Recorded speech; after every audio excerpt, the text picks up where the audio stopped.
Test, test, test. Maybe louder.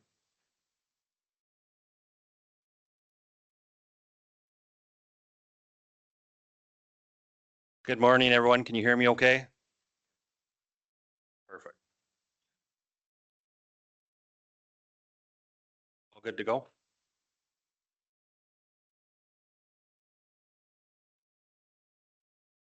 Good morning. I'll call this meeting to order. Before we begin, I'd like to point out a few important safety and facility locations. The washrooms are located just outside the main foyer to your left. An AED defibrillator is also located near the washrooms and is available in the event of an emergency. If we need to evacuate this building for any reason, attendees in this room should exit through the main door and proceed to the designated muster point at the large blue county sign located in the parking lot. Individuals attending from the ECC room are to exit via the door in the northwest corner of the room. This door provides direct access to the exterior of the west side of the building. Upon exiting, please proceed to the designated muster point. Once there, please remain with the group and await further instructions. Please ensure that all doors remain unobstructed and silence your cell phones while in council chambers. Breaks will be called periodically throughout this meeting. This meeting is being held in person and by teleconference in accordance with the Municipal Government Act. Council chambers are open to the public and remote participation is available. These proceedings are being recorded and may be published online. And just a note on that, we do have some press here. Our procedure bylaw states that it's filming is not allowed, but you can take pictures. Please no flash. And nobody had asked prior to this meeting for us to have that discussion, to have it filmed. Through the chair to council, just for clarity, only the press and not the public? Only the press. Only the press to take pictures. Thank you. While all persons have the right to attend council meetings, disruptive behavior may result in the removal of the discretion of the chair. And it's something I really don't want to have to do. But I know people are passionate and I understand that. We all understand that. We're here to listen today. And that's our job. Due to anticipated length of today's agenda, including public hearing, council may not be able to complete all the items today. Council will endeavor to adjourn by approximately 3:30 p.m. and that's the public hearing portion, due to a previously scheduled town hall open house this evening. Should additional time be required, this council will recess the meeting and reconvene on Thursday, July 9th at 9 a.m. Thank you for your cooperation and understanding. We don't have any councillors participating remotely, so this is great. Everybody's in the room. We will be using Teams. If there is a vote called, you'll see it up on the screen how everybody votes. We don't do the hand raising thing, but it shows actually who votes at what time. We have an agenda in front of us. Is there any deletions, additions, deletions, or changes? Not seeing any. Is there any motion to adopt the agenda? Also move. Thank you. Motion on the floor. Any discussion? I'll call the question via Teams and the public will see. E-scribe, sorry. I stand corrected.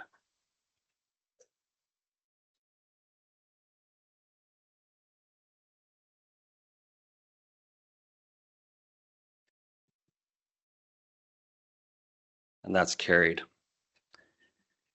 Is there any notices of motion by any councillors? Not seeing any. We need a motion to, sorry. We'll move into bylaw readings and public hearings. We have three today. We have bylaw 2025-032, 2025-034, and 2025-25, which is what everybody's here for today. I'll need a motion to in the public hearing. I move that we go into the public hearing for bylaw 2025-32. There's the other ones there as well. 32, 34, and 32, 2025-34, and bylaw 2025-25. Thank you. Motion on the floor. Any discussion? I'll call the question.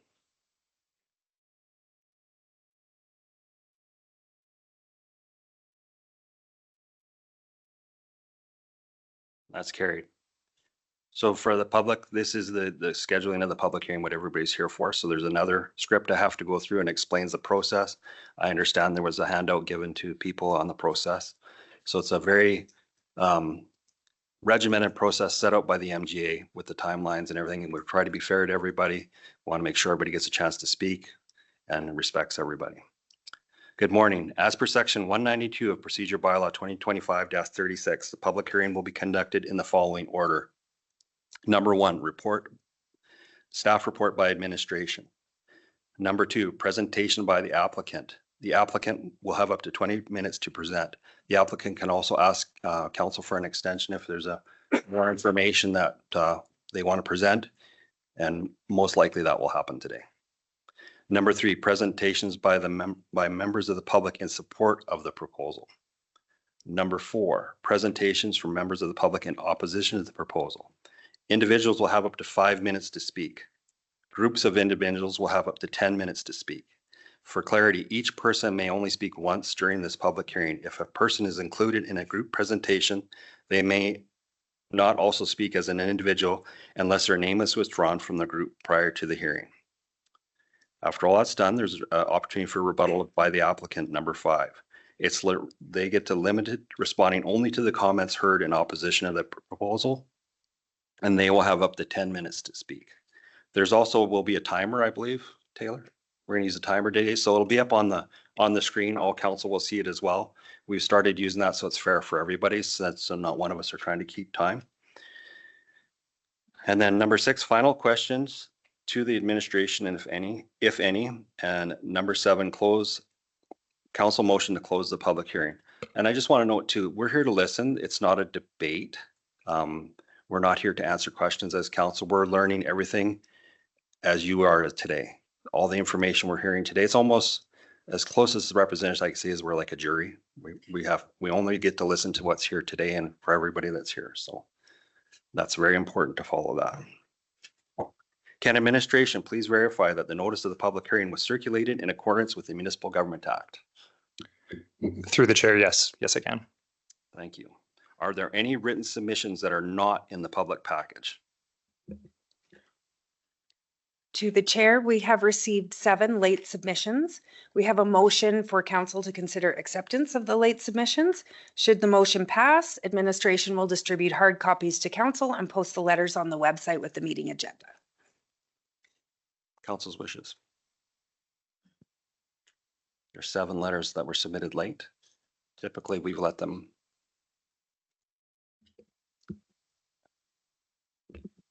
I'll move that council approve reading of the 7 letters, or not reading of presenting the 7 letters to council, and to have them posted. Thank you.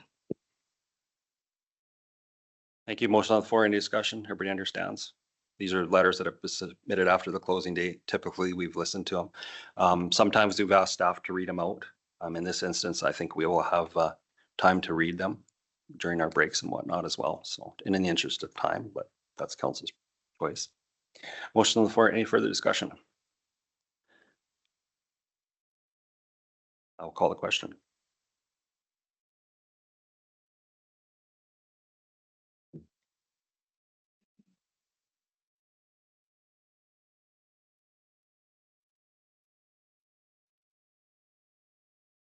That's carried. For anyone that comes to the microphone or online, I please ask that you state your name and your address, where you're from within Wheatland counties.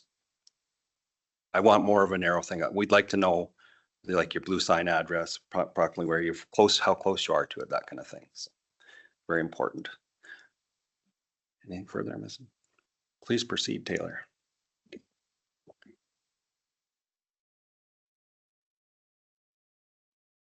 Good morning, council. Taylor Felt, Senior Planner with the county's Planning and Development Services Department, here to present bylaws 2025-32, bylaw 2025-34, and bylaw 2025-25 for council's consideration. The public hearing for all 3 bylaws will be conducted concurrently, and my presentation will address each application. Following the close of the public hearing, council will vote on each bylaw separately. So this morning, Council is being asked to determine whether the proposed statutory planning documents and associated amendments for the subject lands are appropriate. More specifically, Council is considering three related bylaws that work together. So I'll briefly provide an overview of each of the three here. The first, bylaw 2025-32, proposes amendments to the Goldfinch Industrial Area Structure Plan and would adopt the proposed Diode Ventures Data Center Area Concept Plan. Together, these documents establish the long-term vision for the site by identifying proposed land uses, transportation, servicing, stormwater management, environmental considerations, and the overall approach for future development. They provide the policy direction that guides future development permits, detailed engineering, and ultimately construction. The second is bylaw 2025-34, which proposes to redesignate the subject lands from the Agricultural General District to the Industrial General District. And if approved, this would implement the policy direction that's established through the area structure plan by applying appropriate land uses, by applying the appropriate land use district to the lands. Bylaw 2025-25 proposes the closure of a portion of Range Road 264, allowing for a contiguous development site on and the secure operation of a future data center campus. And although council will vote on the bylaws separately, they are intended to function together, as I mentioned. One establishes the long-term vision for the site, one implements that vision through the land use bylaw, and one facilitates the consolidation of those lands.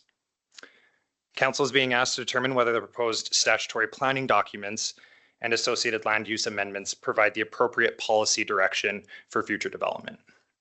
If approved, the applicant would still be required to return to Wheatland County with future development permit applications, detailed engineering submissions, development agreements, and numerous provincial approvals before construction could begin. Got a large document in front of me here, just bear with me.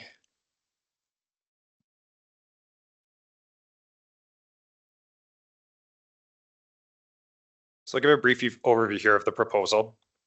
At a high level, the applicants, which are Diode Ventures and their planning and engineering consultants, WSP, are seeking to establish the statutory planning documents necessary to support the future development of a data center campus on approximately 576 acres within the western portion of the Goldfinch Industrial Area Structure Plan.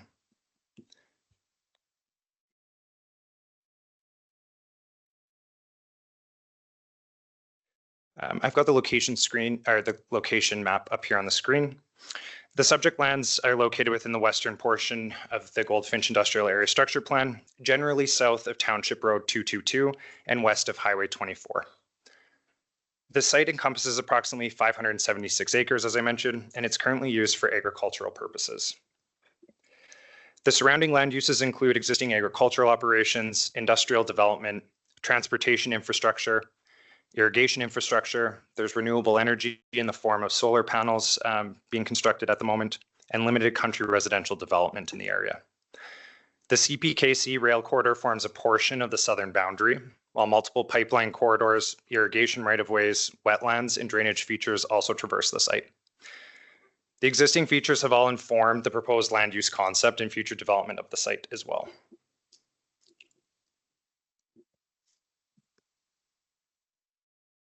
So this next section here, I'm just going to address why an area structure plan amendment is required today. So the Goldfinch Industrial Area Structure Plan was adopted by Council in 2018, and that established the long-term vision for industrial development within this area, within the plan area. And it's important to note that these lands were identified for future industrial development when that ASP was adopted in 2018.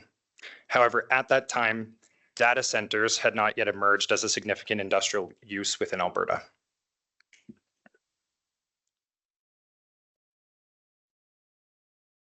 The existing ASP identified three primary industrial areas.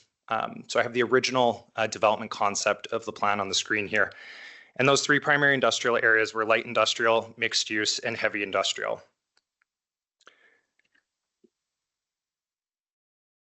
Following administration's review, it became apparent that the modern concept of a data center didn't neatly fit within one of those existing policy areas. So while data centers generally generate fewer traffic movements, less dust, odors, and emissions than traditional industrial uses, They do require greater consideration in terms of servicing, security, lighting, buffering, landscaping, and long-term compatibility with surrounding land uses.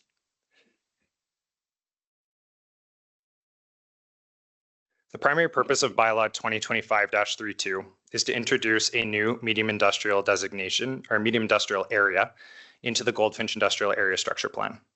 The new policy area is intended to bridge the gap between the light industrial area and the heavy industrial area by accommodating both light and medium industrial uses in the medium industrial area, which I will bring up on the screen here. That's the darker blue area that you see.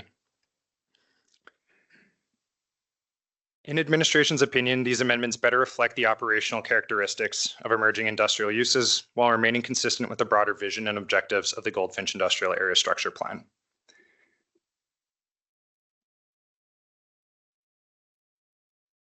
I'll briefly review the proposed area concept plan here. So this ACP builds upon the direction established in the area structure plan by illustrating how the site could develop over time. It demonstrates one way the lands could be developed while recognizing that the detailed design will continue to evolve through future development permit applications, detailed engineering, and regulatory approvals. The area concept plan identifies the proposed development concept. That's the transportation network, servicing strategy, stormwater management approach, environmental mitigation measures, development phasing, and implementation requirements that would come at future development permit stages. Most importantly, it demonstrates that the site can be developed in a coordinated and orderly manner while responding to the opportunities and constraints identified and developed through technical supporting studies. Just going to pull up the conceptual plan here.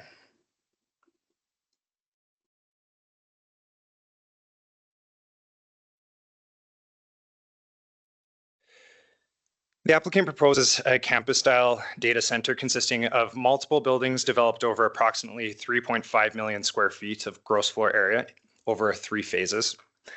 As I mentioned, unlike many traditional industrial developments, which often consist of large buildings and extensive paved areas, the proposed campus would be organized around multiple buildings connected by internal roads, landscaped open space, and stormwater infrastructure.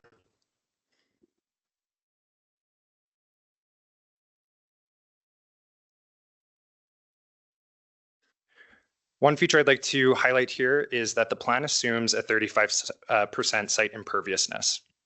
So in practical terms, this means that approximately 1/3 of the site is anticipated to be occupied by buildings, parking areas, roads, and other hard surfaces. This is significantly lower when you compare it to a conventional industrial development and reflects that campus-style layout proposed by the applicant. As shown on the conceptual plan, the proposed development has also been organized around the existing environmental features. So that includes utility corridors, drainage infrastructure, and access opportunities, allowing these features to be incorporated into the overall site design rather than requiring significant alteration of the lands. I'll move into the transportation section here.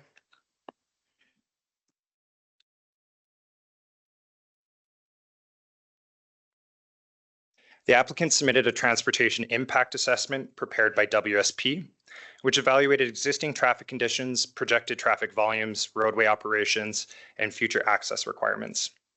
The assessment concludes that the surrounding transportation network is capable of accommodating the anticipated traffic associated with the proposed future development.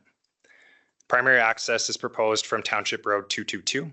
However, the exact access locations, intersection design, roadway improvements, construction management plans, haul routes, and road use agreements will be finalized through the future development permit application and detailed engineering review. The area concept plan also identifies a controlled emergency and utility access at the southern terminus of Range Road 264, ensuring that emergency responders and utility providers retain access while maintaining operational security required for a future data center campus. I'll now move over to review the servicing and stormwater considerations here.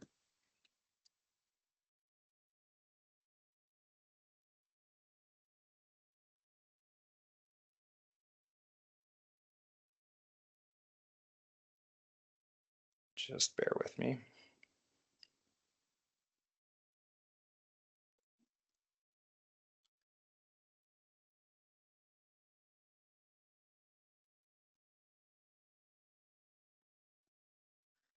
Administration also reviewed the applicant's conceptual servicing strategies for water, wastewater, and stormwater management. With respect to water servicing, the proposed data center is expected to utilize air-cooled systems rather than water-dependent cooling technology. As a result, the projected water demand is anticipated to be relatively modest and primarily associated with domestic uses. That's toilet flushes, dishwashes, janitorial uses, and fire protection. Similarly, the applicant has identified an engineered on-site wastewater treatment system as their preferred servicing approach in the absence of municipal wastewater infrastructure. At this stage, the area concept plan identifies conceptual servicing strategies only.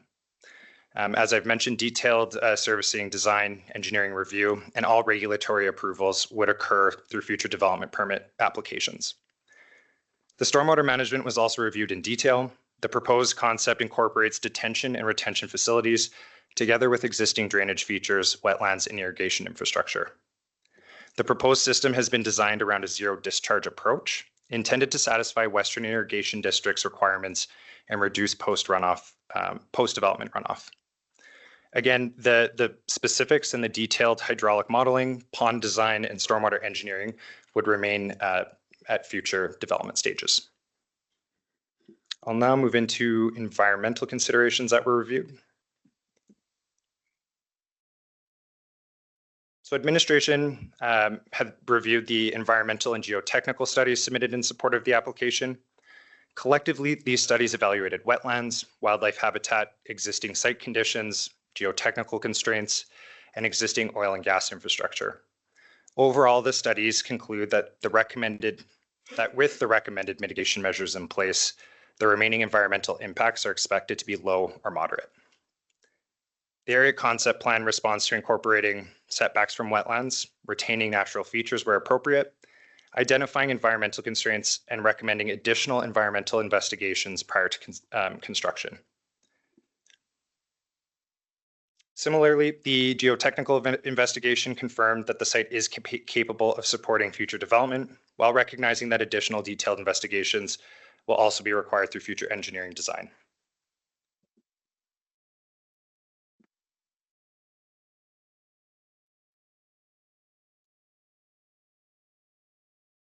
All right, next we're going to just review the compatibility with surrounding land uses.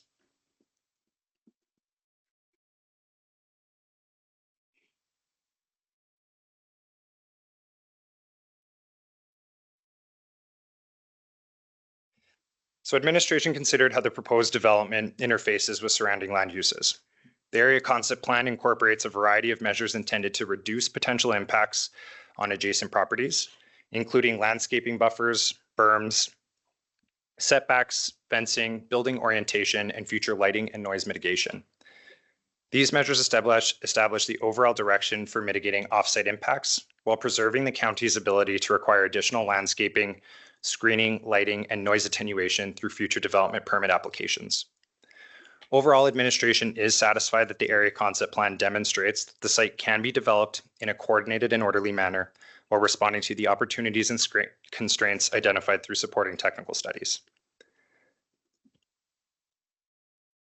I'm going to transition now and just review the land use bylaw redesignation proposal, followed by the road closure proposal here, which is just a high-level overview.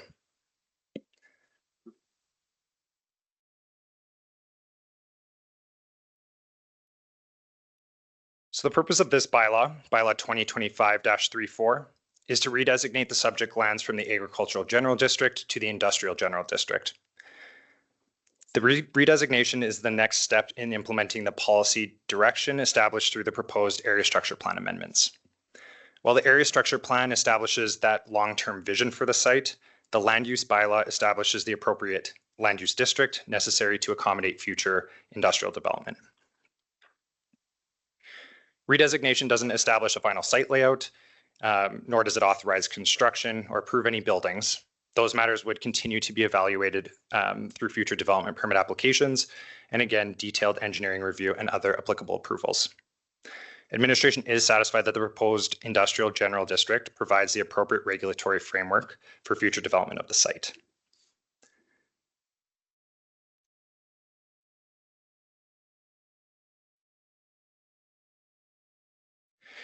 And finally, bylaw 2025-25 proposes the closure of approximately 810 meters or 1/2 mile of Range Road 264 located within the center of the proposed development area.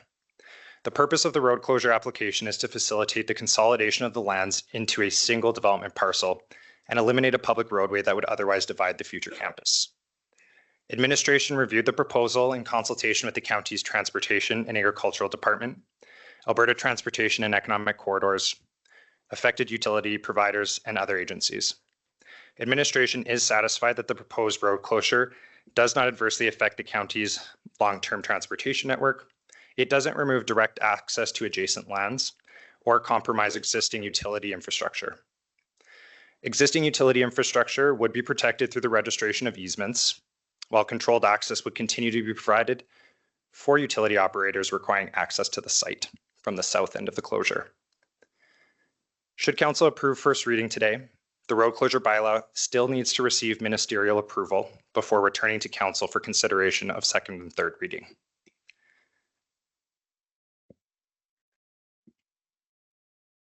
In the next few sections here, I'm just going to review the public engagement that was undertaken and then discuss staff's analysis of the policy proposal.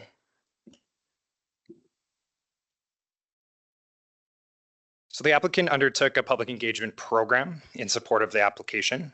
This included public information sessions, meetings with adjacent landowners, and ongoing engagement with stakeholders throughout the review process.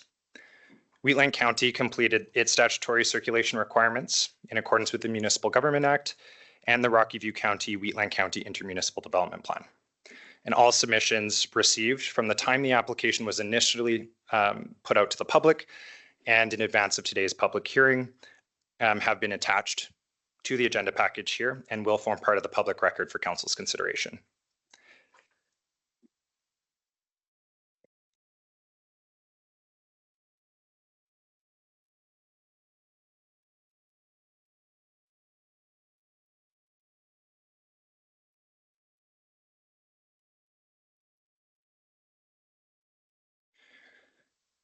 So on to our policy review and recommendations here. So administration evaluated the proposal against the municipal development plan and the Goldfinch Industrial Area Structure Plan, as these documents establish the principal policy direction governing the application. Overall, administration is satisfied that the proposal aligns with the county's long-term planning objectives. The municipal development plan supports opportunities that diversify the county's economy, strengthens the non-residential assessment base, and accommodates industrial development within planned and designated industrial areas. Similarly, the Goldfinch Industrial Area Structure Plan has identified these lands for future development since its adoption in 2018.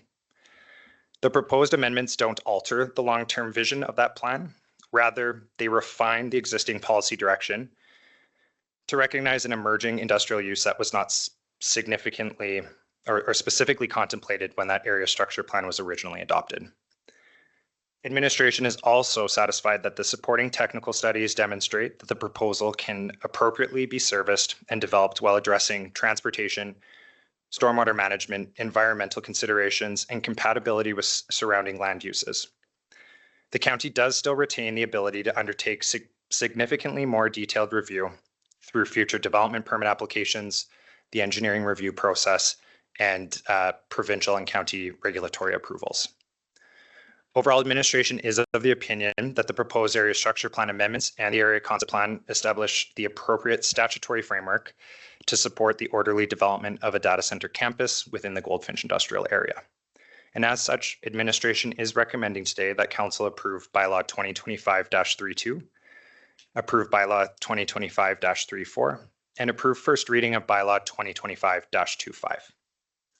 And before I conclude here, I'd like to briefly outline what today's decision would mean should council choose to approve these bylaws. So as I've emphasized throughout my presentation, approval today would establish the statutory planning documents and associated land use amendments necessary to support future development. Should council approve the proposed bylaws, the applicant would still be required, or the future developer, to return to Wheatland County with detailed development permit applications, engineering submissions, development agreements, and numerous provincial approvals before any construction could begin. Future development permit applications include detailed review of the site design, transportation, water and wastewater servicing, stormwater management, landscaping, lighting, noise attenuation, emergency access, construction management, utility servicing, and fire protection. Administration does review these subsequent approvals as an essential part of the overall development process, providing additional opportunities to refine the project and ensure it proceeds in accordance with the county standards and the applicable provincial regulatory framework. So today's decision is about determining whether the proposed statutory planning documents, land use redesignation, and associated road closure establish an appropriate policy direction for future development of these lands. And that concludes my presentation. I'd be happy to take any questions. Thank you, Mr. Felt. Is there any questions from council to staff on the report? Not seeing anybody? Okay. Very lengthy. So we'll move on to the second part of this process, a presentation by the applicant. A reminder, the applicant will have 20 minutes to present. Welcome to the mic. Please introduce yourself. And if you should require more time, when we come up to the 20 minutes, we can pause and ask council. Thank you. Thank you. Good morning, councillors. Thank you for hosting Diode Ventures today and giving us the opportunity to present to you about the proposed land use amendment. I am Rachel Atterbury. I'm the Chief Operating Officer for Diode Ventures.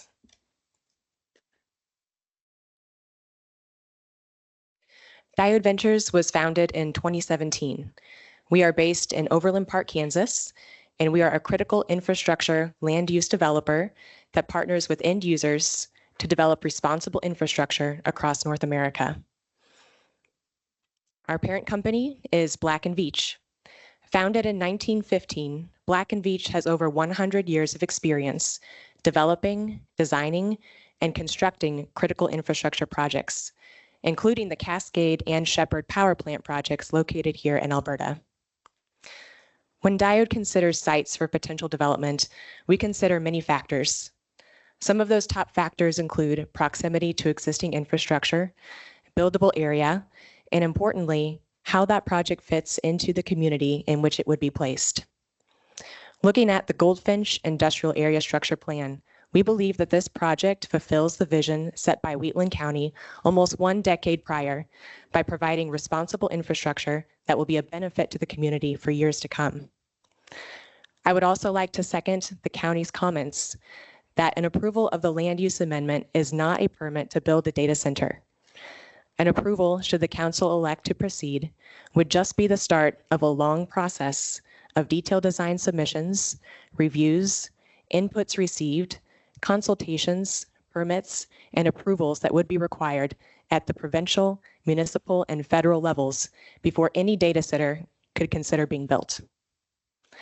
An affirmative vote in favor of the land use amendment provides a responsible framework and constraints around which any data center application could become a benefit to this community and support the long-term welfare of Wheatland County.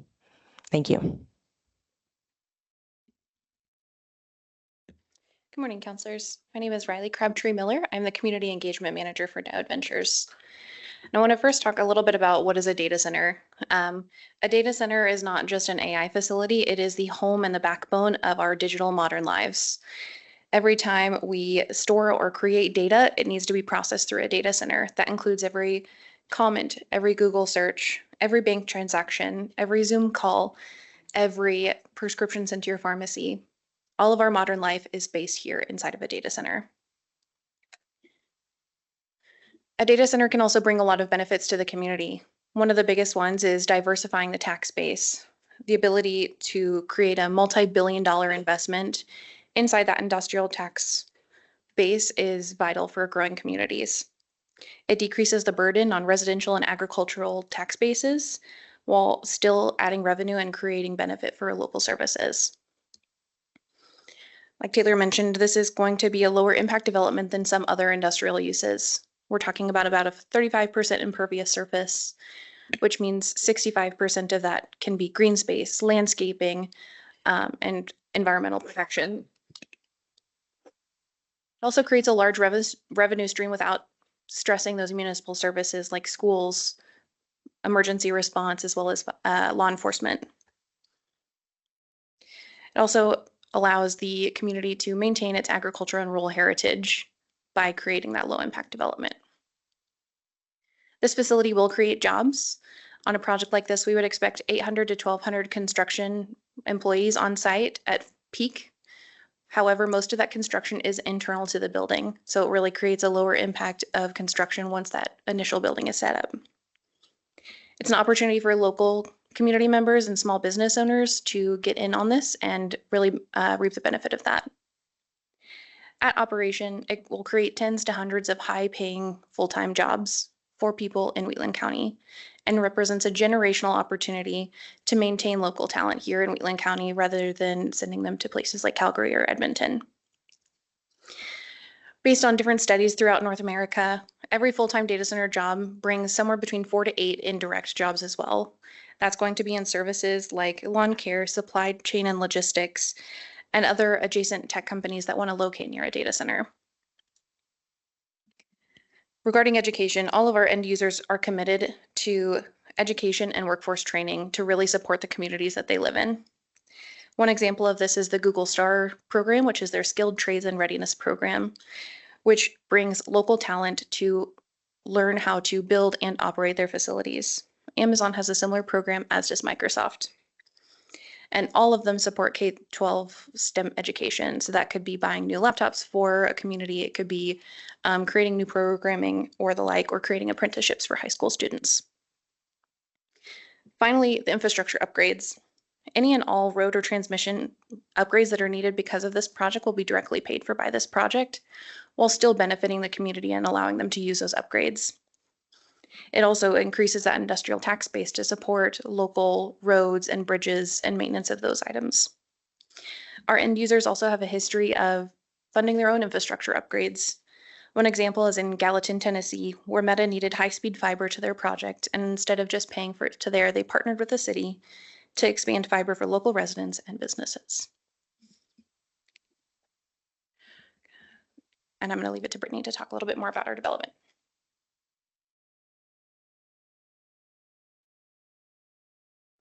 Good morning, Region Councilors. I'm Brittany Shuchek, a senior planner with WSP. All right. Okay, so before getting into the application itself, I'll briefly explain WSP's role. WSP is a global consulting firm, but we also have a strong presence here in Alberta, with planners, engineers, environmental specialists, and other technical professionals working across 20 offices throughout the province. For this project, WSP has supported the planning and technical review process, including coordinating studies and helping assess the application within Wheatland County's existing planning framework. The site is approximately 575 acres and is located near Highway 24, the CPKC rail line, the CGC wallboard plant, and other established industrial operations south of the plan area.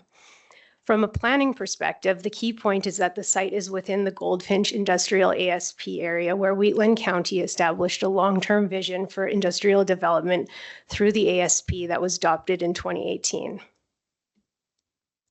We keep coming back to the Goldfinch ASP because it sets the foundation for this application. Before it was adopted in 2018, the county undertook a planning process that included stakeholder engagement, public open houses, a public hearing, and council approval. Community input helped shape that vision, and the result was a plan that identified this area for future industrial development. So as we review the proposed data center today, we are doing so within a framework that has already been through a public planning process and reflects the long-term direction established by council. So this slide highlights the 5 key goals and how the proposed ACP responds to them. First, the ASP encourages complementary uses with industrial development intended as the primary land use.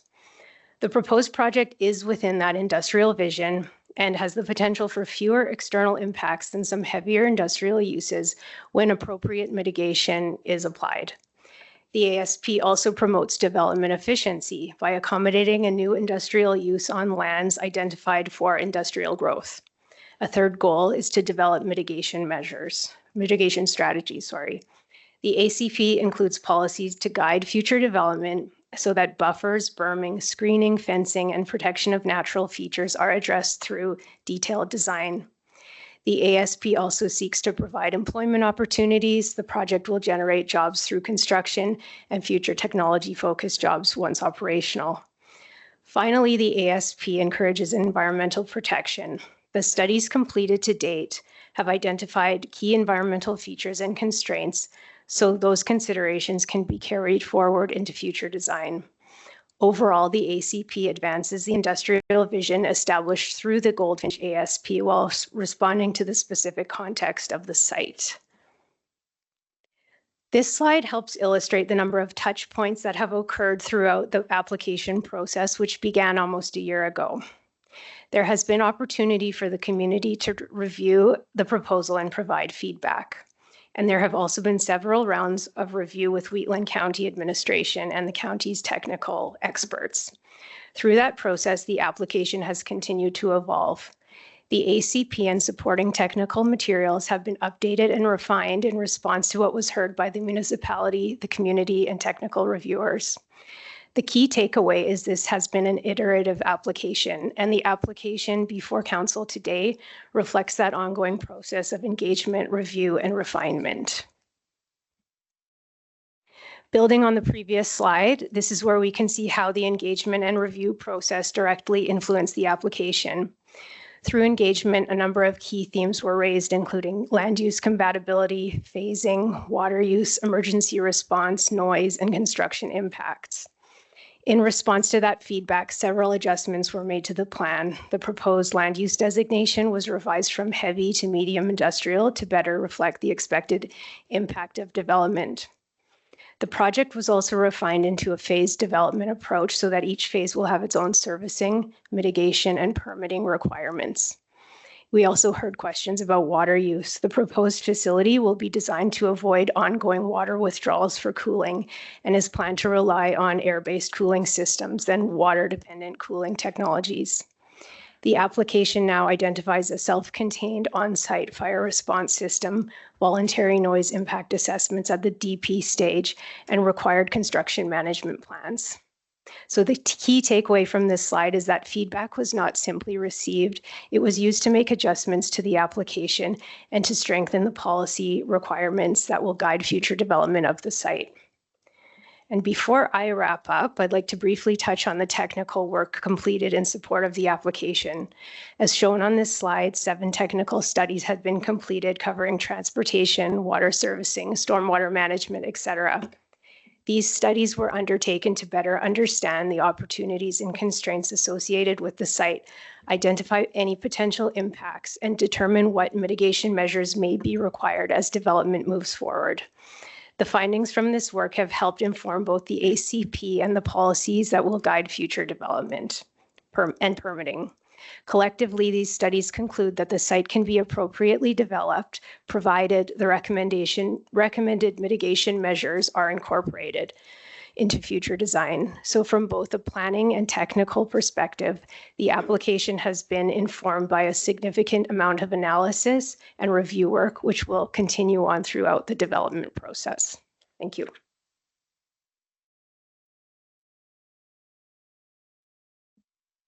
Morning, Council. My name is Jeremy George, and I'm a project manager with Diode Ventures. I've been leading many of the efforts for this particular project here. I just want to thank you for your time and for your consideration of this application. I'm going to touch on some of the frequently asked questions that we received through the engagement process with the community and with the county. I'm going to touch on things like power, water, noise, and how we're addressing some of those questions. The first thing I want to address is why Diode Ventures is in this location, why we chose this particular property. Looking at it from the provincial lens, the Alberta data center strategy sets the province to be the most attractive place to build data centers in North America. So that's part of the province's strategy. We've been working very closely with the provincial government. We've been working with provincial regulatory bodies to ensure that this project is developed responsibly, it's designed responsibly, and within the framework that the province has. So the province already has a very strong regulatory framework in place through other industries, and we seek to build on top of that to ensure that lessons learned from other data center projects are incorporated into this design for this facility. In terms of why Wheatland County, this has been addressed a number of times, but really the area structure plan is what drew us to this location. This being an industrial park, this property being within the industrial area structure plan, that's what attracted us to this location. The vision for this site isn't future residential, it's not future commercial, it's not future agricultural. It's the Goldfinch Industrial Area Structure Plan, which was adopted in 2018. So that's why we're here. That's why we're in this location. In terms of cooling strategies, this has been highlighted already, but this project will be very minimal in terms of its water usage. The primary use for the water for this facility will be for domestic use, for washrooms, for restrooms, break rooms, things like that. This development will not use water from the local aquifer for cooling purposes. And only technologies that do not require ongoing water use will be used for cooling operations. So this has been highlighted that this will be an air-cooled facility. And if needed during those hot summer months, one of the strategies that could be employed is a closed loop cooling system, which is a system where you have cooling liquid that's circulated within the system. It doesn't require ongoing water usage. And we do recognize that there are data center facilities out there that use tons of water. This facility will not be like one of those. So those facilities use water on a daily basis. They draw in water, they're cycled through the facility, and then they're cycled through the cooling towers, and then it's evaporated away. That's not going to be the plan for this site. It's going to be a very minimal water usage facility. And I also want to highlight that in terms of the strain on the local area, this will be a very low impact development, low strain on the local water resources. In terms of our plan for power, we are working very closely with the Alberta Electric System Operator. They are the provincial body that's responsible for allocating power to projects like ours. So I'll refer to them as the AESO for short. The AESO has recently set out an initiative called the Bring Your Own Power initiative for data center campuses. And what that means is they're saying, we want data centers, but make sure you bring your own power. And what they're also allowing for is for data centers to bring new power plants, and develop them offsite elsewhere. And they're saying put power plants where it makes sense to put power plants where there's abundant gas supply away from residential zones. So that's the plan. We're currently working with a few industry partners and with the AESO to see where it makes most sense to place that power plant. But the plan currently is not to put that on the site. I think in terms of renewable energy mix, we've got some of the questions around whether this is going to be incorporating some of the renewable projects in the area. We are working with a few solar developers to see if we can incorporate some of that energy mix into this project in the long term. In terms of noise mitigation, we've got a number of questions around how noisy this property is going to be, whether there's going to be impacts with low frequency noise, low frequency. Data center technology has really evolved quite a bit over the past decade, 2 decades. And a lot of the main culprit typically that generates noise is the fans that are within the cooling equipment. So the fans that are within the chillers, the HVAC units, and some of the latest technology utilizes fans that are specifically designed to generate very minimal noise. So the blade designs are specifically designed to generate very minimal noise. You have other techniques which I can dive into if council is interested during the Q&A portion. But another technique that's typically deployed for data centers in the current space is engineered acoustic walls. So these can be concrete walls that are specifically designed to absorb the low frequencies, the frequencies that folks have concerns with, or even that you can hear from outside the property. There are enclosure designs that are now being deployed that act very similar to a muffler on a car. So if you've ever heard a car without the muffler on, you know how loud some of the cars can be.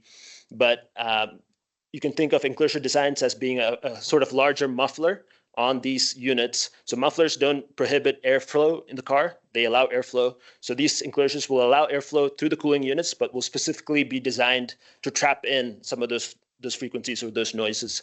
So that those measures will be deployed at this facility if this proceeds. In terms of equipment orientation, sound is directional. So if I turn away and I speak to the wall, you're going to have a harder time listening to what I say. So sound is directional, meaning you can orient equipment in a way that the sound is facing away from the residential areas. So you can have the sound facing towards the rail lines or kind of the industrial park away from the residential properties. So that's another measure.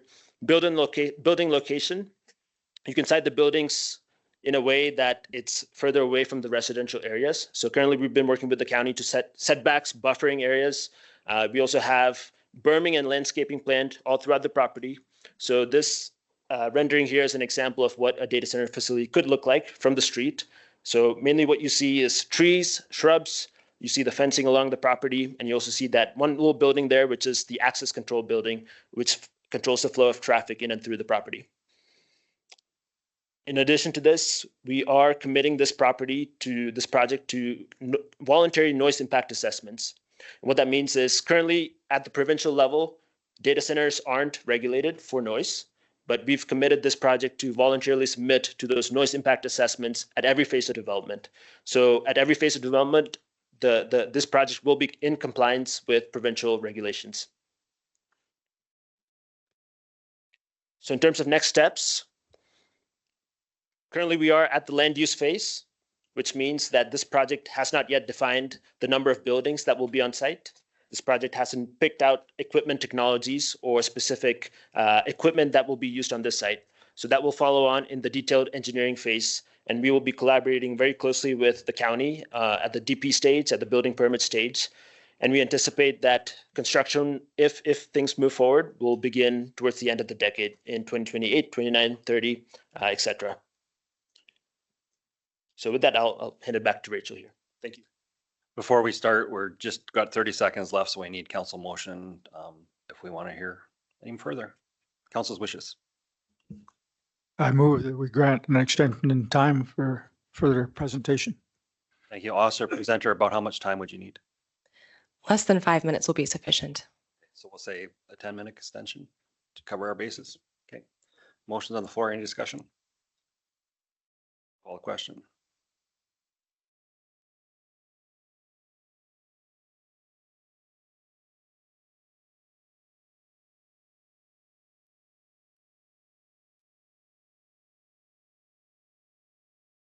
That's carried. Please proceed. Thank you. To summarize, I would like to acknowledge that there have been legitimate concerns around data centers, particularly around older data centers that were developed and built before community compatibility carried the weight that it does today. In contrast to that, however, Diode Ventures has listened to the community and engaged with county staff, and we have revised and resubmitted our application no fewer than 3 times, including the substantive changes that we showed you in this presentation.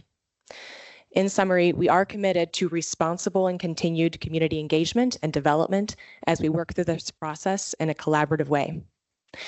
And to recap some of the main points of how we have adapted this application to be suitable for the community, this is consistent with the Goldfinch Industrial Area Structural Plan vision. There will be more details and opportunities for input ahead. In addition to the 7 independent studies that we have already completed, there will be additional detailed design and clarity around specific equipment and technology selections. This project will not use water from the local aquifer for cooling.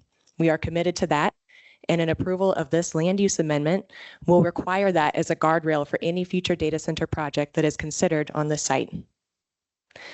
This project is designed to minimize noise impacts.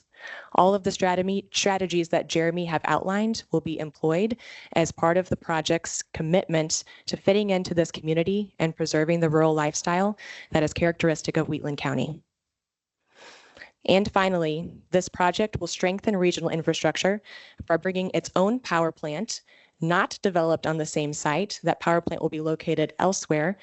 And for any required infrastructure upgrade costs, the project will bear sole responsibility for those costs, protecting Wheatland County citizens. Thank you. At this time, I would like to open up any questions that the councils may have. Thank you for your presentation. Council have any questions to the presenter? Counselor Kester, and then Deputy Reeve and Priest, and then Counselor Clayton. You mentioned, sorry, Glenn Custer. You mentioned power development offsite. I was, how big is it? We have a Cavalier site. I don't know if you're familiar with it or not. Range Road 233, I believe. And they have a, just off the highway. It's a site that's been there for a long time. I just wondering if compare it to that size. I don't know how much power you need. I was just wondering if you could tell me how big the site would be for power production. Counselor Kester, if you could get closer to Mike, the people in the other room can't hear you. Sorry. Thank you. Okay. Through the Reeve, thank you for the question. We are currently working with our industry partners to define the size of that, and that's also going to be determined by the AESO. So towards the end of this year, we hope to have a little bit more clarity on how big these facilities will be and exactly where they will be located. But you can imagine probably about 20 to 50 acres worth of development, and this will likely be a combined cycle power plant that will be developed near a gas line. Okay. Deputy Reeve Laprise. Good morning. Would you be able to comment on how you will work in the future with the end-use tenant? Will you still be involved, and will they need to conform to the proposal that you're basically bringing today? Through the Reeve, yes, thank you for your question. And yes, the guidelines established today will be imposed on any future end user. Diodes Ventures partners very closely with those end users, and we have several projects that are in operations under construction today with some of the most creditworthy technology companies in the world, and they would be required to abide by the guidelines that are being put in place with this land use amendment. Just to follow up, and will you continue to support that till the end of the project? Like, are you here for the long term? Yes, we will. Yes, the community relations that we build are important, and the guidelines that we put in place are part of what makes a project possible. So we take our role very seriously to work with those end users to make sure that there is a smooth transition, assimilation, and abiding by all of the guidelines, rules, and regulations that are put in place for this project. Thanks. Counselor Clayton. I can just add to that, as Taylor said in his presentation earlier, this is kind of only the first step of permitting for a multitude of additional other municipal, provincial, and federal permits. And so in our ACP document, if you read through, we have a lot of policies dictating what needs to be submitted on the development permit, and then everything kind of flows from there. So again, the ACP kind of sets the stage. Well, the ASP and then the ACP, and then permitting has to flow through from there. So you'll still have a lot of municipal control over future permits and regulations. Counselor Clayton. Thank you for your presentation. It's the first time I've had an opportunity to hear from you guys.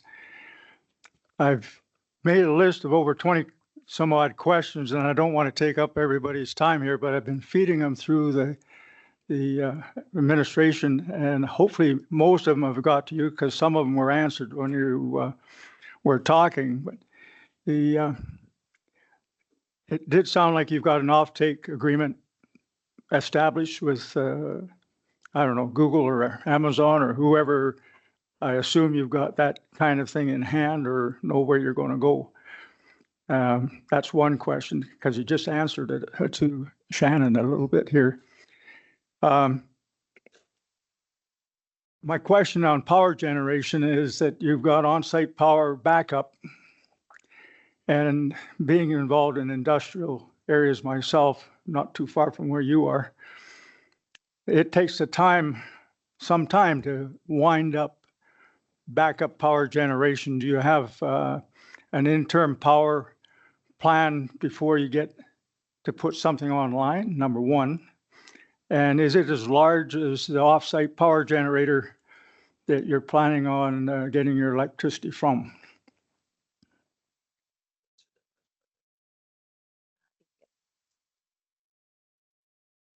Through the Reeve, thank you for the question.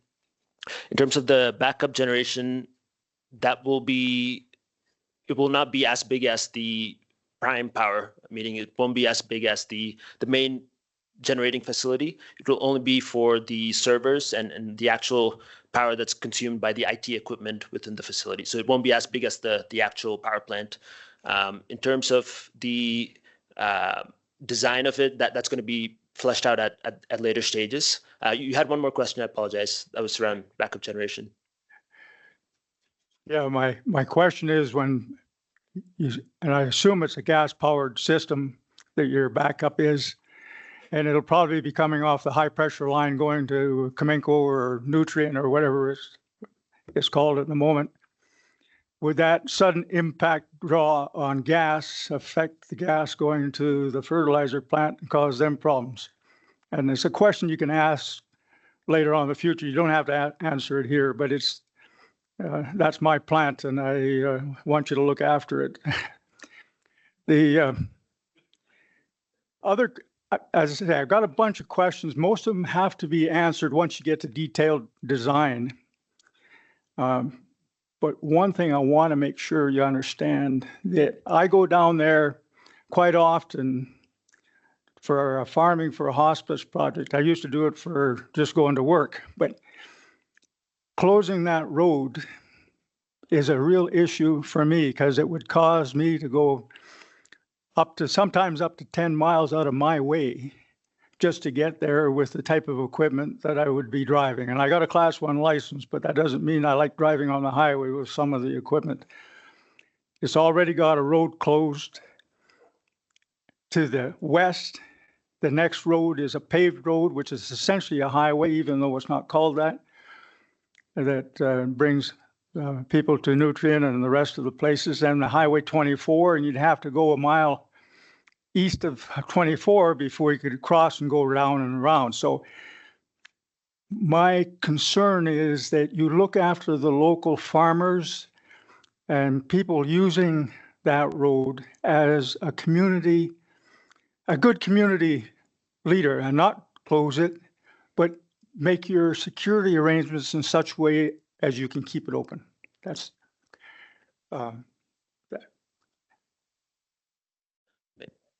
as I say, I've got more questions, but I think that's good enough for now. Thanks. May I respond? Yeah. Yep. Through the Reeve. Thank you for the feedback on your usage of the road. We do recognize that would cause impacts and it would change the nature of how you travel in that area. Just in terms of the motivation behind why we were asking for the road closure, that was because as we developed this site for one end user, typically they have technicians on site that are not dedicated to one building, but they take care of all the buildings on the site. So just in terms of ease, instead of having two security control points and fencing around each phase of development, that was just the motivation behind that. And just to your earlier question around drawing gas from the high pressure line, a lot of the newer backup generators actually have onboard storage. And typically the facilities will have on-site storage. So it's not necessarily going to be gas, it might be diesel. And for that initial draw, it can draw from those storage, from the on-site storage, and it won't have an impact on the nearby facilities. And then that storage can gradually be refilled over time. So that's just one of the newer technologies that are being deployed. Yeah, go ahead. And just one other comment for your company, the ASP group. I wouldn't mind talking with you about the ground in that area because we did disturb that ground 53 years ago, and I'd have a little bit of knowledge of what's going on there. Thanks.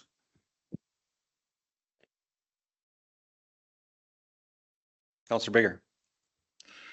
Yes, thank you for presentation. I have a question on your water, for the amount of water that you're going to use and for fire protection.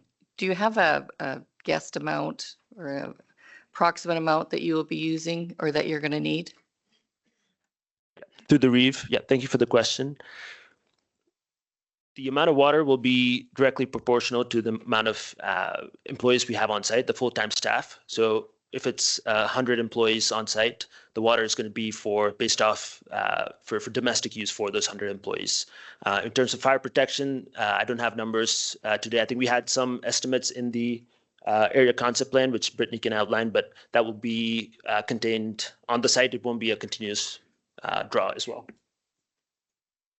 Yes, through the chair. Again, in our technical water memo, we do have estimates of the plan for fire is to have a on-site fire reservoir. So for fighting fires, water won't be required on demand.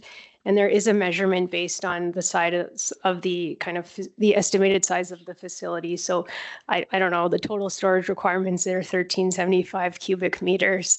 Again, that's an engineering standard estimate based on the size of the conceptual industrial facility now. Any other councillors? I have one question for real quick. On the water part, you had mentioned aquifer supply. You're not going to use that, but there's also a lot of letters I've read. People are concerned about surface water. There's Bow River right there. So is that included in the withdrawal portion? Like you're saying you're not going to touch the aquifer, but are you intending on pulling water from the Bow River for cooling or anything like that? Just want to clarify because there was a lot of letters that had a concern about that. So. Thank you, Reed, for the question. So this would be performed in collaboration with the county. So water licensing is regulated at the provincial level, and we would be required to follow all provincial regulation around water draw. So whether that's through surface or any other means that would be regulated. We would pursue licensing either through existing county licenses or other licenses, and that would we still haven't fleshed out exactly where that's going to be, but one of the concepts is to draw from the existing county raw water line. So I was asking specifically about the cooling part. I understand the staff part would probably come from that, but is Diode's intention for cooling systems, because you mentioned that groundwater was not to be utilized, is the same for surface water apply? That's correct. Yeah. Thank you. That's what I was exactly asking. Councillor Kester, I believe. Yeah, thanks. Part of your presentation was the amount of green space you're going to have. And another part of the presentation was noise. Is this green space going to be designed with trees and stuff to mitigate more noise, like shelter belts and different varieties of trees, different heights and stuff like that? Thanks. Yes, through the Reeve. Thank you for the question. Just going to pull up the earlier slide that we had just to provide a reference. So you can see in this particular rendering, just trees are used throughout the property. So trees, shrubs will be deployed across the green space and along the property boundary lines. Yes. It's a rendering of one of our facilities, yes. Through the chair, I just have some additional comments. So within the ACP, or the Goldfinch ASP required us to submit a mitigation plan that includes just very conceptual landscaping around the perimeter of the site. So we've submitted that within our ASP document.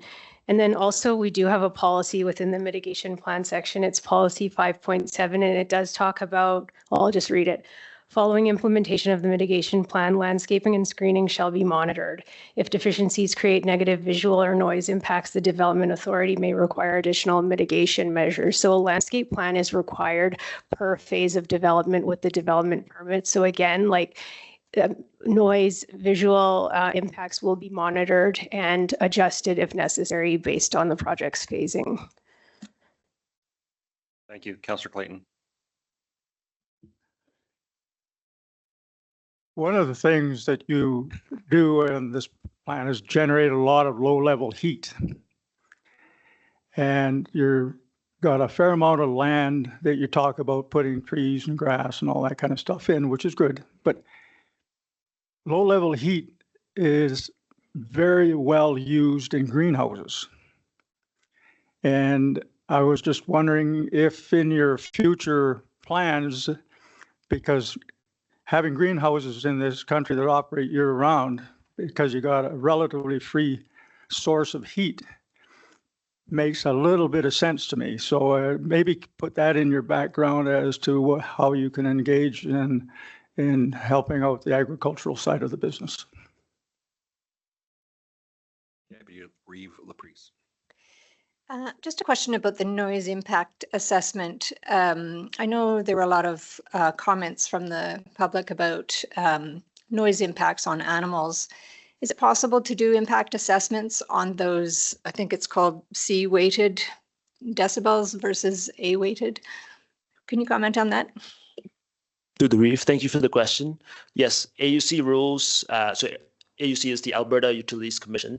AUC Rule 12 specifically captures both the A-weighted and the C-weighted decibels. So meaning when they perform the tests at the receptors, either at the property line or the nearby residences, when they do the test, they're going to measure both the A-weighted and the C-weighted. And if there's a discrepancy, they're going to enforce mitigation measures until they meet the threshold of AUC regulation. Yeah.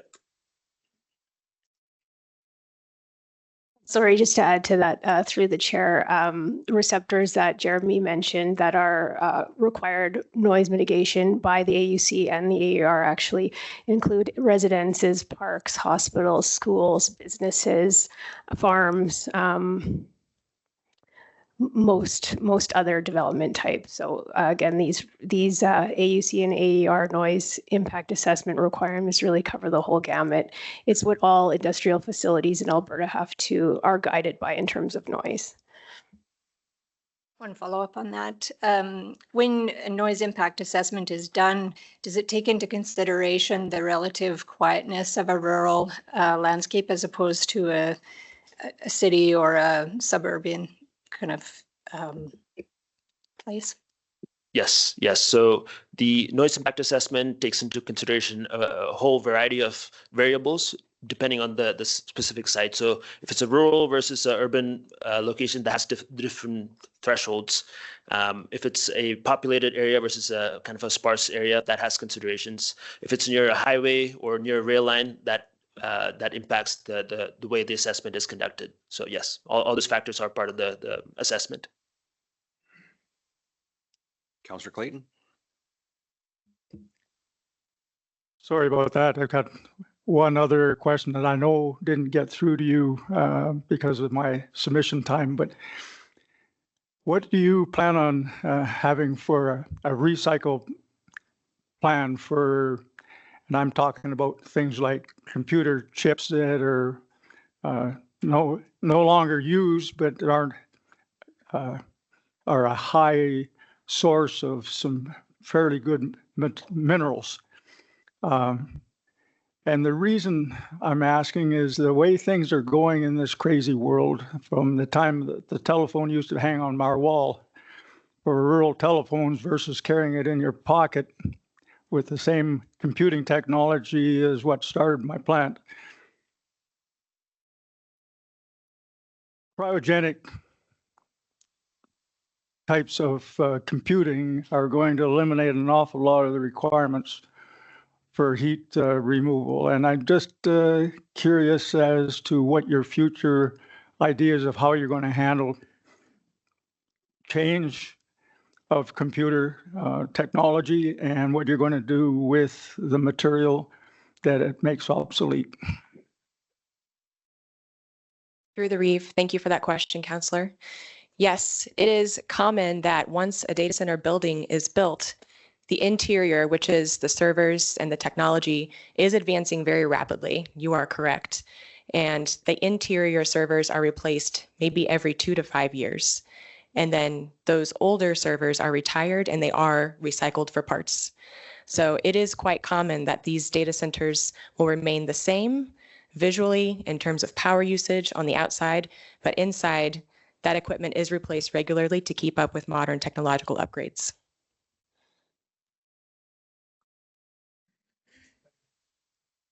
Anyone else?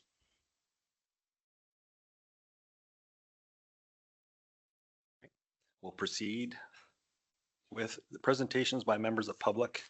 Do we want to take a break before we go? Yeah, we'll probably, let's take a 10-minute break. We'll resume at 10:25. Everybody have a, and we need those letters circulated so we can read them as well.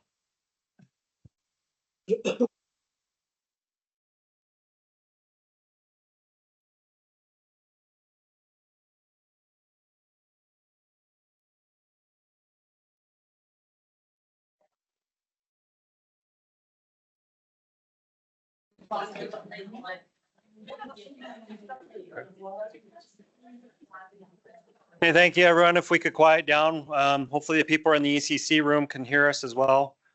I was asked, apparently I wasn't speaking loud enough sometimes, so I will try endeavor to make sure myself and my fellow counselors speak into the microphone so the offsite can hear well.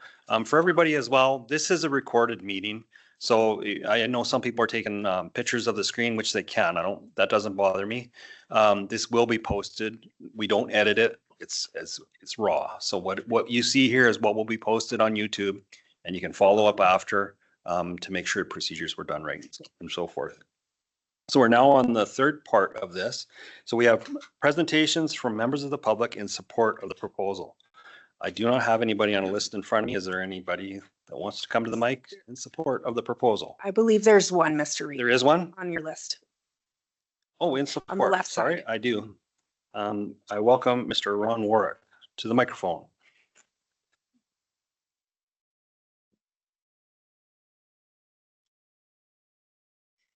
Oh, yes. If I may, Mr. Chair, before we begin with the speakers, the applicant did have some handouts that they wanted to hand out as part of their presentation. Should council like to make a motion to accept? Yeah, thank you. There was some information they'd like to share with us and the public as well. If we want to accept that now, I just ask that council puts a motion on the floor to do that. I'll make a motion to accept the information from the applicant. Thank you. Motions on the floor to accept some additional information from the applicant. Any further discussion? I'll call the question.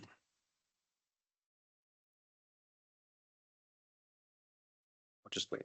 Yeah. Sorry, Ron.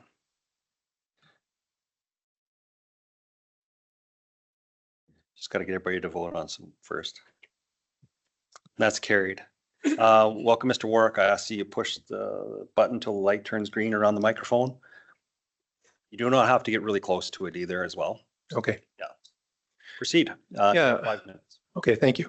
I'm assuming I'm up here because I checked the for the diode here. That's probably why I'm first, maybe. But that is the it said- process. Yes. yeah, okay. It did say that you could only check one, so I actually have some positive and negative comments. Anyway, for clarity here, Ron Warwick, I'm president of Bruce Farms. We actually have entered into an agreement with Diode to sell 80 of the 570 acres.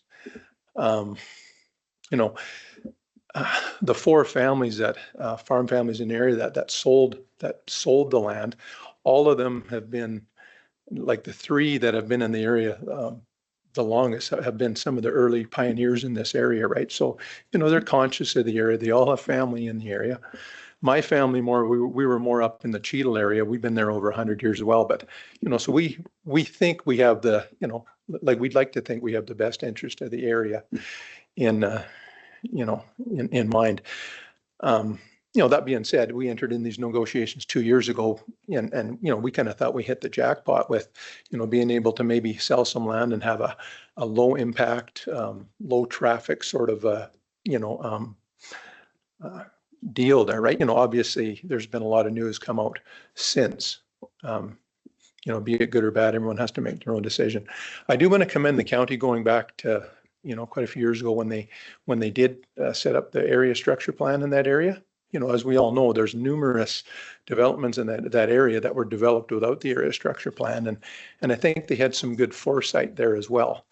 And another thing I'd like to say is that they had great foresight. You know, when this, I'd heard a lot of talk on these data centers about water use. And, you know, this is after we had signed the deal, right, obviously. And, you know, that obviously was worrisome.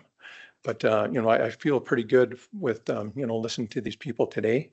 And what I'd like to commend the, you know, the former council when, you know, especially under Reeve Links, most people don't realize that they had purchased 1,000 acre feet of water from the receiver of from a receivership sale of oil and gas company that was using that water on that big field north of Carson, pumping it in for a water flood. 1,000 acre feet, that's a lot of water. If you can imagine, you know, a quarter section with 6 feet of water under it to approximate. That's an awful lot of water, and that was being pumped into the ground. You know, they've, you know, in my opinion, they rescued it from that, and now they have, you know, you know, they have the ability to service certain industry in that Goldfinch area, and I think they need to be commended for that. Anyway, so now I want to go to the negative part. So, like I said, as president of Bruce Farms, that's the Warwick family owns that. I also, as a son-in-law of John and Carol Keir, who own that property just north of the gas plant, which is being impacted by that road closure. You know, my father-in-law is from the Lyalta area and had recognized that area back in the probably late 80s, early 90s as a, you know, probably a future industrial area. So he'd purchased some land in that area. And, you know, I got to admit, he you know, he had some vision there as well, even though he's just a plain old dirt farmer, right? He had said when he bought that land there where the elevator and the gas plant is that that'll make a good spur line for something one day. So anyway, to be fair, like Diode had, you know, they had made them an offer on that land as well. And you know, we respectfully declined it because we didn't feel it was enough money at the time, because he had sold the land where Cargill is and the gas plant, you know, between 20 and 30 years earlier for very similar money, right? So anyway, I'll cut it off here very quick. That piece of land, especially the southwest portion of it, that they have the access, you know, to me that makes it fairly, you know, as we all know, that the train will sit there backing cars into Cargill or into the Federated Co-op gas plant. It can sit there for over an hour, which basically blocks all the access there. So I would request that, you know, the county, you know, and I'm not necessarily saying close the road, you know, because I can see what Diode is thinking there, but, you know, for that particular piece of land, they would, you know, there would have to be at least some sort of a emergency access right away or something out of there. You know, I don't know what it might look like, but, you know, it would be very impactful. You basically have you know, a huge fire hazard to the south, being the co-op. Yeah. Anyway, sounds like my time's up. So I just wanted to say, and personally, I'm, you know, I think the county's on the right, and I'm feeling fairly confident about the Diode thing. Like, it does scare me, the AI thing, but we'll see where this goes. Thank you. Is there anyone in the room online that wants to speak in favor of this proposal? I have to ask this question 3 times. Is there anybody online or in the room that would like to speak in favor of this proposal? Third and final time, is there anybody online or in the county building that would like to speak in favor of this proposal?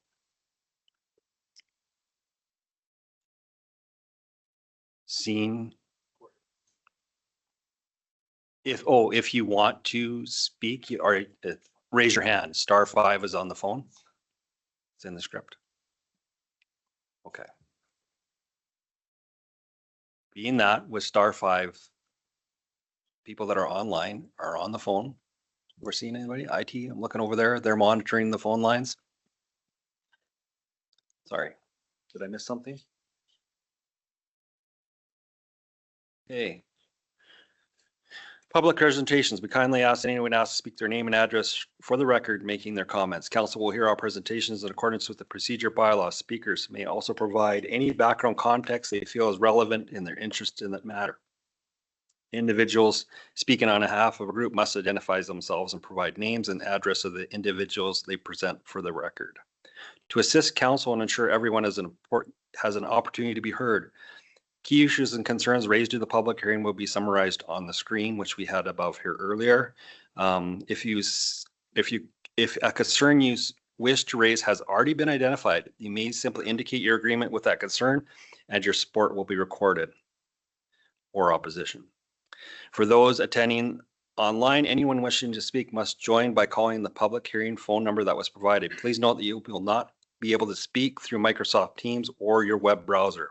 This process allows administration to identify and manage speakers more effectively. If you are watching through Teams, please mute your device before calling in by phone to prevent audio feedback. Council will hear from speakers in support of the application first, followed by an opposition for each group. The chair will hear from those attending in person, both in chambers and ECC, before calling on participants joining by phone. If you are participating by phone, please wait till the chair calls for speakers in support. Those wishing to speak should press *5 to raise their hand, and IT will identify that for me. Later in the hearing, when the chair calls for speakers in opposition, the same will apply. You will press *5. When it is your turn to speak, you will hear a prompt to unmute by pressing *6. After unmuting, please state your name and address for the record before making your comments. Apologize, I didn't read that sooner. So with that, we had one member spoken in support. I will ask one final time, is there anybody online that wishes to speak in support? Okay. We will move on to presentations by the public in opposition to the proposal. So before me, I have a list of 24 people, and I will call them up. The people that are online, again, please use a procedure and basically register yourself. Go ahead. So just reading the in support of the proposal that says the road closure isn't an issue because the train usually blocks the road. For clarification, is that what you meant? Because I think you meant that the train could block the road farther down and then you need U64 open. So he's not at the microphone, so I'm going to ask you don't try to refer to the gallery for questions. So can administration speak to that? Through the to council, the road closure, there is going to be access to that parcel that will terminate in a cul-de-sac just on the southern boundary of the Diode property.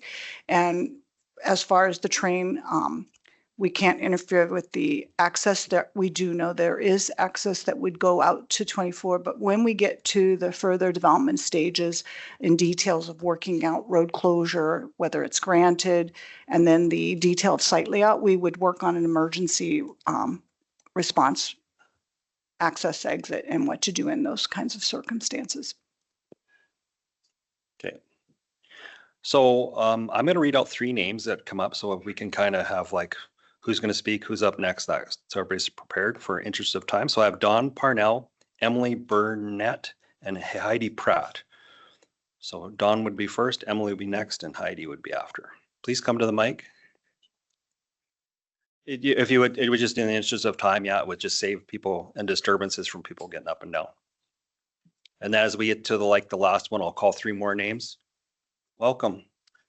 Please state your name and your blue sign address would greatly help us as well. Thank you. My name is Dawn Parnell, and I'm at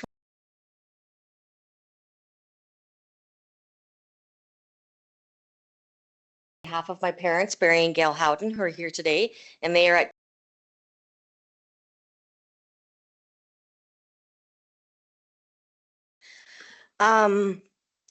basically, I'm standing in front of you today as a landowner of nearly 2 decades here in Wheatland County.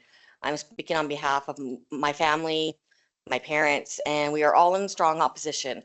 A file number PL 2025-005, which encompasses bylaws 2025-32, 2025-33, and 2025-34.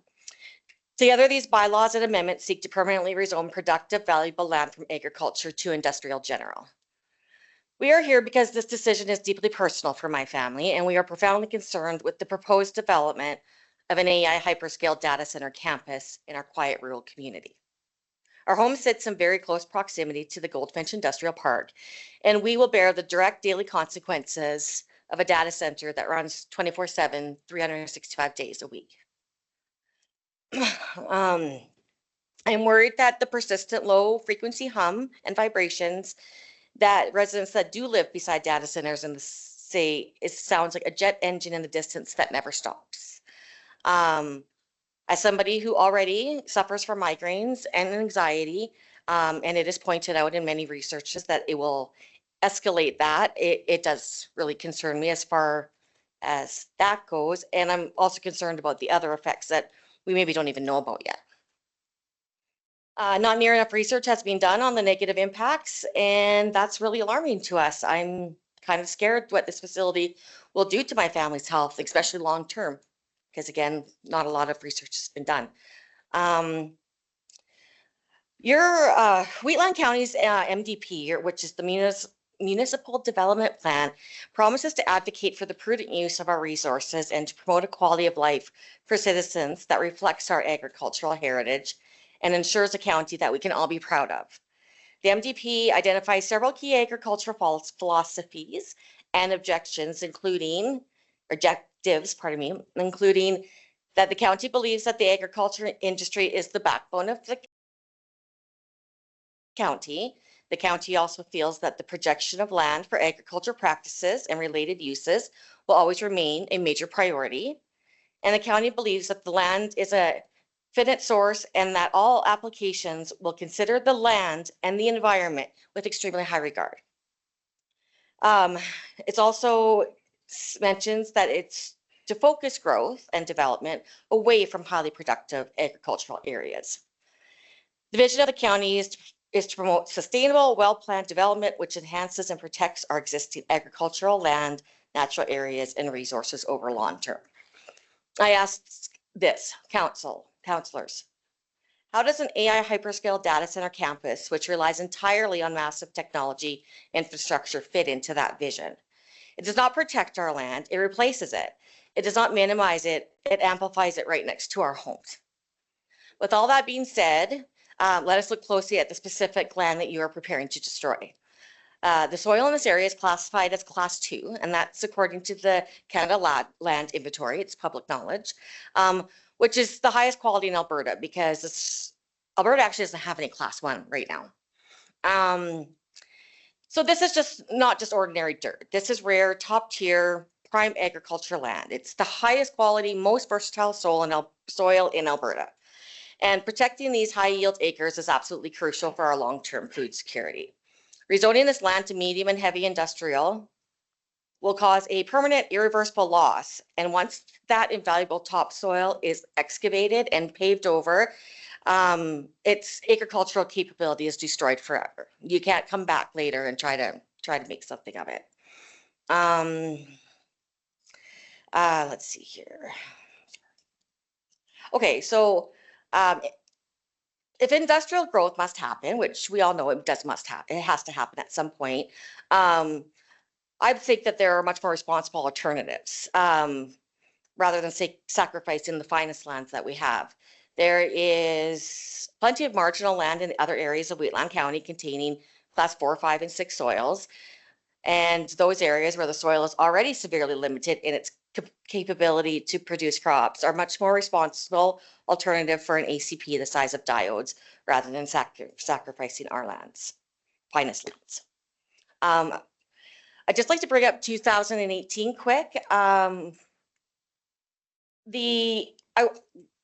In the public hearing on November 6, 2018, it was told to us as residents that the vision for the goal and objectives are to provide a framework for diverse industrial development and optimally located supporting uses that are sensitive to adjacent landowners and natural spaces. It was also stated that in regards to the scale of the ASP, it's quite large. It says staff doesn't expect it to be fully built out as an industrial. And the fact of the matter is a lot of these types of industrial uses in this area have very significant setbacks and radiuses from other areas. We anticipate that area will continue to be farmed, but by having such a large ASP in place, you can minimize future residential development from actually occurring in that area that would inhibit more industrial growth. So staff doesn't expect a full build out. Basically, here we go. I'm trying to take some. Okay, so the proposed 950 megawatt AI hyperscale data center campus directly violates this definition. By any industry standard, the scale of this project removes it from the category of light or medium. Industrial use standard hyperscale facilities typically range from only 50 to 200 megawatts. And 950 megawatts, this development matches the generation capacity of a nuclear reactor.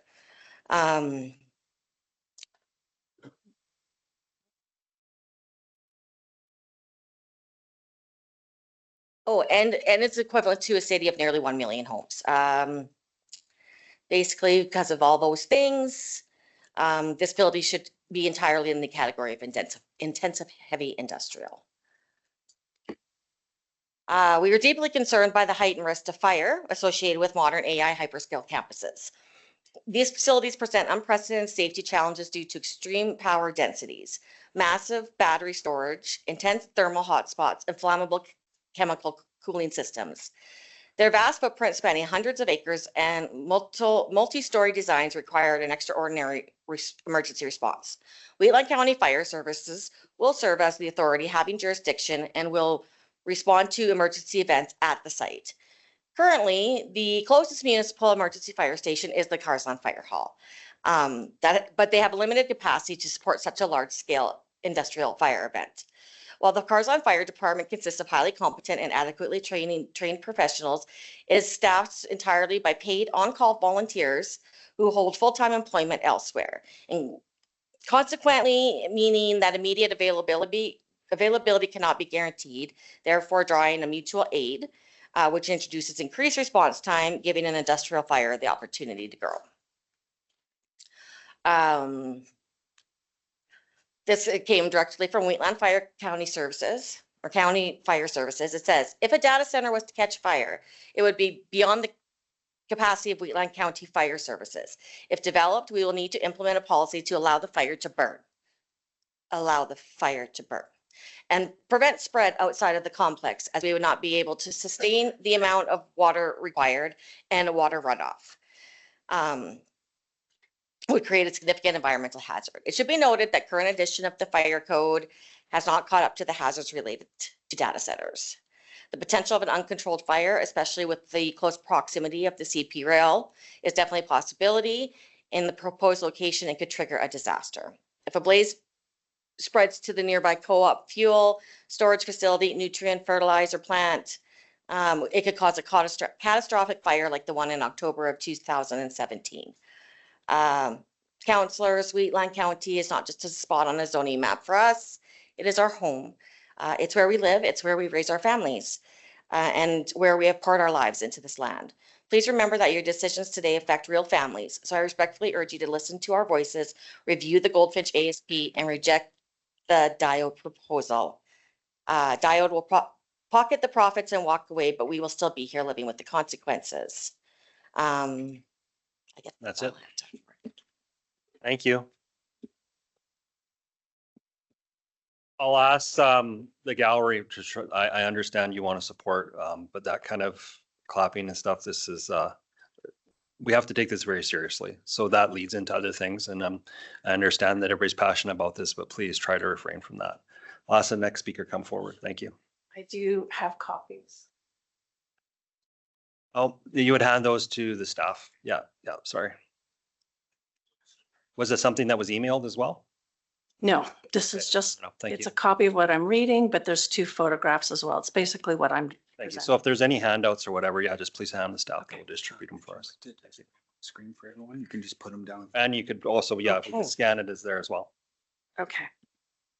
All right, great. And do I wait for my time to start? Please. Yes. Okay. Start, they should be on it. There you go. Good morning, Reeves and members of the council. My name is Emily Barnett, and I'm appearing today as a formal proxy for Bart Habermiller. We both live and Gloria Fenton and David Gassick, who live all directly affected by the bylaws proposed today, and we all oppose them. I respectfully ask council to reject bylaws in this hearing. This proposal is about more than the land redesignation. It asks council to shape the Goldfinch area structural plan to accommodate a form of development it was never designed to contemplate. Today, I will speak about several concerns. 1, the medium industrial misrepresentation. According to the ASP, this land was intended to be a transition between heavy industry areas and country residential.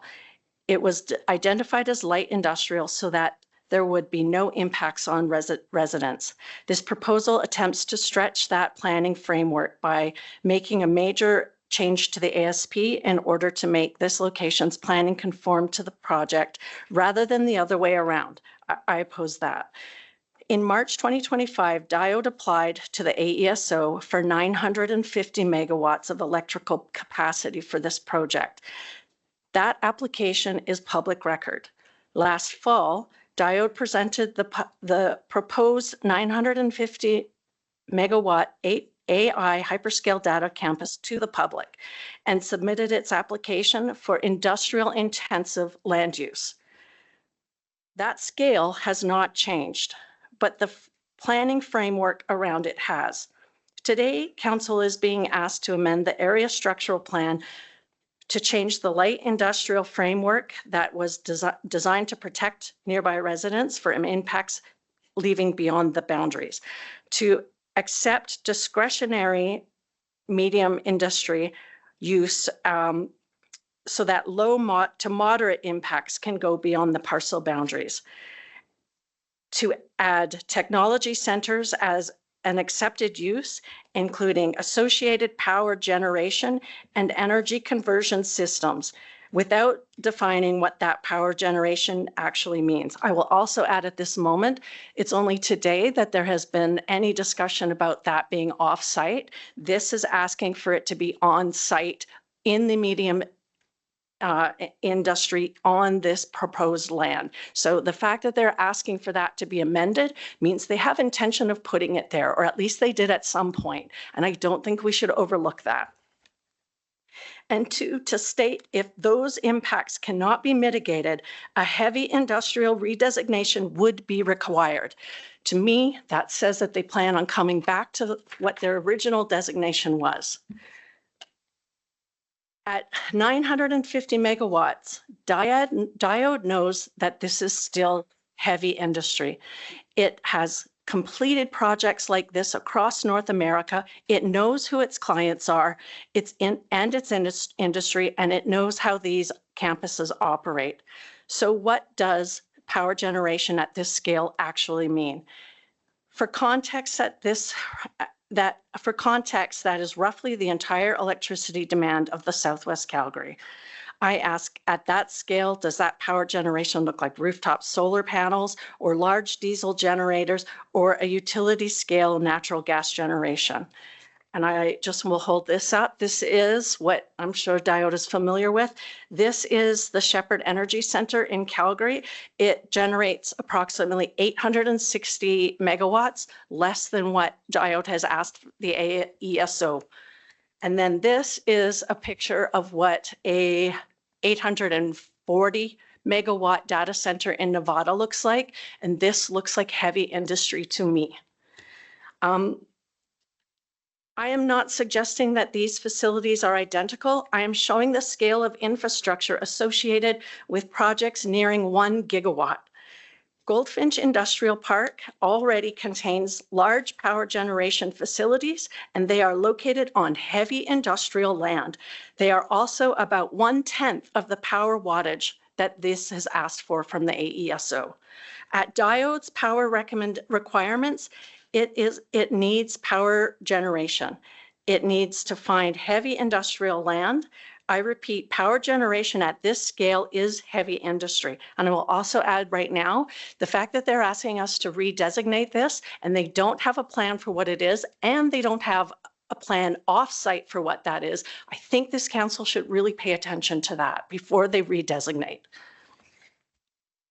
This matters because projects of this scale are arriving faster than planning systems have evolved to address them.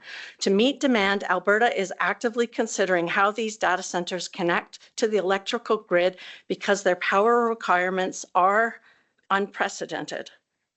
Power supply is starting to become a part of the planning stage, allowing council to make informed decisions that protect residents. I'm going to skip over this really important part because, and if I get a chance to come back to it, I will. That part is about Class 1 farmland and how it relates to our RGMS. It also relates to how Diode's biophysical, it's their own biophysical impact assessment, section 811 land use. The consultant states, for this project to proceed, land use must change from agricultural to industrial. This change is considered negative because it represents a permanent loss of agriculture. That is not my opinion. It is the developer's own environmental consultant acknowledging that this project permanently removes prime farmland from agricultural production. The report rates that impact as low because change will only occur if council decides that it's acceptable. Think about what that means.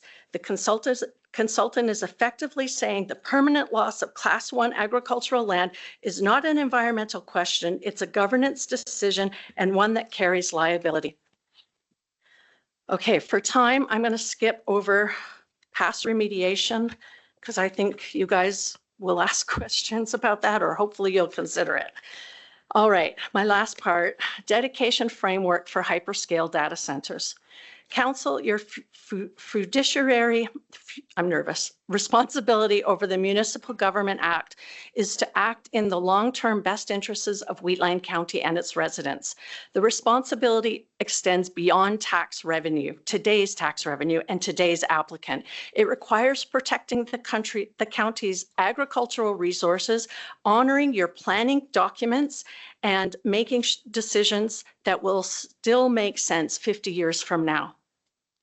If council believes data centers have a future in Wheatland County, I do not believe this is the right planning process or the right location.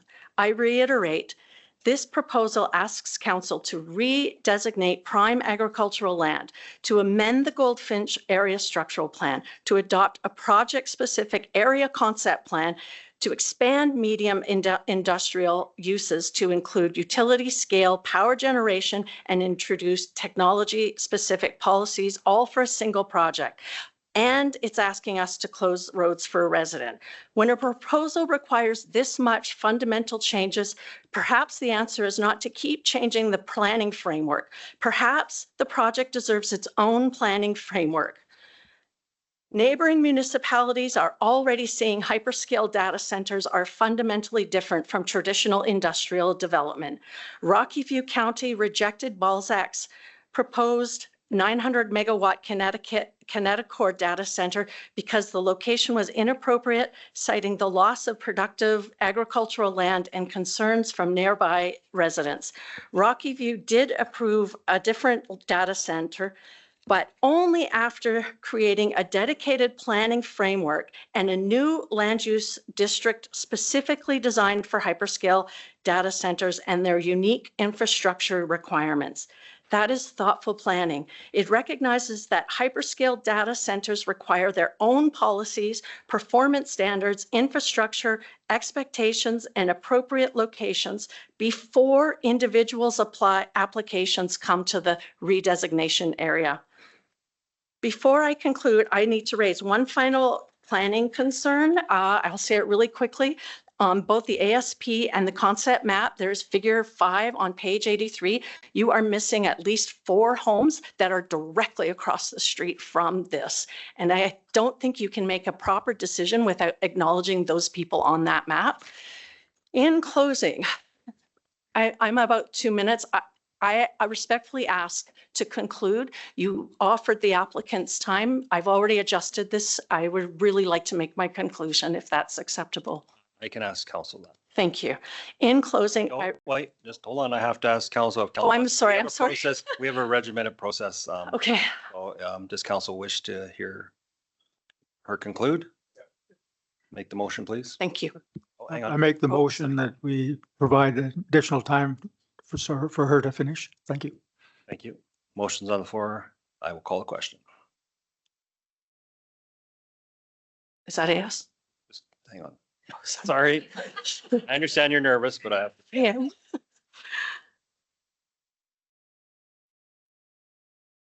It'll come up here. That's carried. Go ahead. Okay. In closing, I respectfully ask council to vote no to every proposed amendment to the Goldfinch area structural plan, refuse the area and refuse the proposed concept plan, and defeat all of these bylaws. If Wheatland County wishes to pursue hyperscale AI data centers in the future, I encourage council to first develop a dedicated planning framework and land use designation for the emerging form of development. Identify the most appropriate land locations where impacts on residents, agriculture, and existing communities are minimized, and then evaluate future proposals against this framework. Good planning establishes the framework first. It does not reshape the framework to accommodate the very first application that arrives. Thank you for your time, your careful consideration, and your service to Wheatland County. Thank you. Thank you for the extra time. I welcome Heidi to the mic, and coming up would be Ingrid Poffenroth and Dennis Poffenroth as well. Welcome. Welcome. Thank you.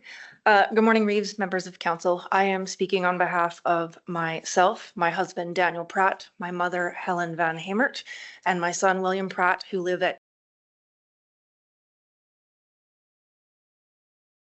as well as my staff members who live at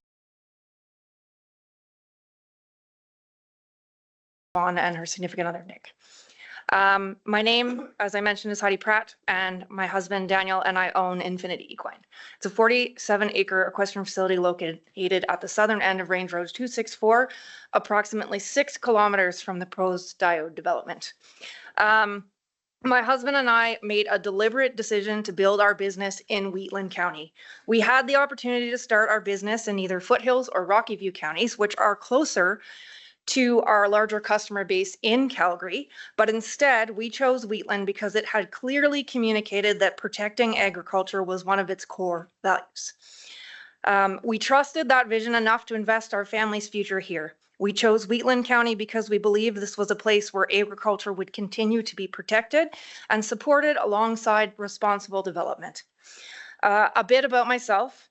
I hold a Bachelor of Science degree with an honors in geology. I spent 14 years working in Alberta's oil and gas industry, where one of my main areas of expertise was groundwater protection and environmental stewardship. Because of that experience, I am reviewing this application not only as a neighboring landowner and agricultural business owner, but also from a technical perspective.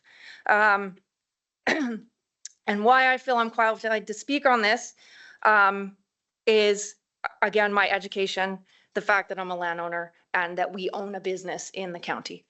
In addition, I live with severe asthma. Since 2019, I've nearly lost my life 3 times due to asthma attacks. One of the reasons my family chose to build our home and business here was because of the clean rural air. I want to be clear, my husband and those who are living on our property oppose the rezoning of this location from agricultural general to industrial general or medium industrial has been mentioned in order to facilitate the building of the diode data center. My opposition is not to technology, artificial intelligence, or economic development. I recognize that these industries are important and that economic growth has a place in our province and within our county. My opposition is because I do not believe that Diode's proposal has demonstrated that a hyperscale data center of this magnitude can coexist with neighboring agricultural operations, private wells, rural residents, and environmentally sensitive resources at this location. Based on my review of Wheatland County's municipal development plan, the area concept plan, and the publicly available technical information, I have identified several significant, important gaps. I do not believe the applicant has yet demonstrated that this is the appropriate location or that neighboring agricultural operations, water resources, and residents will be adequately protected.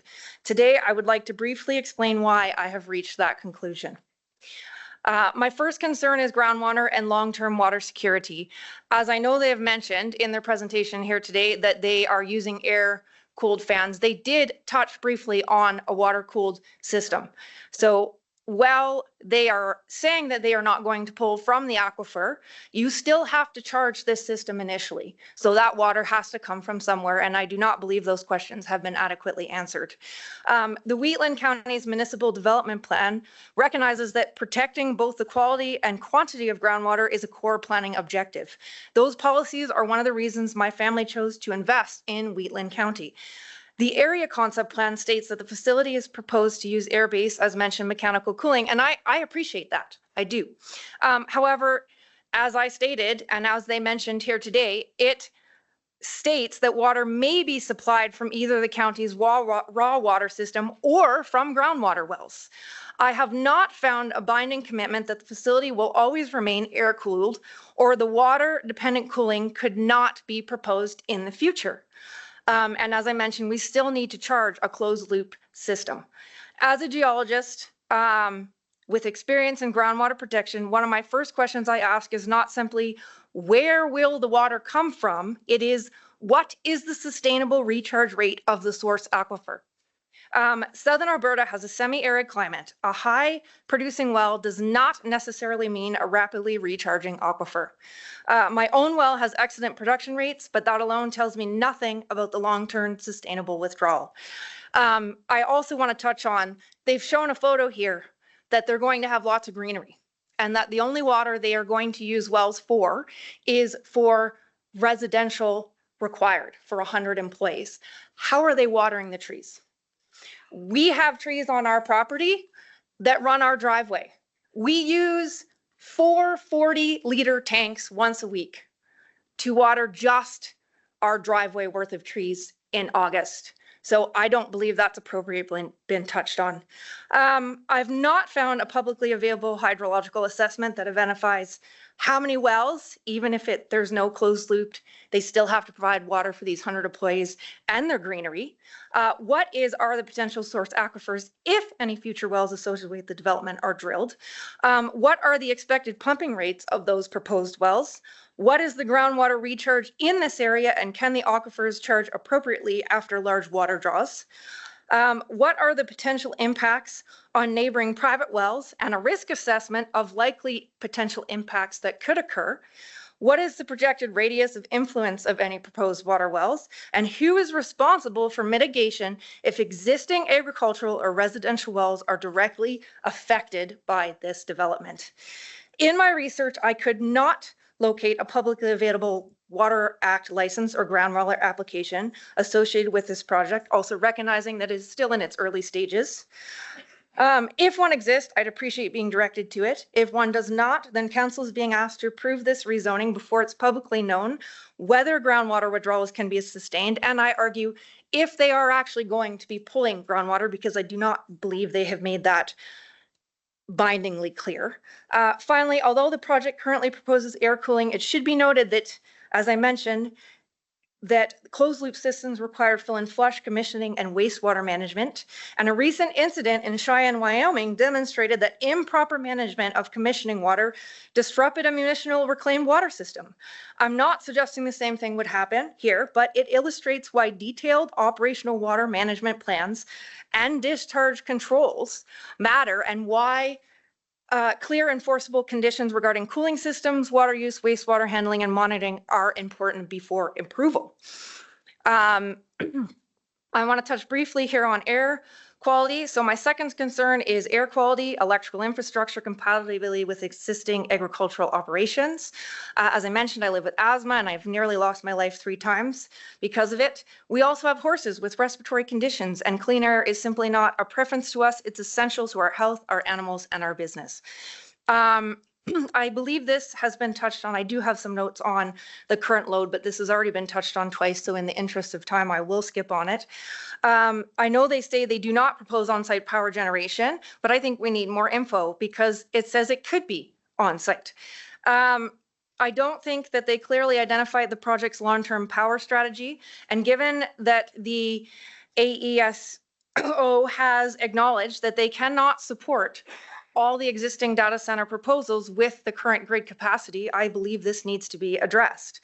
If future power generation is on site, or if their diesel generator backups are there, is there an air quality noise study and what the impacts will be on agricultural operations? The publicly available information does not demonstrate how those impacts have been assessed. I know they say they'll do one, but at this point we're being asked to just trust that it's going to happen. Until the long-term power strategy and its associated impacts are clearly demonstrated, I don't believe it's been shown that this development is compatible with the surrounding agricultural community. So a little bit about us. Infinity Equine is more than a boarding facility. We are a breeding operation and we operate the New Beginnings Thoroughbred Initiative, a program that gives retired thoroughbreds a second career beyond the racetrack, chuck wagons, or Indian relay racing. Many of those horses arrive physically and mentally exhausted and require a calm, consistent rural environment before they can safely become children and families' horses. As breeders, we don't just care for today's horses, we are investing in the next generation. Decisions made today about neighboring land use will affect our breeding program for years to come.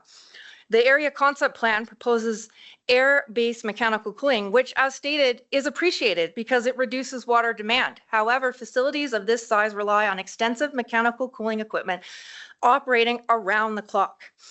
I know they say they will do a noise assessment, but horses are prey animals. Their behavior, welfare, and breeding environment are influenced by their surroundings. As someone whose livelihood depends on raising, breeding, rehabilitating, and training and housing horses, I believe those impacts deserve careful consideration. Your own municipal development plan states that industrial development should minimize impacts on surrounding land uses and be compatible with neighboring agricultural operations.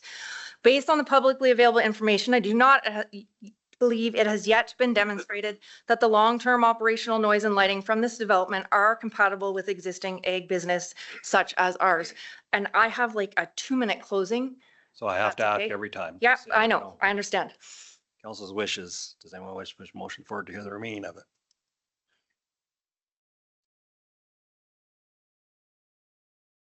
Who wants to put a motion forward?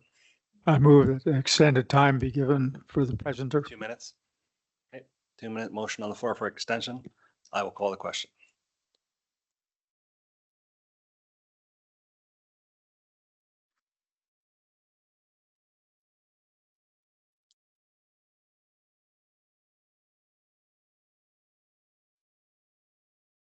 That's carried. Please Thank proceed. you. Before I finish, I'd like to leave council with one final note.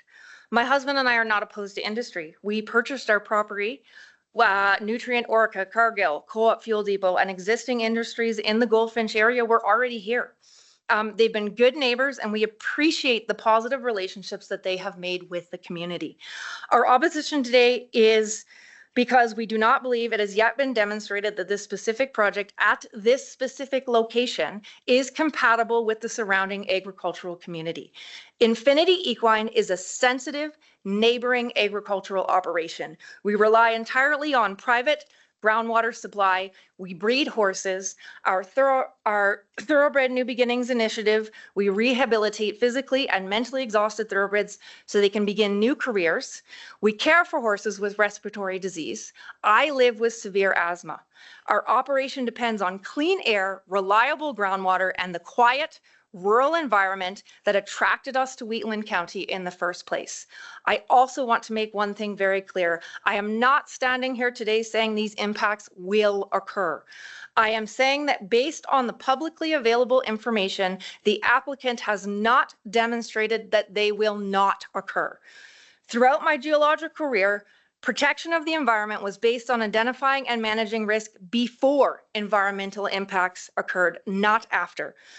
Good planning works the same way. You are not deciding whether data centers should exist. You are not deciding whether Alberta should embrace technology. You are deciding whether the specific agricultural land package should be permanently rezoned from agricultural general to medium industrial for this specific project. Once that decision is made, it is effectively permanent. My husband and I trusted Wheatland County's vision when we invested our family's future here. We chose the county over municipalities closer to our largest base because your planning documents clearly communicated that agriculture was not simply permitted, it was valued and protected. We relied on that vision when we started building our home, our business, and our future in this county. Today, my husband and I are respectfully Sorry, asking. but I'm about to have to. Sorry. You're over your Yeah, 2 minutes. thank you. Do you need more? Okay, thank you. Appreciate it. Ingrid and Dennis. Ingrid first. I'm assuming you two are speaking individually? Okay, so 5 minutes each. Okay. Yeah. Individually. Whose cell phone is this?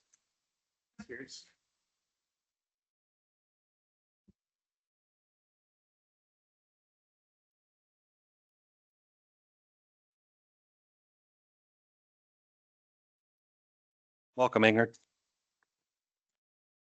I'm just waiting for you to get my information.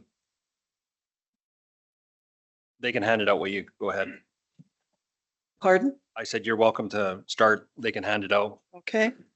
Good morning, counselors, staff, constituents, Diode representatives, and visitors. My name is Ingrid Poffenroth, and I live at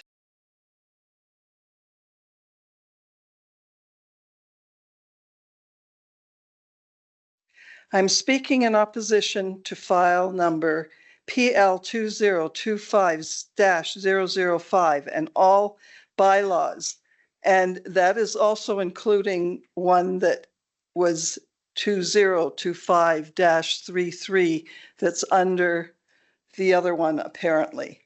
Under it too is file number RC 2025-001 and the bylaw under it. I'm speaking for myself and Angela and Jeff Poffenroth or St. Mars, who live in Carsland. So that gives me 10 minutes. We'll get adjusted.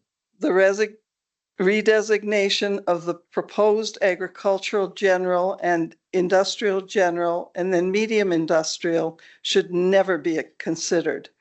Redesignating the proposed area of industrial general, then medium industrial, does not, in my opinion, follow the vision of Goldfinch Industrial Area Structure Plan, which states to provide a framework for diverse industrial development and optimally located supporting uses that are sensitive to adjacent landowners and natural open spaces, ensuring that the rural character of Wheatland County is maintained, to provide employment opportunities in alignment with Wheatland County's strategic planning objectives and current market trends.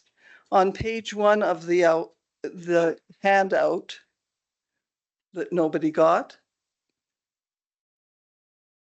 you have the map that we first agreed to at 2018, and then CGC was added into the light industrial portion of the map to intensive industrial classification in 2023.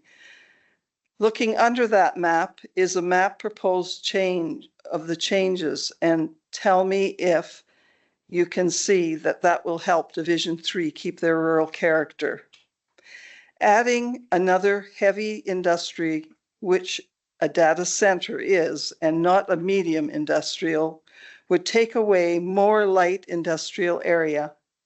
The Goldfinch Industrial Area Structure Plan has already exceeded the 400 acre of industrial from the 2016 to the 2041 projection. Division 3 is the smallest division in the area, with bringing in the most industrial taxes for all the divisions in Wheatland County. It is time that the other divisions step up and take on the burden.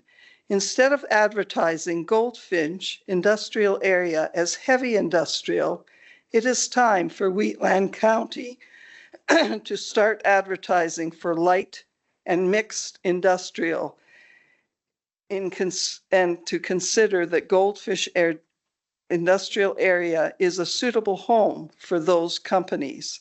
We don't want to look at a redesignation of land to a medium industrial to accommodate a data center that a huge number of residents have told Wheatland County repeatedly that they do not think is the right fit for the land Diode wants.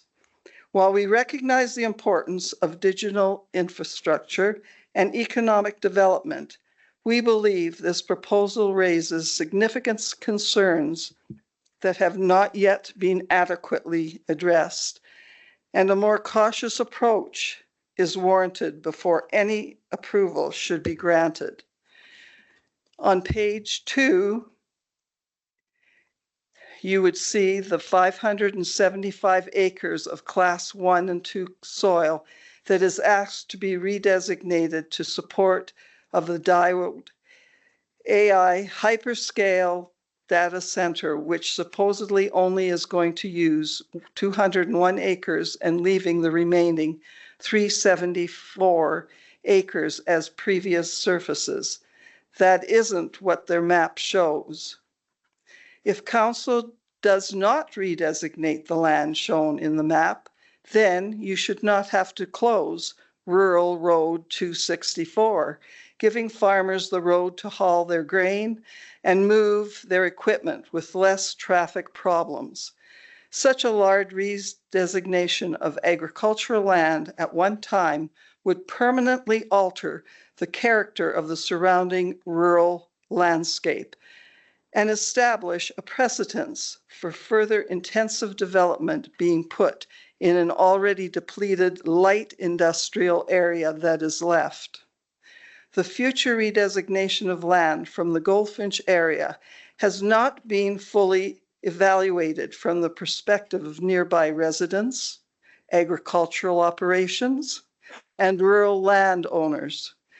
Data centers can generate continuous noise, pollutants, and visual impacts that may affect nearby residents, wildlife, horses, cattle, farm animals, and landowners. Much more detailed study should be required before redesignating the land and giving it over to Diode. If you looked at page 3, you would see the Wheatland County environmental map. Diode has a study done in 2025 to identify wetlands and found 149.5 acres of the 575 acres were wet areas. They also observed coyotes, raptors, and gophers on the land, trees and bushes and shrub.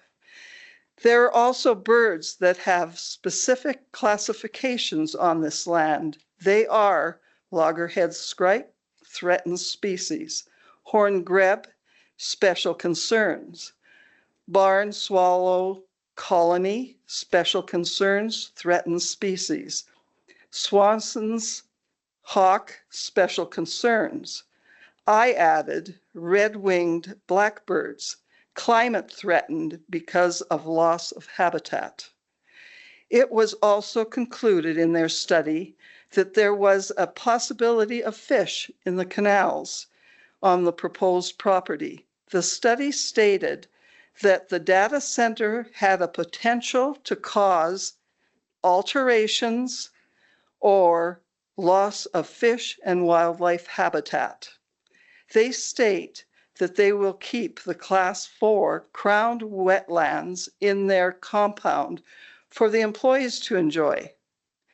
When do the rest of the residents of Division 3 get to enjoy the wetlands and greenlands that they're proposing? They can't, because the whole compound will be fenced. Until more studies are completed and publicly available and reviewed, it is premature to approve this whole proposal.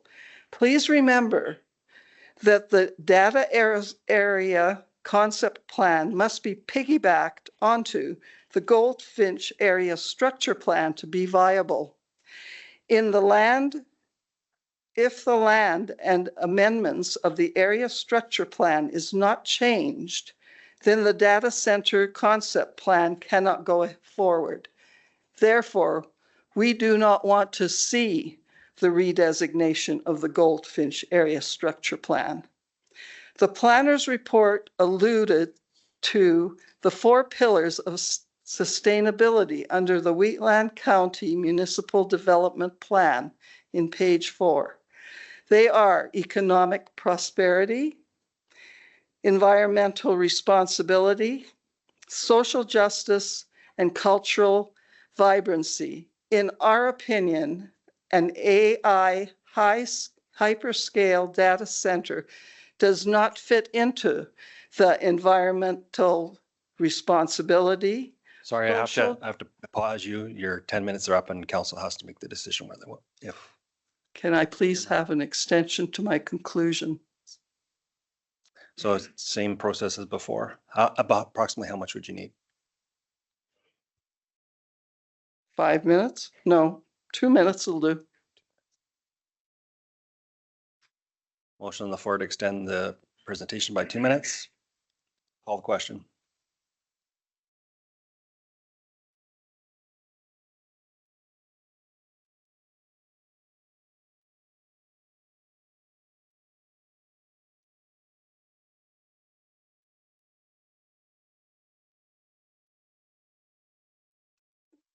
That's carried. Please proceed. Thank you.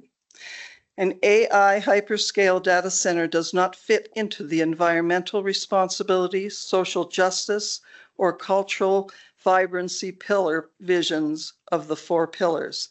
If this redesignation is approved, I predict many Division 3 residents will want to move and not live or retire in the community that is in the data center's noise and pollution zone.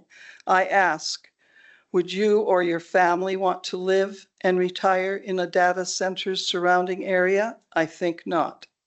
Wheatland County should carefully consider whether the permanent loss of agriculture land, the crucial habitat in the planned redesignation of the land, putting a data center on the land and closing a rural route is justified. The Division 3 residents have objected to the data center being built in our community since October 2025, when the first letters of opposition were sent to Wheatland County planners. Council, I pray today that you will ensure that the decision you make will reflect the objections of the current Division 3 residents, keep the environmental sustainability for future generations to enjoy, and the overall sustainability of Wheatland County's rural character. Thank you for your time and consideration. Thank you. Right now we have Dennis coming up, and then on deck, he's just walking out of the room. Samuel Crowfoot would be next, if he could be. And then Helen Van Hemmert, sorry. And I just want to remind people, our process is 10 minutes and there's a lot of people here. So if we keep adding time, there's going to be some people that may not be able to get to speak. So if you're repeating things, we're taking notes, we're trying to get everybody in to say their piece. And of course, we want to hear everybody as much as we can. Also, people that are on the line, the process, as I've stated before, the people in the room first will speak. Anybody that's phoning in, raise your hand after. So we had 24, we've done 5 now. So it's going to take a while. Welcome. Thank you. And if you could please state if you're speaking for an individual or a group right at the front. I am speaking for a group. I am speaking for a group. Good morning, councillors, staff, Diode representatives, and constituents. My name is Dennis Poffenroth, and I live on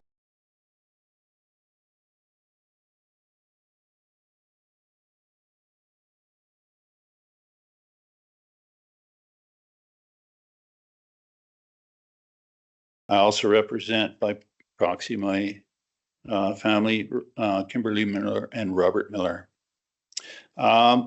We too are speaking in opposition to file P2 2025-005 and file number RC 2025-001. We join many others in expressing our serious concerns over the proposed designation changes suggested for the Goldfinch area and structure plan and opposed the hyper data center. We've heard quite a bit already about land use and environmental concerns. I was going to speak to that to some degree as well, but I will pass by and speak on things that I am quite concerned about that may not have been touched on yet. One of those is the accumulated heat within the building. And I say the accumulated heat in the building. I was going to address the heat that would have been generated by the huge generators on site, but apparently that's not going to happen. At least not on that site. Somebody else will have to face that problem of noise and heat eventually. But nevertheless, there's a huge amount of heat will be generated within that building. That's not like a town of Carsland, for instance, where there are 100 or several hundred homes that are spread apart, generating heat through their stoves or their furnaces and over a prolonged period of time. The heat coming out of this center will be continuous and it will be high. And it all comes off of that one single footprint. A massive amount of heat will be discharged by radiation convection and conduction, as experienced by many other affected communities that have had data centers. A huge heat dome is created, which affects the local climate and humidity. The dome is claimed to be as large as a 10-mile diameter. There are also sources of heat that are emitted from the data center. One comes from, would have come from generators that produce the power, but others come from the hum emitted from within the complex.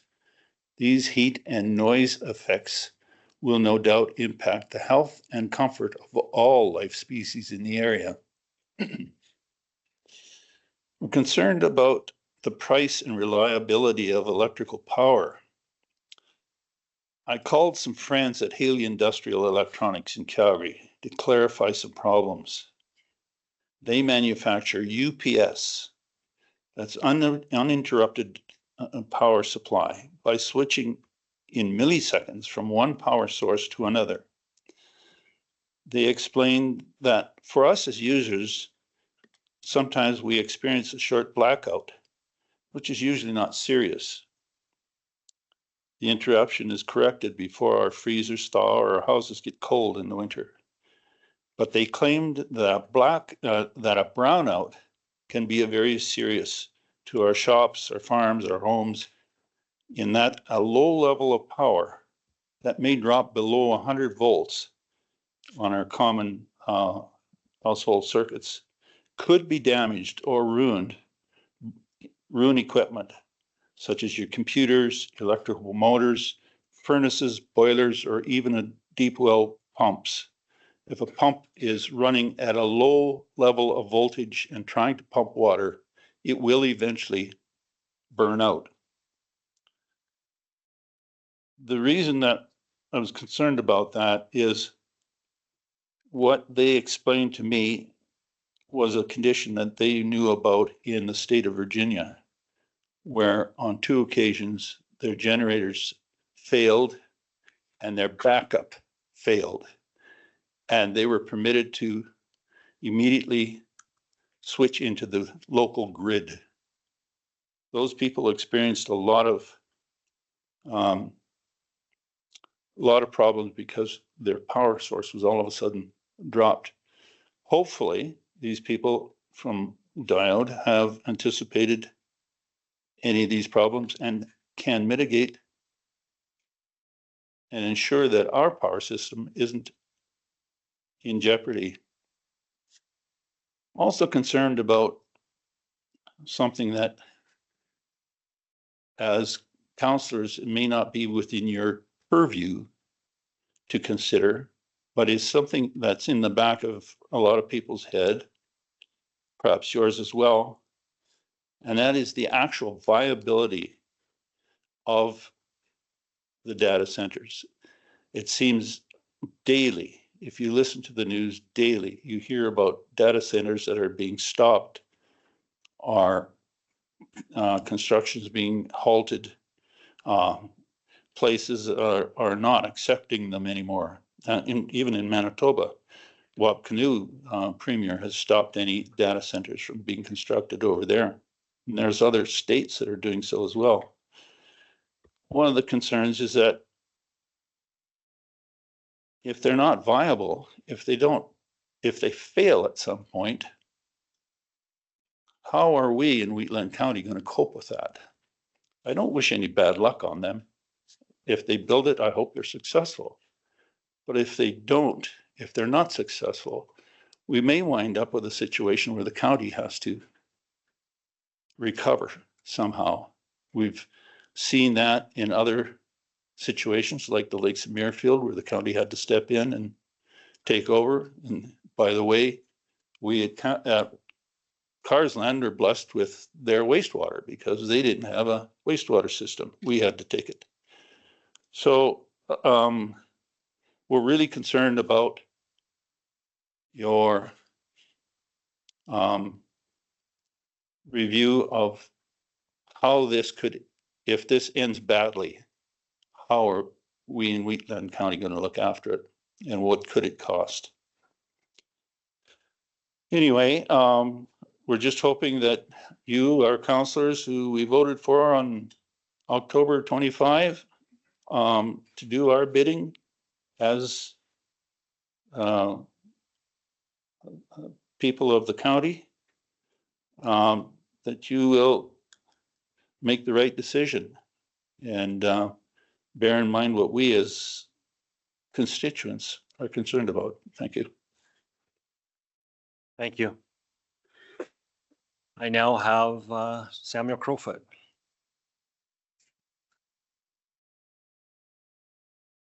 And I should say Chief Samuel Crowfoot. Thank you. Welcome. Yeah. Hello everybody, my name is Chief Samuel Crowfoot of Siksika Nation. I have the honor and privilege of being here today. I've written down some comments, and I would just like to read from these comments just for in the interest of time. I was raised on Siksika Nation and in around the county of Wheatland. My family and people have existed and lived in this area since time immemorial. I've attended elementary, junior high, and high school in Strathmore and in the area. I'm connected to many lifelong residents within the county and consider Wheatland County my home. My comments are on behalf of Siksika, my family, and all treaty people. Siksika Nation is deeply concerned and disappointed that Wheatland County has advanced a proposal to amend the Goldfinch Industrial Area Structure Plan and adopt a new area concept plan and redesignate lands to accommodate a major data processing facility immediately west of the Siksika Reserve without any consultation or meaningful engagement with our nation. This proposal is not occurring in isolation. It is being considered on lands directly adjacent to Siksika Nation, lands where any environmental impacts will be felt first and foremost by our people. Our concerns are significant. The proposed development has the potential to affect the air we breathe, the water we rely upon, and the environmental health of our traditional territory. Prevailing winds move from west to east, placing Siksika directly downwind of the proposed facility. We also have serious concerns regarding the project's anticipated water demands. The Bow River flows through Siksika Nation and is fundamental to our community, our culture, our economy, and our future. At a time when Alberta continues to experience increasing pressures on water resources, it is imperative that any industrial development fully account for its impacts on downstream communities. For Siksika Nation, these concerns extend far beyond environmental regulation. They engage our constitutionally protected Aboriginal and treaty rights. They engage our inherent responsibility passed down through generations to protect our lands, waters, wildlife, and environment for those yet to come. Meaningful consultation is not optional. It is a legal obligation protected by Section 35 of the Constitution and fundamental principle of reconciliation, an obligation that has been upheld in court time and time again. Siksika is therefore profoundly disappointed that Wheatland County chose to proceed to public notice of this proposal before engaging Siksika Nation in any meaningful way. Our nation expects and deserves better. We expect governments to recognize that decisions affecting our lands and treaty rights cannot be made without our participation. Respect for treaty rights requires more than notification after decisions have already been advanced. It requires early, meaningful, and good faith engagement. Siksika Nation is grateful for the opportunity to participate in this public hearing on this proposal and place our concerns on the public record. We will continue to advance we will continue to advocate for the protection of our people, our environment, and our treaty rights. Siksika is not against responsible development of the area. However, this project does not seem to fit that criteria. Development cannot come at the expense of our rights, our health, our waters, or the future of our nation. We call upon Wheatland County to pause this process, engage directly with Siksika Nation on a government-to-government basis, and ensure that the environmental, cultural, and treaty implications of this proposal are fully understood before any further decisions are made. Should this project continue without the required meaningful consultation, we will explore every possible legal remedy available at our disposal to ensure the protection of our rights and defend our territory. Jan. Thank you. I just thank you very much for your comments. We certainly want to work with Siksika Nation as much as we can. I'd like to just ask our administration how we can do that going forward. I know we have, this is just the first step in the process, so just a comment from administration, please. Thank you. Through the chair to Councillor Laprise. Should council choose to approve the applications today, there are, as you say, a number of steps to come. Most importantly, the development permit phase, where we would have a better understanding of the technical matters that the nation has raised as their concerns, and administration would reach out and work with Siksika as our neighbors on these technical considerations. Thank you. We have Helen Van Hemert. And then on deck, we have Dennis Mal, both, and Kari Fulmek. Go ahead. My name's Helen Van Hemert, and I live at Infinity Equine, sorry. And we're right on the coulee, which is absolutely beautiful. And I wonder how many council members and how many members that are part of the Diode Adventures have actually gone to see this area, to see what the coulee's like, to visit the farmers, to visit the people that live there, to see what they are going to impact. One of the things that bothers me when they said low to moderate impact, well, explain to me what moderate is. Right now, we want no impact. Maybe we can accept low, but what exactly is moderate impact to our community? The other thing is, and it kind of gives me an idea of what their importance is, when we had the counselor who has the nutrient plant explaining, and other people explaining how the closure of this road would affect them, and the length of time it would take and the inconvenience, it seemed to me that they were more interested in the inconvenience of those that will be working at the plant or at the data center, that they might have to wait 2 minutes to cross the street, where some of our people might have to travel up to 10, 20 minutes, possibly 30 minutes to go around. So that does kind of bother me, that what is their main goal, is to serve us and to help us, or to help those that they are selling this business to. Now I'd like to speak for proxy for James and Deborah Zaleska, and they live at 264027A, Township Road 224. And he was going to come today, but he had a work thing that he had to do. He says, my name is James Zaleska, and I live approximately 2 miles from the proposed site. I am here today to express my opposition to this application. I want to be clear, this is not about being against data centers or being against development. This is about whether the proposal is being brought forward in the right place with sufficient confidence for a decision that is permanent. Right now, I do not believe that standard has been met. Council is being asked to amend the area structure plan, adopted an area concept plan, redesignate approximately 576 acres of land from agricultural general to industrial general, and support a related road closure to facilitate that development. This is not a minor change. It is a significant land use decision that will influence the long-term future of this area. And once that decision is made, it cannot easily be reversed.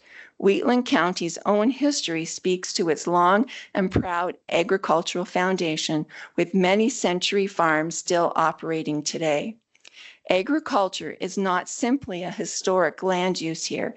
It remains a defining part of the county's identity and economy. That context matters when considering a permanent land use change of this scale. This area has long functioned as part of an agricultural and agriculture-related industrial corridor. Nearby, we have Nutrien's Nutrigen facility, the Orca plant, the cargo grain elevator, Richardson's Pioneer grain handling operations, and bulk fuel infrastructure supporting agricultural operations. These are not random developments. They represent a clear pattern of land use tied to agricultural, crop inputs, grain handling, commodity movement, and rural operations. The area is also situated along a rail corridor that supports agricultural commerce and access to markets. Facilities such as grain elevators, fertilizer production, and agricultural services benefit directly from that access because they move large quantities of agricultural products and inputs. Based on the information presented, the proposed data center does not appear to rely on rail access or contribute to that same agricultural system. That raises an important planning question. If this area has evolved around agricultural production, agricultural services, and rail-supported commerce, why would we permanently convert this strategically located land to a use that does not depend on those advantages? In this, the right type of development in a location that is clearly evolved around agriculture and supporting infrastructure. In my view, it is not. I also have concerns related to water and power. I rely on groundwater for my household water use, so water sourcing and long-term sustainability are not abstract issues to me, they are personal. Developments of this scale can require significant water and substantial electrical demand. Given the size of this proposal, I believe residents deserve a clear understanding of how water will be sourced, what the long-term implications may be, how electrical demand may be met, and what impacts that demand could have on existing infrastructure. These considerations should be clearly understood before a permanent land use decision is made. I also want to address the proposed road closure. The public materials indicated that the road closure is being pursued to facilitate consolidation of the adjacent lands. From my perspective, this road continues to serve an important public purpose. It provides access to essential services, including bulk fuel, fertilizer, and grain handling facilities used by rural residents and agricultural operations. If this road is closed, I will personally be required to travel approximately 4 additional miles to access those services. For those of us who live and operate in this area, that is not insignificant. It affects time, cost, and efficiency. In closing, this is not a decision about whether data centers are needed. The decision before council is whether this is the right place. This proposal would permanently change the use of 576 acres of land in an area that continues to support agriculture, agricultural services, grain handling, and rural infrastructure. Agriculture is not simply part of Wheatland County's history. It remains a defining part of its identity and economy. I ask that council defer or deny these bylaws until the impacts are clearly understood. There is confidence that there will be no undue negative effects on quality of life, including noise, light, water, and electrical infrastructure, and that this area continues to evolve in a way that supports its long-standing agricultural character. Thank you. Thank you. I'll now welcome Dennis Malbeuf. Sorry if I said your name wrong. Malbeuf. Buff, I didn't know if the F was, yeah, go ahead. My name's Denis Malbeuf. I live in Carsland. And I've been living there since 2020. COVID kicked me out of Calgary. I oppose this PL 2025-005, RC 2025-001. My biggest concern is the lack of clarity, like it was asked by a gentleman here, how much power is going to be consumed and where's it going to be at? Well, there's going to be, what I understood, there's going to be a a power generation facility somewhere else, but we will have backups at site. It was asked how much power. Didn't really know. I didn't hear a specific number, but I did hear 950 megawatts by a person in this room. So whether that's correct or not, I don't know, but it seems to be correct by the research I've done with the amount of power that's consumed. So just to give you an example, it takes 5,365 horsepower to produce 4 megawatts. They're asking for 950 megawatts. So a generator that produces that much power, it will take 150 generators to produce 600 megawatts. So 15 generators producing 600 megawatts consumes 3,852,000 liters of fuel per 24 hours. So if they use natural gas does not produce the amount of energy that diesel does. So I don't know where you're going there. How much power? We don't know. It's going to be over there, maybe over here. All right, let's not get up too excited here. So data centers create a high atmosphere and ground soil temperature. It does change a lot in the soil, and it does create a dome of a very large dome. And so with everything going on, especially in Canada with climate change. So what happened to us humans creating climate change and paying for the carbon tax? We all pay for this. I don't know. You throw money at climate and it fixes it. Data centers got billions and billions. I guess they can pay for it. So it was also stated data centers, what are they good for? Well, they'll monitor your banking, your growth, your purchases, your credit cards. They even control your car. They can shut your car off, right? The new cars, they shut you down right on the road. So we won't have to think no more. You know, it'll be, I don't need milk today. Well, I want milk, but you're not allowed milk or your access to your bank account. That's where I think it's going. It's control. They want to control you. It was stated at the UN by Trudeau. He said at the UN, and you can Google it on your Twitter machine there. And he said, "You will own nothing and be happy." I don't know if anybody recalls him saying that. No? Look it up. Look it up on your data thing. All right, what else have I got? How much time? Oh, 30 seconds. Okay, very high power consumption, very high water consumption, and use fertile cropland to do this. So the more consumption, the more demand, whatever you have, power or water or whatever the high demand is, whether it's housing or whatever, the cost is always going to go up. There's no two ways around it. More power, more cost. So thanks for hearing me out. Have a nice day. Thank you, sir. I'll call up one more speaker, and then I saw lunch was coming in for us. So please come forward, Kari Folmack. Yes, Carrie. And I'm representing 3 others. So I'm in a group, and that is my husband, Sid Chadwick, Carson and Ben Scooter, and we all live on the property.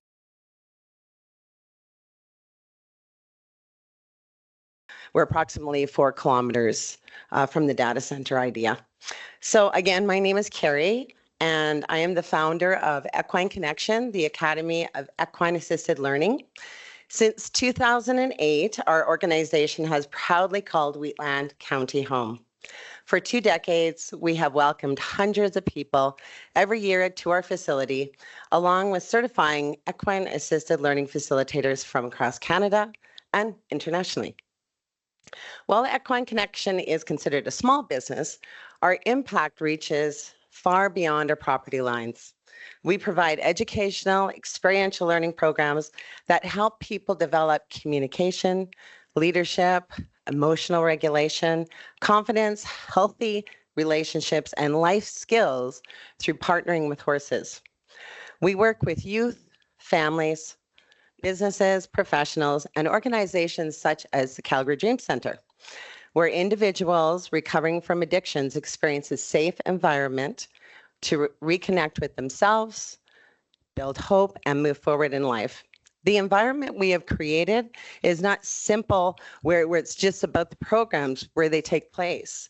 It's part of the program itself. People come to our facility because it offers something increasingly rare: peace, quiet, nature, and the opportunity to disconnect from technology and the pressures of everyday life. Horses require humans to become present, self-aware, and authentic. The calm rural setting is fundamental to that process. It cannot simply be replaced or recreated elsewhere. Our concern is not simply about protecting one business. It's about protecting a community asset that has been serving people since 2008. Equine Connection also contributes to the local economy.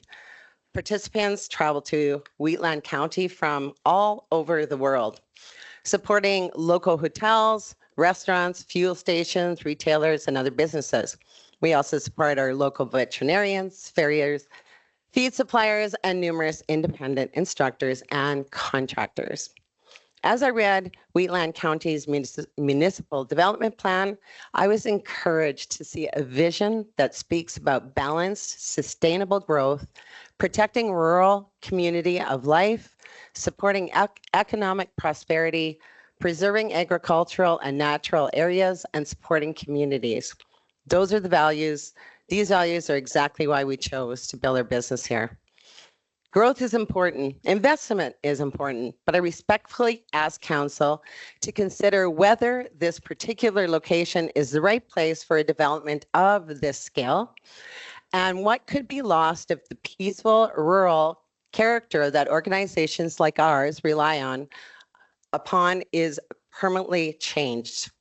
Every week we witness lives being changed and transformed. Those transformations happen because of the unique partnership between horses, people, and the environment which they meet. Once the environment is lost, there simply can't go back. So just a few little facts. Horses hear what we don't. Horses are prey animals, and the number one thing a horse needs to feel is safe.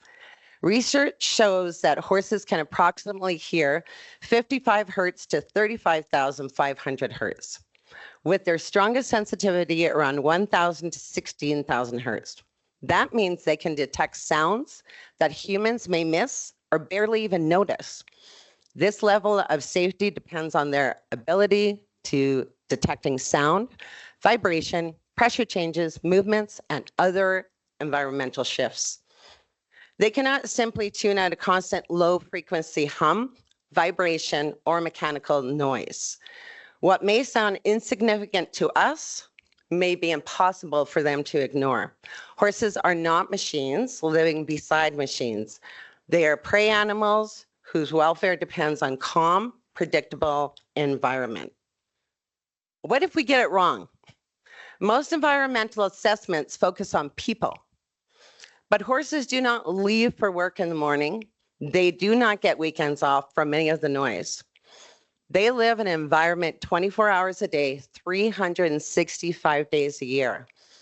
If a data center introduces ongoing low frequency noise, vibration, cooling system, generators, 24-hour operation, the horse's nervous system is exposed continuously, as in their ability to hear and filter what they deem to feel safe.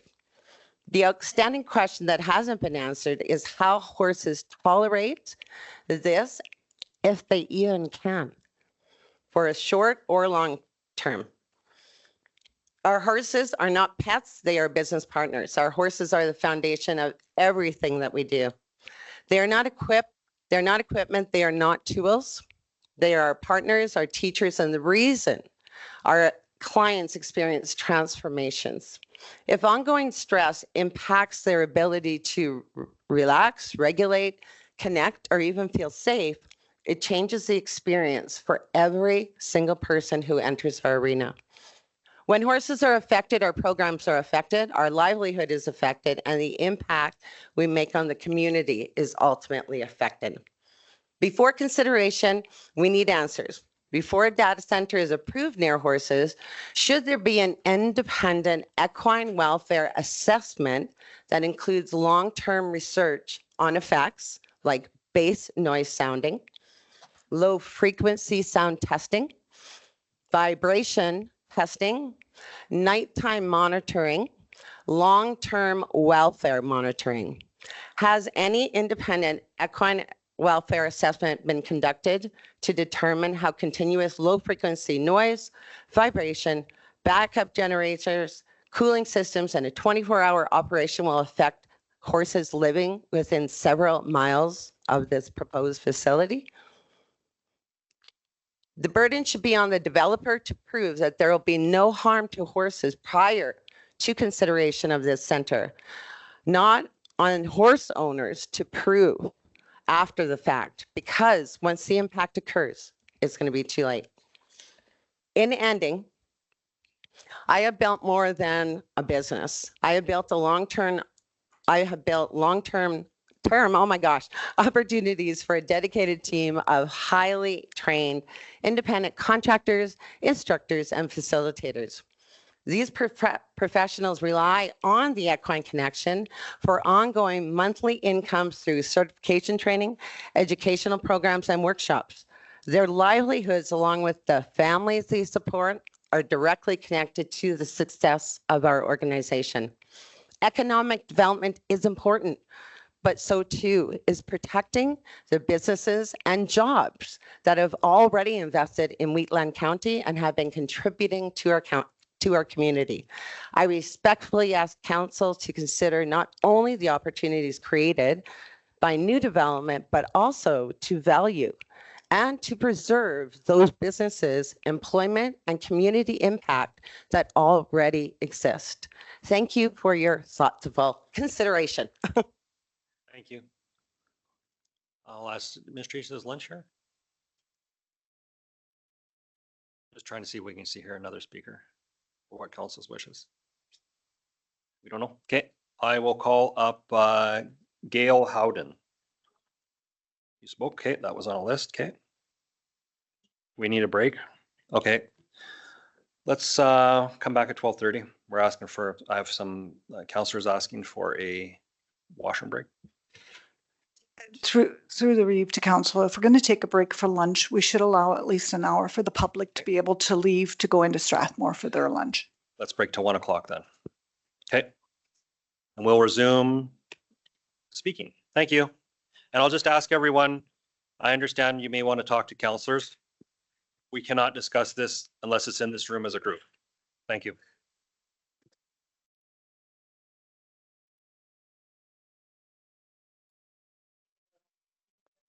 Can everyone hear me? Okay, we're going to resume the meeting. We're resuming bylaw 2025-032 Goldfinch Industrial ASB amendment. We are having people speak from the audience. I have about 15 left. For the people that are online, we will go through the people that are in person first and then go to the online. So it's going to be a bit yet. In my notes here, I have Gail Howden, and I believe you've already spoke. Yes. Okay. So then I have Stevie Swear, Christy Freemark, and Lynn Hoosier. So Stevie, come to the mic and please, and again, please state if you're speaking for a group and everything right off the start. It gives us a chance to get the timer right.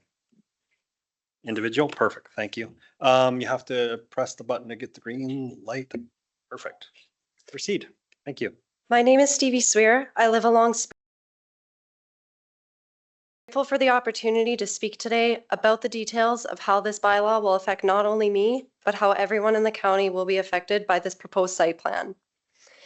A lot of the references that I will be speaking of are referenced from AI data centers, including one from the University of Calgary that was published on January of 2026.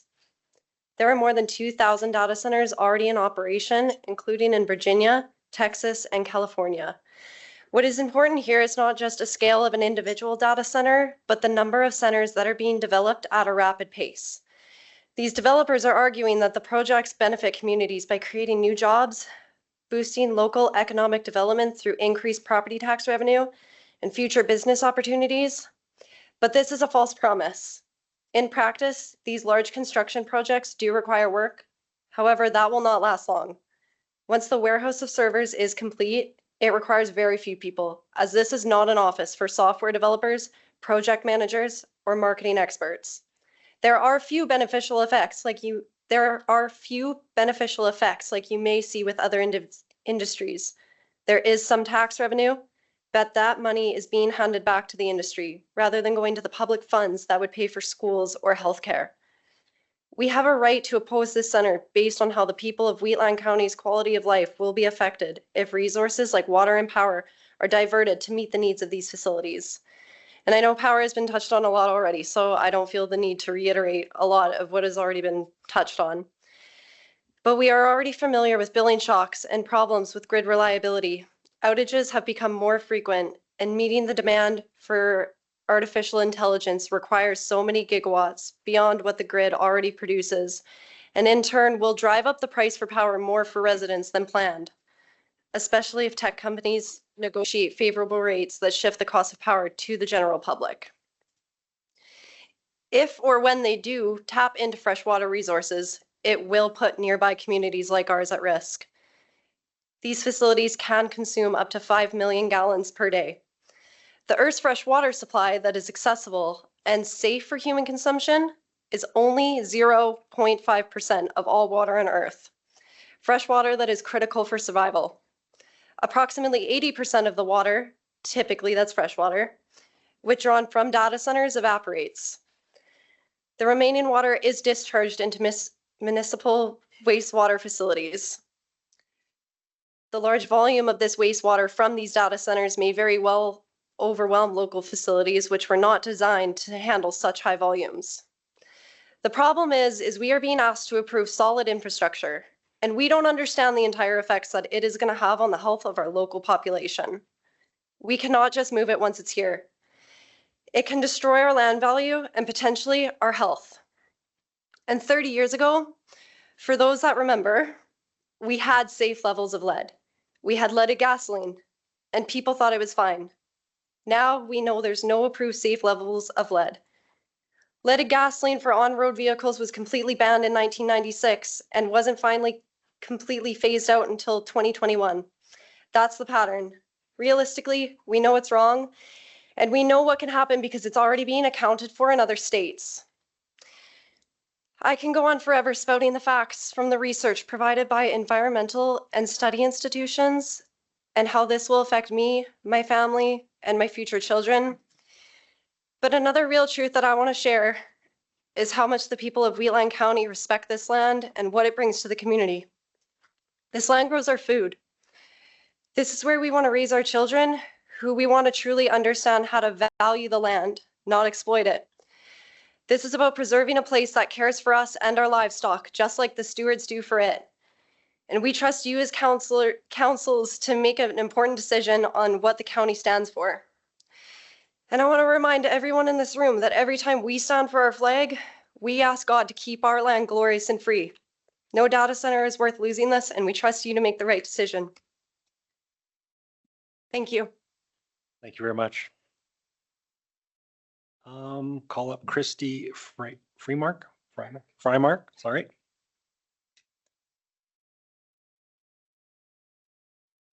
And if there is stuff that's was in the package already, we have that, just so you know. No, it's just some summaries from Okay, fair reading enough. today. Yeah, you bet. And I'm speaking on behalf of a group today. Thank you. Please proceed. Good morning. My name is Christy Fremark, and I'm here today representing myself, my husband Colin, and our children, Charlotte and Court. We live at I'm also here to represent Brianna and Will Fairfield and their children, Weston and Walker, as they are unable today to attend today's public hearing. They live at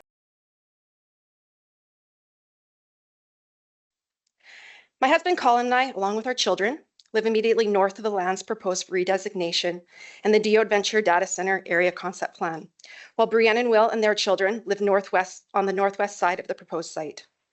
I'm here today to express my strong opposition to bylaws 2025-32, 2025-33, and 2025-34. My family moved to this area for its peace, safety, and agricultural character 9 years ago. What is being proposed today would fundamentally change the environment we live in, not just for us, but for every rural resident in this part of Wheatland County. I want to speak to several key issues. Issue 1 has been spoke about, but I will go into further on it, so I'm going to keep going on it. The loss of the prime agricultural land. The land proposed for redesignation is predominantly Class 2 farmland among the top 4% of all agricultural soils in Alberta. Alberta has no Class 1 soils, making the Class 2 soils incredibly valuable and irreplaceable. Once industrialized, this land is gone forever. The Goldfinch ASP projected 100 acres of industrialized demand between 2016 and 2041. The CGC wallboard plant already exceeds that at over 200 acres. Diode now seeks to rezone 576 of this prime farmland, more than 5 times the ASP's 25-year projection. This scale of industrialization was never contemplated in the ASP. Issue 2, the ASP amendments break the commitments made to residents. In 2018, the lands Diode seeks to reclassify were deliberately designated light industrial, defined as having minimal to no impact on adjacent landowners. This protected nearby homes and aligned with the ASP's vision of rural compatibility. Light industrial was the mechanism that ensured the ASP would be sensitive to adjacent landowners and natural open spaces, exactly as the vision and guiding principles of the ASP require. Residents did not object to the ASP because it was balanced, respectful, and compatible with rural living. The amendment introduces medium industrial, allowing uses with low to moderate impact beyond parcel boundaries. The proposal specifies that medium industrial shall mitigate potential negative impacts that may extend beyond the boundaries of the site. Mitigate means to make less severe, not eliminate them.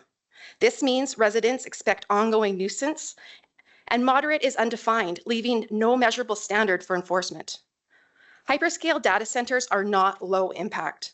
They produce continuous HVAC noise, low frequency hums, and travel long distances, high velocity fan noise, backup generator noise, 24/7 operations with no downtime. The ACP includes no noise modeling, no decimal limits, no rural baseline measurements, and most importantly, no enforceable mitigation requirements. It simply states that a noise impact assessment shall be required later, with no standards attached. In a quiet rural environment, even low-level industrial noise becomes dominant and intrusive. Cooling is described only as air-based, which can mean thousands of high-velocity fans, strong low-frequency hums, and 24/7 mechanical noise. The ACP provides no details, no modeling, and no enforceable standards. Council is being asked to adopt a project without knowing the actual cooling systems or its impacts. And importantly, air cooling is the loudest and most intrusive form of data center cooling, so the ACP statement does not reduce concerns for me, it increases it. Diode does not disclose the facility's size, but they have requested 950 megawatts from AESO. A facility consuming 950 megawatts of electricity will release 950 to 1,140 megawatts of heat, equivalent to the continuous electricity use of 700,000 to 950,000 homes. Air cooling expels this heat as large hot air plumes. Studies of hyperscale data centers of 100 to 300 megawatts show measurable microclimate effects. Warmer nights, altered frost dates, fog formation, icing, and livestock stress. A facility of this scale could affect upwards of 3 kilometers around the campus. Light pollution is also a major concern. The ACP claims it will follow dark sky policy, but Wheatland County has no dark sky policy. So there are no rules governing high mast LED poles, perimeter security lighting, substation floodlights, and 24/7 illumination, all of which create a nighttime light dome. The ASP requires development to be sensitive to adjacent landowners and to maintain Wheatland's rural character. This amendment does not meet those commitments. The ASP also acknowledges that residential interface areas require higher mitigation. Hyperscale data centers exceed the mitigation tools provided in the ASP. Berms and landscaping cannot stop low-frequency noise, heat plumes, and 24/7 lighting. Council also needs to understand the sheer physical size of what is being proposed. The data center campus is planned at approximately 3.5 million square feet. To put that in real-world context, that is the size of more than 60 football fields, or 6 full Calgary IKEA stores directly besides our rural homes. Not a warehouse, it's not a shop, and it's not a factory. It is a hyperscale industrial complex. Issue 3, the amendment to the ASP does not meet requirements under the NGA. Section 2-5 of the Goldfinch Industrial Area Structure Plan states that major changes to the plan, which include change to land use, require an amendment to the ASP, including a public hearing. In accordance with the Municipal Government Act. Because Diode Ventures is seeking to amend the ASP and incorporate the ACP as a guiding document for this area, my research has shown that this amendment must meet the requirements of Section 633 of the MGA. Section 633 requires an area structure plan to disclose the general location of major public utilities. Public utilities include substations, transmission lines, stormwater outfalls, utility corridors, and major servicing infrastructure. The Diode ACP does not show where any of these utilities will go. It defers all major utility locations to future planning, which does not satisfy the NGA and does not give residents or council the information needed to evaluate the impacts of hyperscale campus. Council is being asked to approve an ASP amendment without the information the NGA requires. It is not responsible planning, and it does not meet the legal requirements for an ASP amendment. Issue 4, the proposal is speculative. There's no end user. Diode is a land developer. They will not own or operate the data center. We do not know who the end user will be, what type of data center will be built, what cooling technology will be used, what noise, heat, or lighting profile will exist, or how it will be managed long-term. Council is being asked to approve an ACP for a facility that does not exist with an operator that does not exist using technology that has not yet been defined. This is not responsible planning. This is speculation. Approving a project with no operator and no defined impacts exposes Wheatland County to long-term liability. If the final operator creates noise, light, or environmental impacts beyond what is promised, the county, not Diode, will face the complaints, the enforcement burden, and the political consequences. At a Carson open house in November, Diode was unable to answer basic questions. It could not describe the facility they wanted to build next to our homes. The ACP still lacks any specific information, continually referred to as confirmation at future development permitting stage. How are we, the public, to assess how the ACP will truly affect us without any specific information? When my husband asked the Diode representatives at the meeting, would you live next to a data center? They had no answer. They could not say they would live beside the very project that they were asking us to accept. So now I ask you the same question. Would you live next to a data center? Would you raise your children and grandchildren beside one? Sorry, I have children. If this project were proposed next to your home, would you approve it?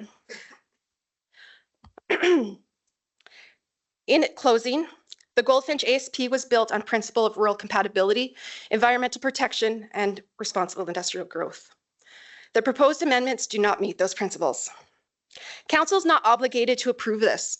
The ASP allows amendments only when they align with the visions and guiding principles. This amendment does not. I respectfully ask Council to reject Bylaw 2025-32 and the associated redesignation. Before I finish, I would be remiss if I did not acknowledge the overwhelming public response to this proposal. The vast majority of letters submitted were in opposition, and the only letters that I was able to see in support came from landowners who stand to benefit financially from the redesignation. What happens to the rest of us? Thank you for your time. Thank you very much. Up next, Lynn, and then Heather Ganon and Kevin Jackson. Last name's Hoosier. So I have three proxies. Thank you. And myself first. Lynn Hoosier. I live right over the Bow River. Thank you for allowing me to provide you with my personal objection to all the proposals set forth in today's meeting. As we all know why we're here, and you are our chosen councillors, you've been provided with everyone in this room's opinion about the proposed changes to our agricultural lands, the investment of future AI data centers, and closure of our roads. So there's really no need for me to rehash that. It's evident. I had to go back to October of 2018, where we had held an open house at Carsland, which was reported in a newspaper article of October the 12th at the time that Colton Nickel, senior planner, and I quote, indicated, the vision of the ASP is to provide a framework for diverse industrial development and optimally located supporting uses that are sensitive to adjacent landowners and natural open spaces, ensuring that the rural character of Wheatland County is maintained. It also aims to provide employment opportunity for residents of Carsland and is in line with the county's strategic objectives and current market trends. And at that time, for those of us that attended this open house, believed that you, as our voices in District 3, had our backs and we could trust that you made some wise decisions. So how did we get so far off of the original path? Is this only about money? Or is it really about supporting the mantra of Wheatland County, its promise to infinite landscapes and infinite possibilities as stipulated by Reeve Amber Link on the community profile of September 2020? If the county maintains the direction that it's going, it will slowly abandon the agricultural roots in the history of century farms that are still in operation, thus becoming more of a wasteland than an attractive rural setting. Why could we not use this proposed plan to our advantage instead of a quick fix that may only last 20 to 30 years? Make something that will last for a longer period of time. Include our future, our children, grandchildren, even our great-grandchildren. Look around at some of the areas outside of Calgary that have started to attract investment. We have Millerville utilizing its history, Rosebud with its theatrical programs, and even Vulcan with its attractions to come see the Spaceship Enterprise and Dr. Spock. Could we not have repurposed this land to cover something that the community could get behind? Just one idea I'm going to throw out. We know that communities are in short supply of athletic venues. Is it really too late to get everyone behind something that will enhance our area for more than 25 years? Soccer fields, hockey arenas, bicycle velodromes, working in conjunction with Speargrass, maybe a PGA golf course. All of these are far more beneficial and more readily acceptable to the surrounding neighborhoods than the data center. We know and understand that this is an open invitation from the province of Alberta to encourage sustainability of our province. Why are we so afraid to stand up and say, no, not in our backyard? We have a different vision, a vision that is more inclusive. This is not an easy task at this stage of the program. Nothing successful is easy. We all learned that at our mother's knees if we were to go out into the workforce and become successful. We still have an opportunity to go forward and make something of our county. It's not too late. Yes, I see how much work has been prepared for the eventual destruction of this land. And yes, it's too bad that we've spent so much money to get to this stage. But this is our future, not just for today, but for the next 50 years. Unfortunately, not all of us will be around to witness that actual transpiration. Sorry. But remember this is your legacy as well. This is what you will be remembered for. Is it really worth it? Please reconsider. My last thought is I'm a resident of this county and I'm confident that you will make the right decision so that we can become the envy of this part of Alberta. Thank you for my time and yours. Nora Maidman.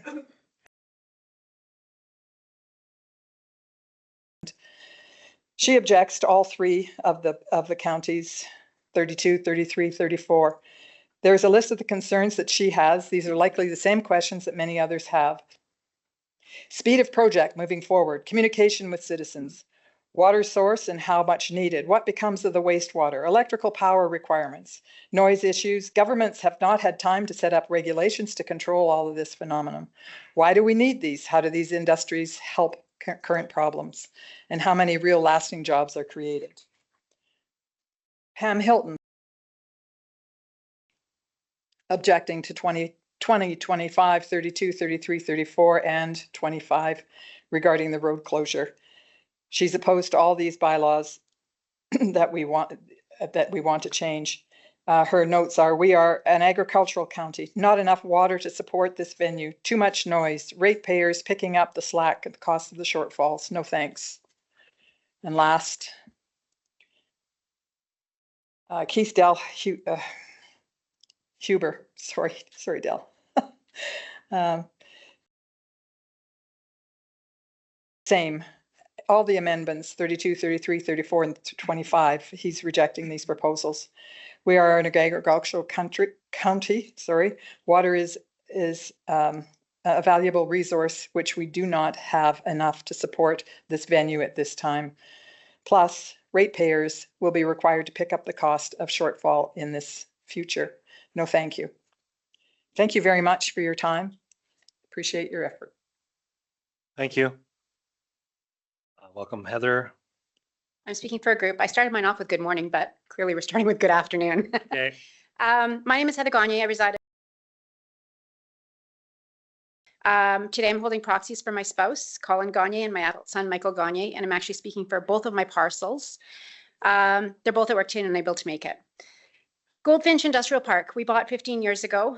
We didn't fight Goldfinch because it was designated light industrial. I'm 2.8 kilometers or 2,800 meters or a 10-minute horse ride down to that location. On my property, we've got livestock, specifically horses. I've got household pets. We purchased about 15 years ago. It's our retirement home. I sold my primary residence in Calgary to get away from industrial. I sold my rental property. This was our retirement. For the last 15 years, I have put mine and my husband's income into building my retirement home, into building my children's legacy and leaving them something behind that they can be proud of, something that is beneficial to the community. With that being said, I want to enjoy this in my retirement years, and I don't think I can do that with changing that land designation and not having that good neighbor. I don't think it goes to anything crazy that I'm opposed to all these different bylaws. So I've got a few things I want to talk to you. One is technological obsolescence and local employment. The pace of technology. I'm looking around at some of your faces. You guys probably remember the days where we picked up a phone. We had an 8-track cassette. 8-track cassettes went to those tapes, whatever they were. You know, then they went into CDs, they went into DVDs, they went into Spotify, everything's streaming now. What's next? Now we talk about computers, exactly what these guys are proposing. We started off with typewriters. I don't know if you guys remember those little ones that we used to clack and get the keys stuck and get annoyed with those.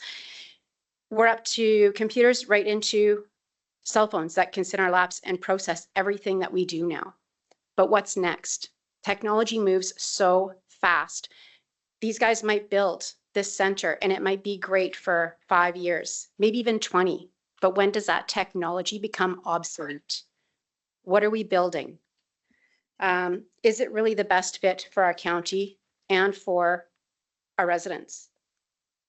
When we talk about staffing realities, economically, yes, it's going to bring the county money. It's going to bring you guys money that you can disperse all the way through Wheatland County. It's not going to come back and directly affect Area 3. And I say that with a grain of salt because for about a month and a half, Range Road 265, I have to do 30 kilometers per hour with my horse trailer or it bounces off the road. For a center this big, you're anticipating 100 staff members.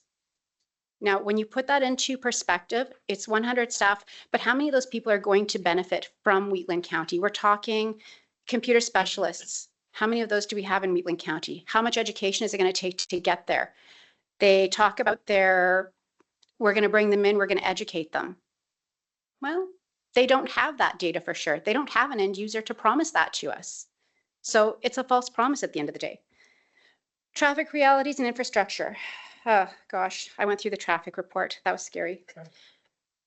Going through that, they had a traffic impact study. It looked at literally the intersection of 222 and Highway 24. That's it. I'm on 222. I have to slow my horse trailer down to 30 kilometers an hour and hope to God, because there's a shoulder about this wide, that nobody is coming up on my back end in order to slam into the back of my horse trailer. They've got a little approach there, but 2,555 cars are anticipated to come into this development, which puts me and all my other neighbors at risk. And that traffic impact study didn't even include that. We want to turn off onto any of those other range roads or the township roads off Highway 24. It's not even a consideration. Nowhere in that report did it include any safety measures with that much extra traffic for the local residents. Furthermore, I'll note that Rocky View County made a comment. I actually drove the entire Goldfinch perimeter the other day. And Nutrien, I don't know if you guys ever come down 22X at Nutrien's shift changes. The cars are backed up down 797 on the south side, backed up trying to cross 22X. If you take that road, it's a nice, beautifully paved road, down 797, cross on TWP 222. When you get to the edge of 222, it then jogs south to Nutrien's plant, all nicely paved. If you jog, literally, probably, I'm going to guess maybe 50 feet, you can jump onto 220. Or sorry, not 220, 222, where the plant is going to be built. That is a great way to avoid traffic. Why would you go all the way around? The kilometers aren't much different. The timing isn't much different. The mileage is just slight, but you avoid all that traffic. And I'm going to use an example. Yesterday, I came up here to look at this traffic impact study one more time. Highway 24 is under construction right now. They're repaving it. I looked up, there's a bunch of semis in there. The rigs are dumping stuff and I went, oop, not going that way. I jogged down 222. I jumped up 817. I went down 22X. I jogged up 817 across to the Nameka Road and right up to here. I took all the back roads. I avoided all the traffic. What's to say that 2,555 cars from construction over the next 9 years are not going to do the same? They're not going to come down Range Road 265, down our gravel roads. They're not going to increase the dust control. They're not going to impact all of the residences that are along that path. I'm flying off the seat of my pants if you haven't noticed by now. Because our local township roads are unpaved, this shifting traffic means our residents will be eating the dust and dealing with the increased traffic past their residential homes. We aren't paved. That's a good thing. It slows down traffic. But paving that, which has been mentioned that tax dollars could do, that's going to increase speed. I'm riding my horse down there. That makes it dangerous for me. We don't have soft ditches.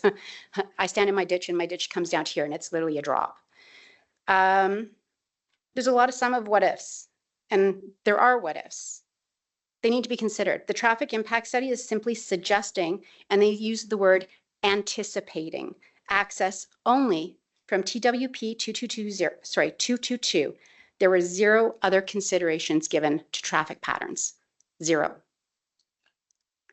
I know water has already been talked about.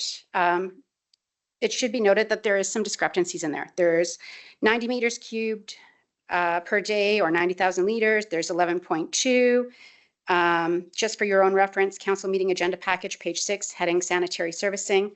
There's some information there. Land designation. I know this has been talked about a lot too, and I'm sorry.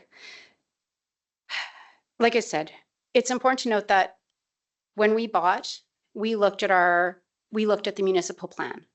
We saw the agricultural routes, we saw all of that great stuff. And when Goldfinch came into play, we didn't argue it. We noted that you guys provided us a safety buffer from that residential. I have to have blackout curtains, even 2.8 kilometers away. I have to have blackout curtains in my one bedroom because if I open it up, all you see is Nutrien's lights. Fair enough, I bought into that. But what happens when we get that much more light? Where it's just going to illuminate things. I got rid of my yard light. 30 acres. I don't need a yard light. That speaks a little bit of volume there. Gosh, okay. Medium land loop, however, sorry. Zone light industrial land use bylaw. Light industrial creates no adverse impacts beyond site boundaries due to appearance, contaminants, noise, traffic volume, odor, or fire with an open storage. That's right out of our land use. Under industrial medium, it becomes discretionary. Once we start on this little bit of a slope, once we allow that inch, how much more is taken? Once we give just a little bit, what's the old saying? Take an inch, take a mile, or give an inch, take a mile? Does the MDP honor the vision of Wheatland County's municipal development plan? Your first bullet, preservation of agricultural lands. Bullet 4, accommodation of growth and development in appropriate areas while minimizing its impact, especially the impact of country, residential, and industrial development on the agricultural land base, natural environment, water resources, existing communities, and quality of life. That's right out of our MDP, sorry. We've got an anonymous end user. Diode speaks of data centers offering local training to equip community members with construction, trades, and technology skills. However, we don't know who the end user is. So it's a very large blanket statement that we can't hold them accountable for our community members. You also got to think, where in Wheatland County do we have a Graham Construction that could build a facility of this size? Where are those workers coming from? If you're bringing in something that can facilitate that, they're coming from the city. I'm sorry, if you want to keep going, I got to ask. Can I have 1 minute? I have to ask council. Council's wishes, same as before. Anyone? I move we grant the extension. Okay. I'll say 2-minute extension. Call the question.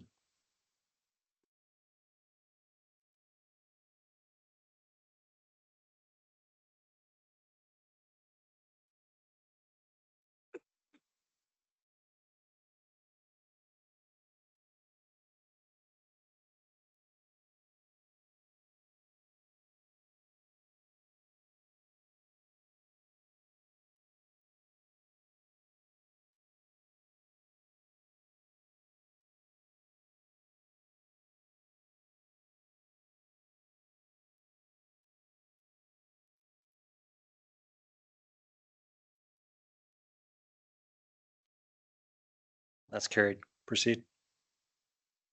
I'm not a stranger to development. I'm pro-economic, but it should be something agricultural based, something that's going to benefit our community, our residents. It's going to be reflective of the nature of the area that it's being developed in. It needs to stay light industrial. It needs to be part of our buffer.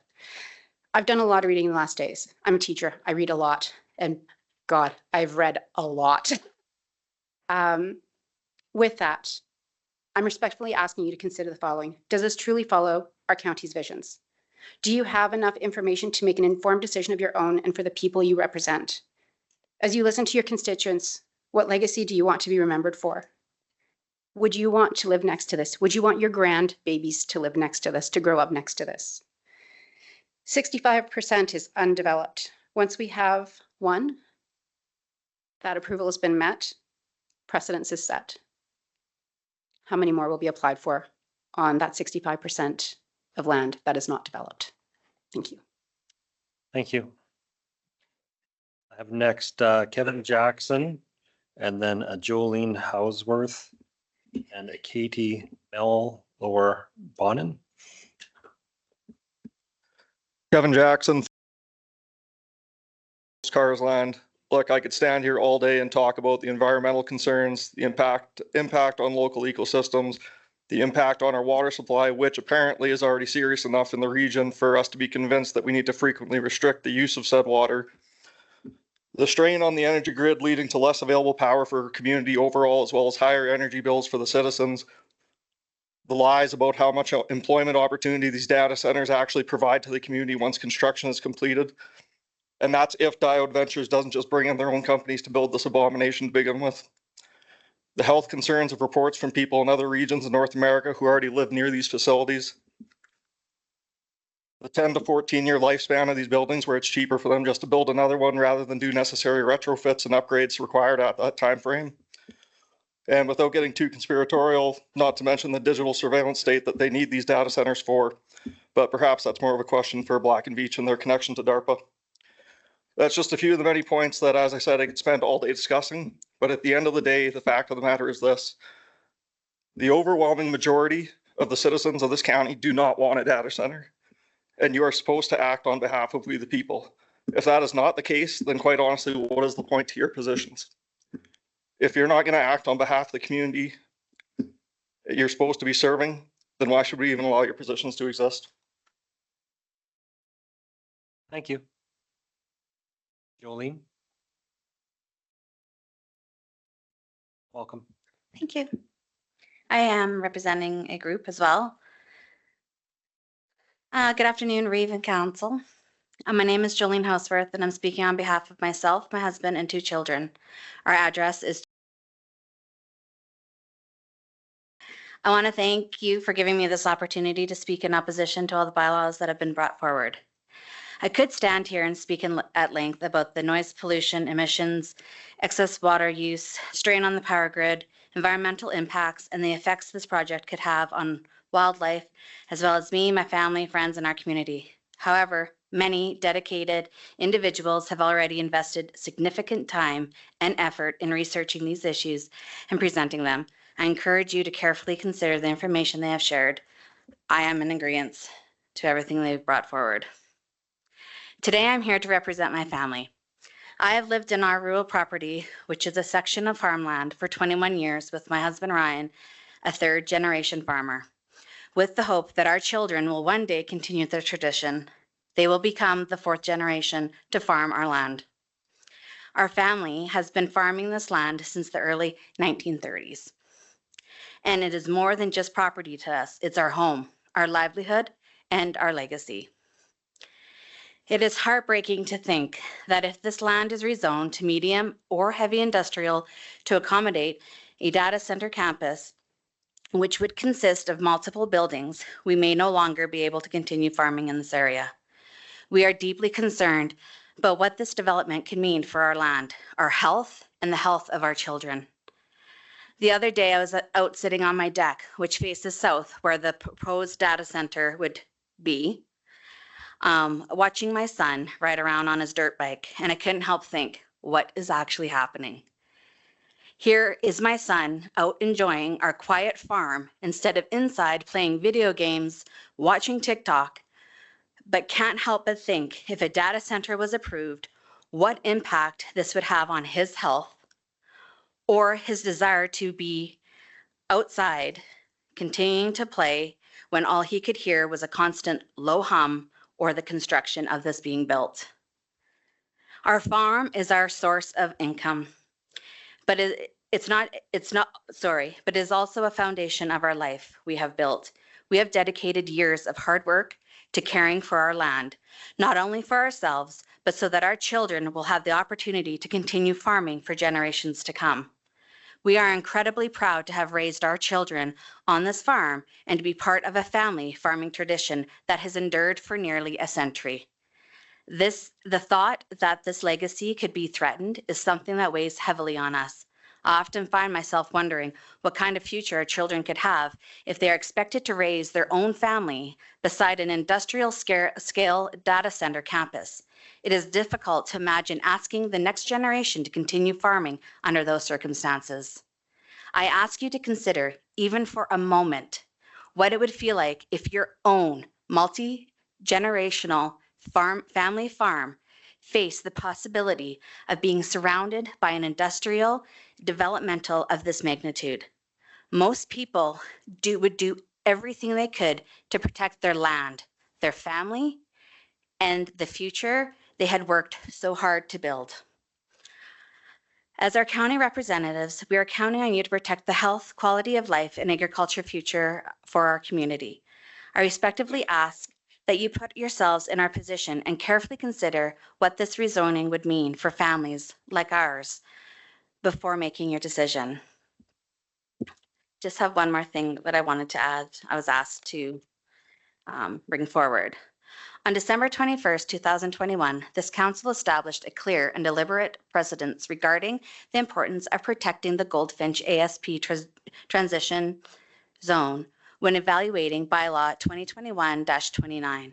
In that case, a small business, Alpha Auto Parts, sought to rezone a modest 7.7 acre parcel from the industrial general to intensive heavy industrial for an automotive salvage yard. Despite receiving only 7 letters of concern, administration recommended refusal, and council unanimously voted to deny the bylaw. The rationale recorded for that decision applies directly to the current application. Council affirmed that Goldfinch ASP was intentionally designed to shield nearby residents from higher impact industrial uses, and that development within the light industrial zone must have minimal to no impact on adjacent landowners. Council also acknowledged that during the ASP's public hearing, residents clearly expressed the need for a strict buffer separating rural homes from heavy industrial activity. So we ask that you really take into consideration all of the people that live in the area, the people that live in Wheatland County, who value their property and their families and their children and their grandchildren and generations to come. Thank you. Thank you. And I forgot to mention at lunchtime, we had discussed about the 3:30 deadline. We're going to push it to 5. And then if need be to go to, because on Thursday, we can't get everybody together. There's some medical appointments and whatnot. People have previous commitments. So we're talking about after an MPC and an ASB. So probably about 1 o'clock tomorrow if we have to, or 1:30 tomorrow? 1:30. Okay. So we're talking about changing it to tomorrow. We talked about Thursday originally, but we're trying to make sure everybody's here. It's very important that all council members are here. So just wanted to let you know that. So we are at Katie. Hi. Welcome. Sorry. Okay. Good afternoon, council, and thank you for taking the time to hear from the community today. My name is Katie Malloy-Bonin, and I live at 30 kilometers from the proposed development. I'm speaking on behalf of my husband, Michael, and I. However, I'm going to keep it concise and to the point. I'm here to voice our strong opposition to the proposed rezoning, and I strongly urge you to all to deny the rezoning and related motions before you today. My message to you is simple: don't buy into DOD. The theoretical evaluations they provided don't address the real day-to-day concerns of all of us who live here regarding water, energy, and pollution. It's impossible for those studies to give us a finalized plan for what this facility will actually look like or what it will contain on the inside. They are still shifting the pieces of their application around, so there's no way we can possibly know the long-term impacts. Approving these motions creates a dangerous slippery slope, like the proposed closure of Range Road 264. Shutting down public road allowances just to expand this industrial footprint into a corporate mega block is a permanent disruption of how our community will move. Once that road is gone, it's gone for good. There's also the water issue. DOD has told us that they don't plan to use water to cool their system, but in the same breath, their proposal states that the exact cooling solution is still being explored.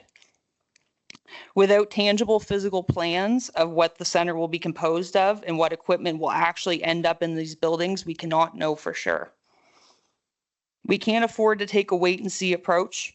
Once the land is officially rezoned to medium or heavy industrial, the door will be wide open. If their initial air cooling plans are too expensive or inefficient down the road, we have no guarantee that they won't pivot to a water heavy system. We can't risk our local water security on an unfinished design. We also know the immense pressure Alberta's power grid is under right now with the sudden boom of data centers, and a project of this magnitude would demand a staggering and unknown amount of electricity. We are talking about an industrial scale power drain right in our backyard, which would bring with it massive transmission infrastructure that permanently changes the way our landscape looks. We also have to look at the severe environmental and health costs. Data centers are a 24/7 high intensity operation. Their constant artificial light will ruin our night skies, it will affect livestock, and it will disrupt wildlife migration. Suppressing our Melatonin production and breaking our natural sleep-wake cycles also leads to chronic sleep deprivation, which is medically linked to increased risks of high blood pressure, immune suppression, and cardiovascular stress. On top of that, the constant low-frequency hum from thousands of industrial cooling fans running day and night is known to drive up cortisol levels, which will cause stress to local families. I love Wheatland County because of its open spaces and its agricultural roots. Creeping this industrial park further into prime agricultural land without a finalized binding plan is a bad deal for our community. Denying the motions today is the only surefire way to make sure that unknown water and pollution issues do not become our problem. Please protect our home and protect our health. Thank you. Thank you. I have a Lois Laycraft and then a Kenny or Carrie, and I don't know the last name. The staff couldn't read it. And a Milos Jursak. So Lois, are you Lois? Louise. Louise, I apologize. It's okay. Welcome. Hi. I'm Louise Laycraft and I live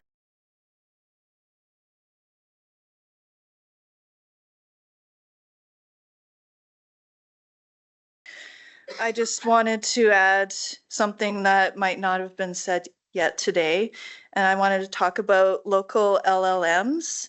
It's a closed system with AI that does not need internet, and it's the new technology coming out now that could make AI data centers not needed whatsoever. The current one is AMD Ryzen AI Halo, which exists right now. And then there's going to be Microsoft and other companies building this into their PCs. So you need less than 4 terabytes of memory in order to have your AI system. I know about this through Rick Beato, who did a video on June 18th, 2026. He's a musician who creates music and he uses AI systems to polish his work. So that's what he's been using, as well as going online to use small systems with AI as well, which doesn't need a data center whatsoever. My main concern, I just wanted to come here today, is that my farm was changed from being what it is to being part of the industrial zone. And that put a lot of stress on our family. And also there was a proposal that there would be raw sewage moving through our creek because there's no way to move sewage through the industrial zone. Thankfully, that hasn't happened and the company went bankrupt and the land's been sitting there and just growing weeds, but it's starting to develop now. And I also wanted to add something I found about Lake Tahoe.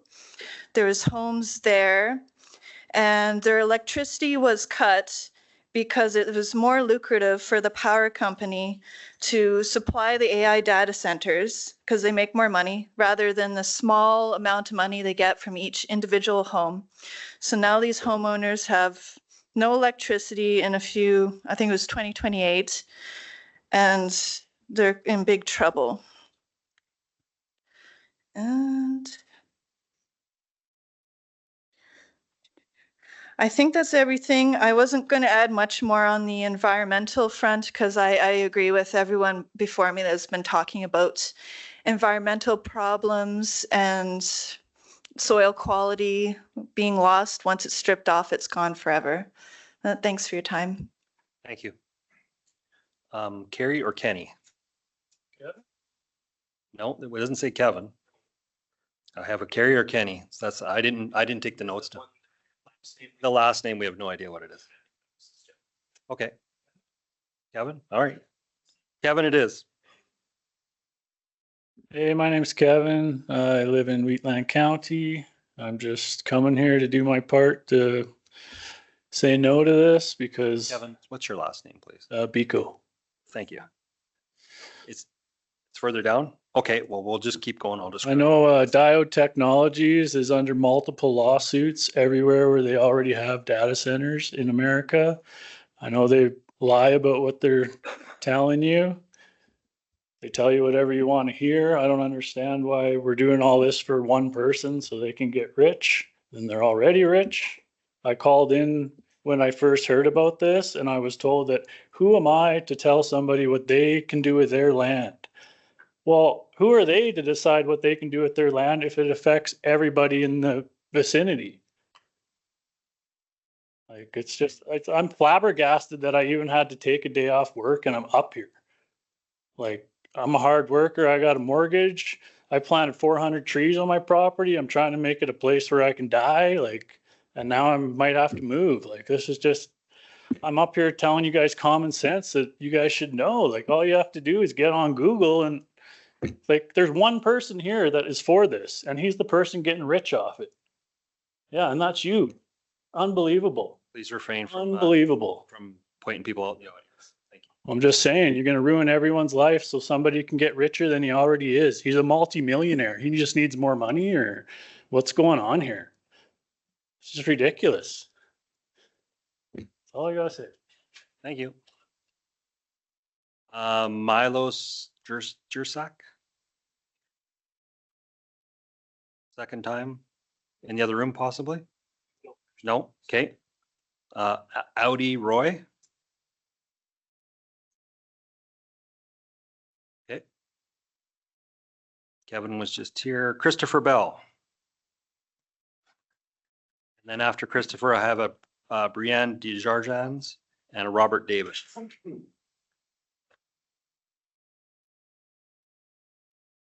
Welcome. Thank you. I'm just representing myself. Thank you very much. Just an individual. My name's Chris Bell. I live in One of the speakers earlier was talking about technological obsolescence and what we're building with each step in technological obsolescence. And one of the previous speakers mentioned that what's being built is the digital surveillance state. That's not just here in Wheatland County. That's across the province. That's in all of Canada and really the entire world. This fits in perfectly with Agenda 2030 put forth by the UN, the World Economic Forum. Or we were talking about technological obsolescence. Think of every piece of technology as the level upon which another further development of technology comes, one on top of the other, on top of the other, and on top of the other. And then pretty soon you've got the Tower of Babel, so we can reach up to God. But it's more than that. The mind, the brain of the AI data center knows everything about us. The banking transactions, Zoom calls, Facebook comments, Facebook likes. It's trying to be God. And not only is it trying to know everything, it's trying to be all powerful and manipulate our behavior. How much time do I have? Perfect. I won't be on for too much longer. And that's the main concern. No one else has talked about this. I think we need to be opposed to AI data centers, whether here or on poorer class soil, anywhere. I don't object to local LLMs. It's the AI data centers, the FLOT cameras, the 5G, 6G towers, the whole network, the whole nervous system, and the brains themselves, the data centers that we need to be opposed to. And we are making God, and that leads to disastrous consequences. Think of The Matrix, think of Minority Report, think of The Terminator. These are movies we're all familiar with that kind of point to what our future looks like. If you want to know what we're going to look like, just watch WALL-E. But there's just one problem with that. Merging man and machine to create God. We can attempt that, but God has already merged himself in man in Jesus Christ, and we need to put our faith in him, and he's coming back to judge us. And the AI is nothing more than, I think, what the Bible describes as the Antichrist. So believe on Jesus, repent of your sins, turn to him in faith, because he died, but he rose again from the grave, never to die. And some people want to use AI to live forever through transhumanism. Sorry, not going to happen. You have to put your faith in Jesus. Thank you. Thank you. Brienne Desjardins. That's it. Like the bank. Yeah, thank you. Am I allowed to move this? You can move that, absolutely. Thank you. I'm just a little short. I'm speaking today on behalf of myself and my husband, Brody Desjardins, and our 2 young children. We live at I am strongly opposed to the proposed land redesignation, road closure, and any further amendments associated with the proposed data center. At this point, I just want to put my support in all of the comments made so far in opposition. And further, I'm a communications professional, so I understand the nuance of the words we choose. When we listen to Diode and we hear them say that this is a campus, I think for most people, I think of a campus as a place people will gather. But I know in this context, that is not true. The redesignation will not be a place for us, your community. It will be fenced and secured. It will keep animals and people out. I'm also the daughter of a heavy equipment operator who lives in Manitoba, who was recently called to a comparable data center in Saskatchewan. That does not sound like local jobs to me. That sounds like jobs for people who don't live in your constituents' neighborhoods. Does that construction plan sound like it produces local jobs?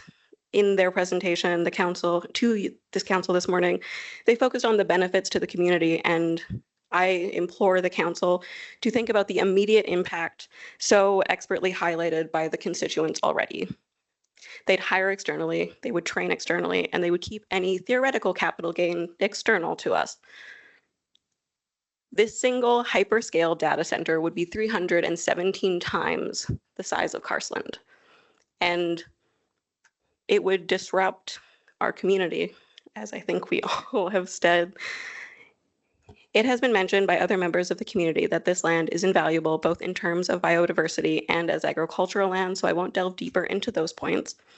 Diode has argued that their studies have shown low to moderate impact and that the facility would be a net positive for the community. I personally have a very large amount of concern regarding any biases going into those studies. Given that the application has conducted most, if not all, of the studies, either independently or in association with others, how can we as a community trust that they have removed their bias or that they are looking into the best interest? When I look at studies for my own personal exploration or work, I look into who published the studies and who funded the studies and whether or not they have a vested interest. I would argue that Diode has a vested interest in what they're publishing. So all of these uncertainties leave ambiguity, and in that hazy area, that's where changes occur. So if this moves down the line today, at the next hearing, at the next amendment or change, is there going to be people who are able to take their time out, who are able to do the research and come and speak to you about the concerns of the community? Are those openings something that we can stop today? And I think they are. Across Canada, across North America, and across the entire world, we're seeing examples of initial proposals changing. Sorry. All of my other points have been shared already, so I will conclude. I'm pleading with you to deny these amendments and bylaw changes. Thank you. Thank you. The last name I have here is Robert Davis. And then brackets says unsure if he wanted to speak. Not see anybody? That concludes my letter. There's people on the line. Yes. Now I'm going to go to caller on the line. If you're unmuted, please state your name, where you're from, and if you're representing a group or not, and we're going to try and accommodate as many as we can. Hopefully everything works good. Press *6 to unmute yourself, whoever is allowed to.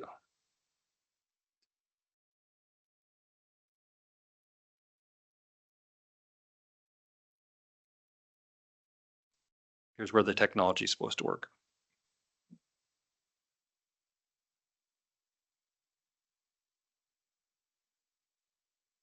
Hello, I believe I'm unmuted. Yes, you're unmuted. I can hear you. Can you hear us? Yes, I can. Thank you so much. Sorry for the technical problem there. No problem. My name is Please Kayla. Awesome. My name is Kayla. I'm a 30-year-old entrepreneur who resides in Carseland, Alberta. Speaking on behalf of myself and my partner, Thomas Forsyth, and my daughter, Natalia. We have lived in the area for almost 15 years. I work in tech and as an interior designer and as an online marketer.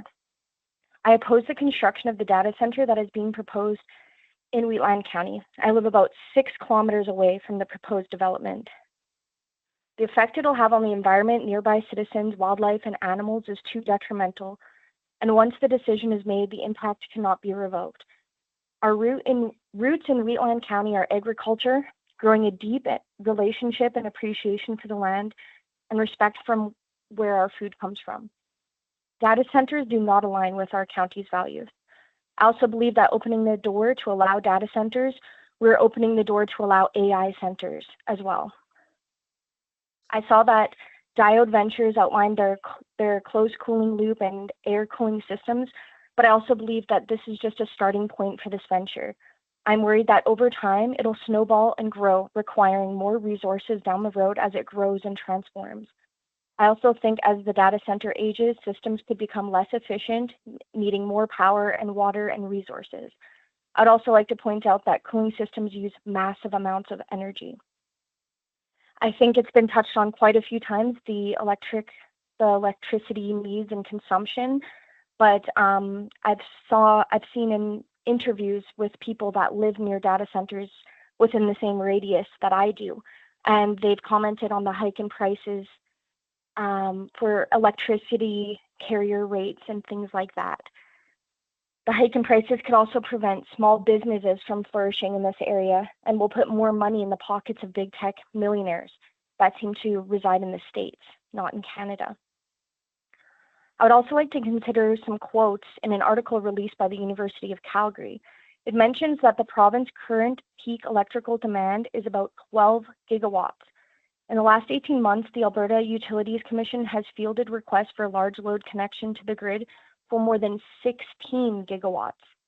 In an attempt to manage the load on the grid, the Alberta Electrical System Operator has created a temporary cap of 1,200 megawatts for big projects. It's already allocated the entire amount to just 2 data centers near Edmonton. With the cap reached, that leaves 37 proposed data center projects asking for a combined amount of 19 gigawatts of power, almost double the province's current generation. These projects will either have to build their own sources of power, which they said they were proposing, or transmission lines, which could take close to a decade. So I think it's important to note that and the timeline on that. I also wanted to outline that Diode did not necessarily choose to bring their own power. It's something that's regulated by Alberta. So I ask, what happens when the development requires maintenance and upgrades and it becomes less efficient over time? The water consumption has been touched on quite a few times, but I would just like to point out that a medium-sized data center can consume roughly 110 million gallons of water per year for cooling purposes. That's equivalent to approximately 1,000 households. Larger centers can require 5 million gallons per day, which is usage equivalent to a town of 10,000 to 50,000 people. And to put that into perspective, Strathmore has a population of 16,000 citizens. Many citizens that live close by to data centers also notice that their water has sediment in it, which cannot be cleaned by filters. Will data centers be providing nearby citizens with clean bottled water or water to shower and bathe in? I don't think so. In an interview I found, citizens who live near data centers in the States also mentioned that the water pressure was reduced drastically. Some people even had trouble flushing their toilet. And they also mentioned they had to replace their washer machines 2 times and their water heater due to all the sediment coming through their tap water. And in that specific interview of a man in Texas, he said they experienced a 24% increase in electricity bills since the data center was built. The noise pollution is definitely huge. People near Texas, farmers, band together and they spoke up about data centers in their areas after they were built. They were also given the same promises that measures and protocols would be taken to reduce the noise pollution. But they found that their animals, specifically cows, were getting sick and livestock had been able to produce healthy offspring. The cows kept producing continual stillbirths. If this is what it's doing to the livestock, what is it doing to humans? The answer is unknown. Because as citizens, we are the test subjects, and the millionaires that are funding these projects are just seeing what happens to our health without taking proper safety measures or invoking proper studies that data centers and similar facilities have on our health. I am not confident in the directive proposed to Diode to mitigate the noise pollution. A lot of citizens have noted standing outside on their own properties built within 3 to 5 kilometers of a data center, that it can get as loud as 60 decibels, a constant hum, that's equivalent to an air conditioner or a sewing machine or even an electric toothbrush or a clothes dryer. I'd also like to mention that nearby farmers in the States have mentioned that they experienced up to 4 degrees temperature increase on their property, which ruined their crop. Sorry, my baby is also talking. Light pollution is always something that needs to be addressed. Typically, these centers use bright lights for wayfinding and security. I don't want to trade our dark night skies for the northern lights.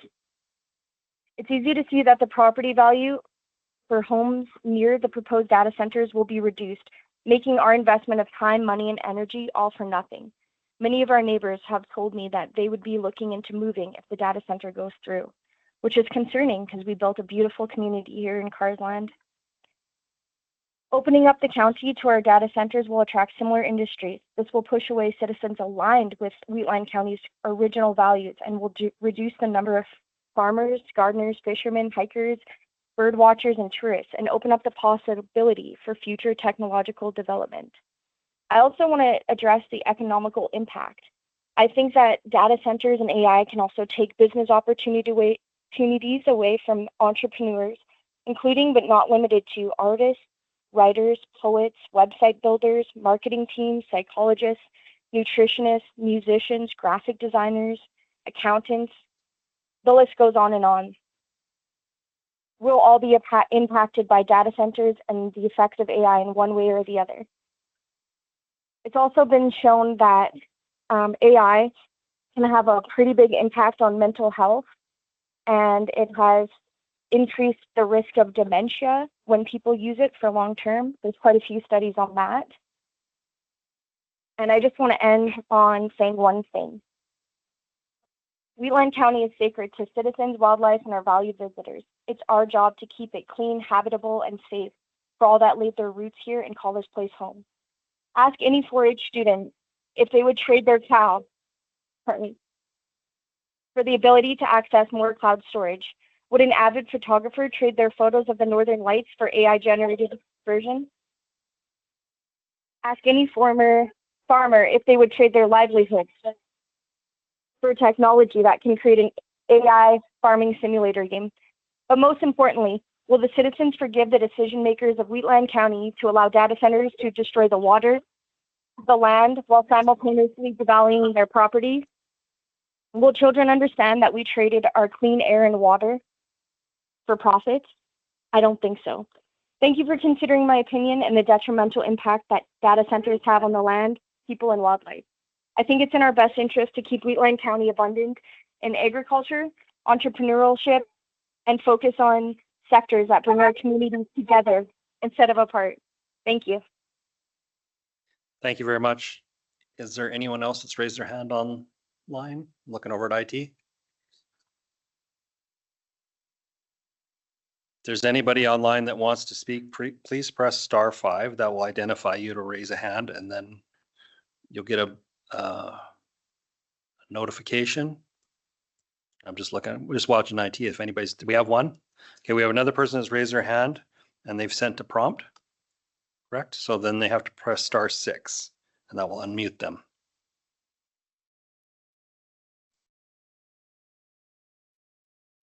They're good? Can you hear me?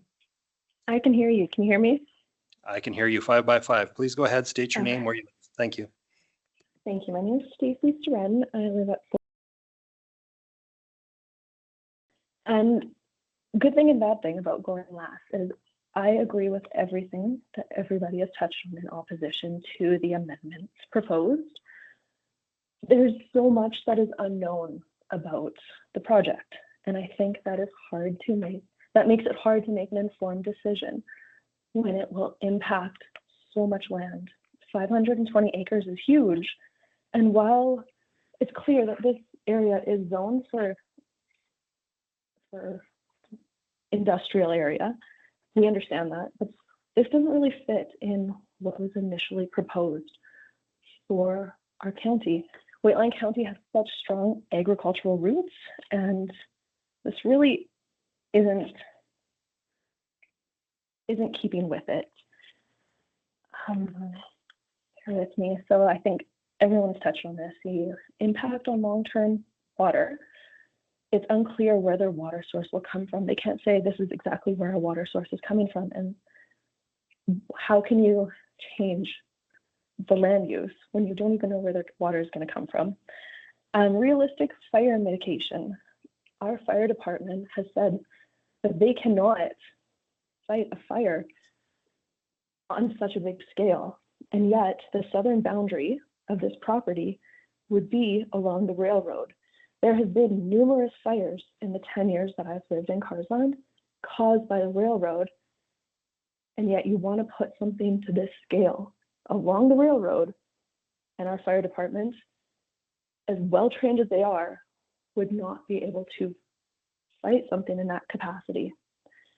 The long-term impacts to the wetlands on the site are not talked about. Yeah, there are wetlands there, they say, but we don't know what we're going to do. Power generation might be natural gas, might be diesel. Well, that will be huge to our air quality between natural gas and diesel. So when will they have that answer, and how will they be able to tell us how it's going to affect our breathing, our respiration, our air quality? Road closures that will impact people who have spent their money purchasing lands that will be next to this property. And then touching on how the end user will be accountable for keeping with what Diode Ventures has proposed, and who will monitor that they're maintaining accountable for what Diode Ventures has proposed. We don't know who the end user is going to be.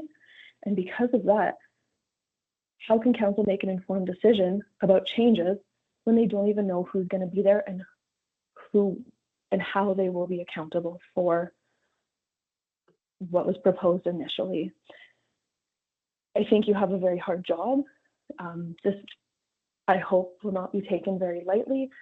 And I want to thank you for your time, for listening to everybody talk in opposition for this, because there are many people in opposition, and I hope you really take that to heart. So thank you. Thank you. Sorry, I didn't catch your name at the start. Sorry, I didn't catch your name at the start. Oh, Stacy Seren. Stacy, thank you. Is there anyone else online that wants to speak? Press star 5. That will raise your hand.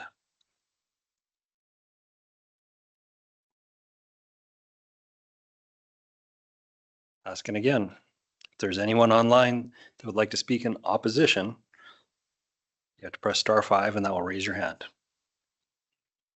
Second, that's still nothing. Okay, third and final time. Anybody online or in the room that wants to speak in opposition, because this is your last final chance.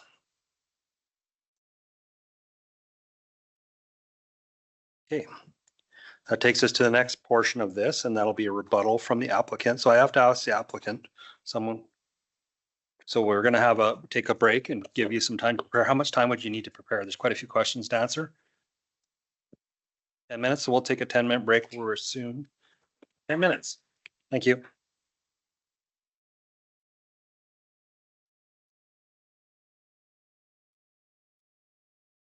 We're good on the IT? Okay. So we're at the point where there's a rebuttal by the applicant. They're limited to responding to the comments heard in the opposition to the proposal, which we have some as well. And the applicant has up to 10 minutes for rebuttal. Please proceed. Thank you, councillors, and thank you, respected citizens of Wheatland County, for your comments and your feedback. We appreciate the opportunity to respond. First of all, I would like to affirm that as far as water cooling usage, there will be no use of groundwater or water from aquifers, nor surface waters for ongoing cooling. And this is a binding commitment that is made with the approval of the land use amendment. It is part of our ACP that we submitted, and we and any future end users of a data center on the site will be bound by that commitment. Air-cooled technology is the planned and preferred approach for cooling. If during the detailed design phase, it is determined that a closed loop cooling system is needed to supplement this cooling system, The initial water charge will be coordinated with the county, which is also regulated by the province. As far as landscaping irrigation, during the detailed design phase, we are considering using stormwater collection and reuse for water irrigation needs for landscaping. Secondly, I would like to reaffirm that there will be no on-site power plant planned for this site. We do have an application into the AESO, the ISO, for 950 megawatts. This is based on standard campus sizes required by our end users. However, the amount of power allocated to our site is going to be determined by AESO's processes. There have been months of detailed studies conducted by the ISO, and these studies are intended to maintain grid resilience, preventing any brownouts. Development will come online in phases, and any allocated power will be phased in the development of the data center campus. This is also the reason why we initially submitted an application for heavy industrial. We anticipated bringing our own power to this data center site, but after speaking with county staff, we determined that that was not the best approach. Therefore, we have determined to move that power plant off of this site, and at that time, we revised and resubmitted our application under the medium industrial designation. In our conversations with the county, this data center campus follows the requirements of a light industrial use. However, due to the scale of the development, it was recommended that we submit as a medium industrial use, which is what we have done. There were concerns about the fire suppression system. I would like to recall from our presentation that there will be a self-contained fire response system within the data center itself, and any fire suppression resources will be funded by the data center and will not add additional burden to Wheatland County's fire system. This will prevent any spread of the fire and contain it within the data center campus. As far as air quality is concerned, everything will be regulated by the Ministry of Environment. They will require air emissions testing, and they are imposing regulations on any emissions from this data center campus, and the campus will abide by all of those regulations at the provincial and the federal level. For noise impact assessments, I would like to remind Council through the REEV that we are voluntarily binding the data center to perform specific noise impact assessments, which will contain specific sensitivities to impact to livestock. This was offered up by Diode Ventures, and this will also be a binding requirement with the approval of the land use amendment. To address traffic concerns, the traffic impact assessment will need to be updated regularly throughout the development permit and detailed design process. A construction management plan will route traffic along highways and not through neighborhoods. I would also like to remind Council through the REEV that this project will provide tax-based diversification. This will relieve tax pressure on residential and agricultural taxpayers, supporting roads, bridges, and other infrastructure that are used by farmers and ranchers every day. Finally, I would like to restate that the land use approval is only the first step in a long series of detailed design requirements, submissions, approvals, regulations, and opportunities for the county to provide feedback and get more specific details on what a data center campus could look like and how it will best fit into the area of Wheatland County. Thank you for your time today. We appreciate all of you and your feedback. Thank you. Is there any final questions from Council to administration? Councillor Clayton. I've got one question to you, Sherry.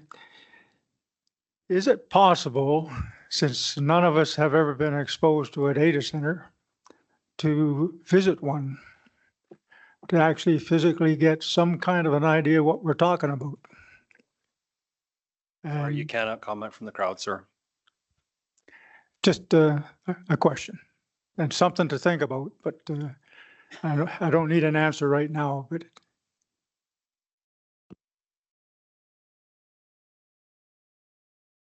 anyone else?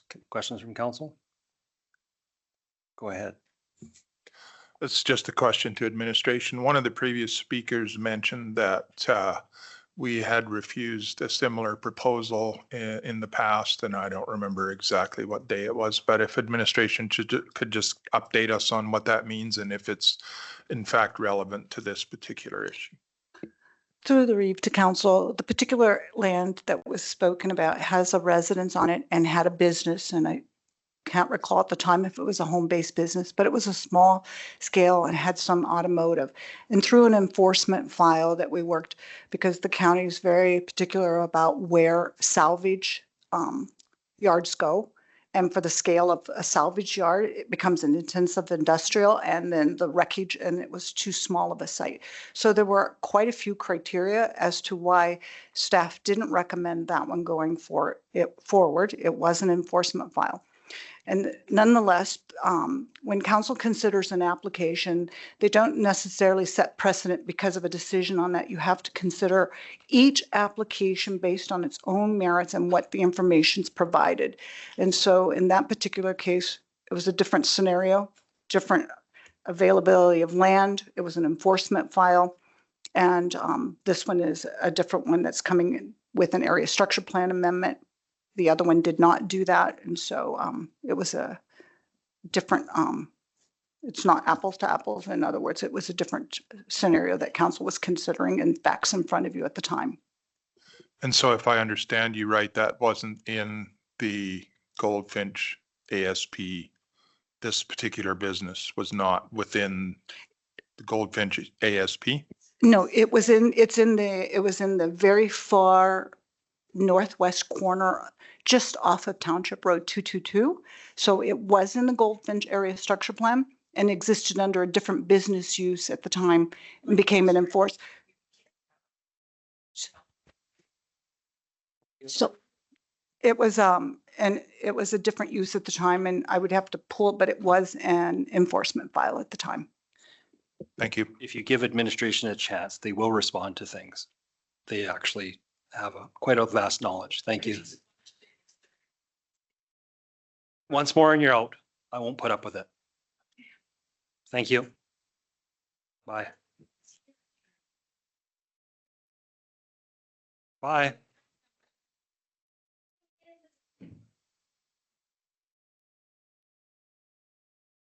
I have to keep the peace here. This is very personal for everybody here, for the people, the application. And I'm going to go back up a little bit. Everybody has the right to do something with their land. People accuse us of spurring this on. We did not. Landowners have a right to do stuff. They have a right to apply for everything. This is the process.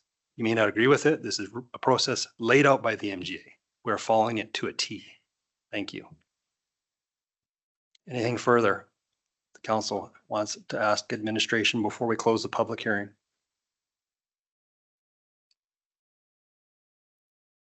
No, this is your final time, because after we go through this, we move into something else. I would just like to thank everybody for coming out today. It's been a long day for everybody, and I appreciate hearing from you. Thank you. Councilor Bigger. I think I know the answer to it, but for ownership of the actual buildings, it will be leased, and Diode stays the owner of the campus. Is that how it works? Sorry. Through the chair, that would be a question that Diode can answer. Yeah, they're coming up to the mic. Are we okay to hear from them? Yeah. Okay, perfect. Thank you. Through the Reeve to the councilor, Diode Ventures is not the end user and owner of the data center, but we partner with our end users and bring them into the development permit phase process so that you know who that end user will be and you know what their design will be.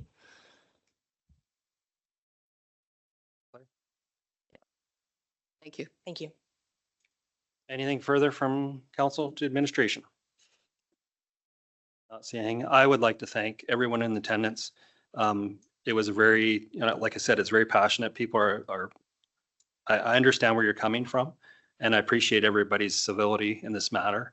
We had a lot of people here and people online. We did our best to accommodate everybody and listen to everybody. That is our role, to listen. We do have to look at the county as a whole. It's not I always said this is a no-win day. So Some of these decisions are not easy to do, so. Anything further? Motion to close public hearing for someone? I move that we close the public hearings. Thank you, Councillor Custer.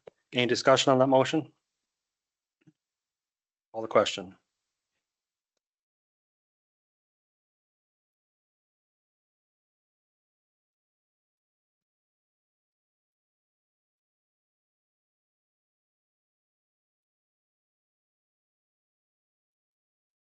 That's carried. So in our agenda, we are at 3.1. We had a presentation, we had a public hearing. Council's wishes. Do we need to do any brief presentation again from administration? Looking to administration. To the chair, no, not unless council has any further questions. So staff have recommended some possible resolutions.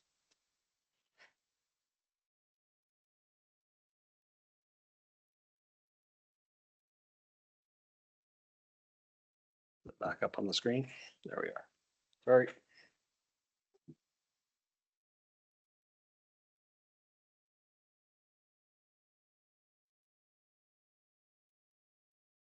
Council's wishes. Go ahead. So this is a motion to open up discussion. I move that council moves first reading of bylaw 2025-32, this being a bylaw for the purpose of amending bylaws number 2018-31, being the Goldfinch Industrial Area Structure Plan by making textual amendments to section 4 and 5 and revising figures 4, 7, and 8 as shown on the attached Schedule A forming part of this bylaw, and appending the Diode Ventures Data Center Area Concept Plan as shown on the attached Schedule B forming part of this bylaw. Thank you. Motion's on the floor. I'm anticipating discussion. Wants to go first? Councillor Hibbs. So I've had feedback from everyone today. Thank you, and I appreciate that. I'd also had some feedback from people that did live in the area that did support it and didn't want to be public, but they've reached out in past. I think years ago when Nutrien, and it was Cominco at the time, came, and there was a lot of people in Wheatland County that, and my members of my own family, adults in my family, I was 10 years old, and they said, like, how could this thing make sense? How could they bring potash from South Central Saskatchewan to Carsland? It's going to fail. It'll be a rusted hulk. And the county and the applicant at the time, had a vision and had a business plan and had financing to make it work. You look at some of the major infrastructure stuff that's being proposed provincially and nationally, and it looks like it's going to be borne upon us, the taxpayers, like, some of the pipelines and that type of stuff. This is a privately funded venture that is going to bring some employment and some tax base to Wheatland County. And I think that when someone has their own skin in the game, whether it's Diode or Diode's partner, those people are going to do more things to make the thing work than it would be, say, if it was a taxpayer funded venture where they get off the rails in a hurry. So I am certainly seeing that I could support a lot of things in this venture. Thank you. Any other councillor?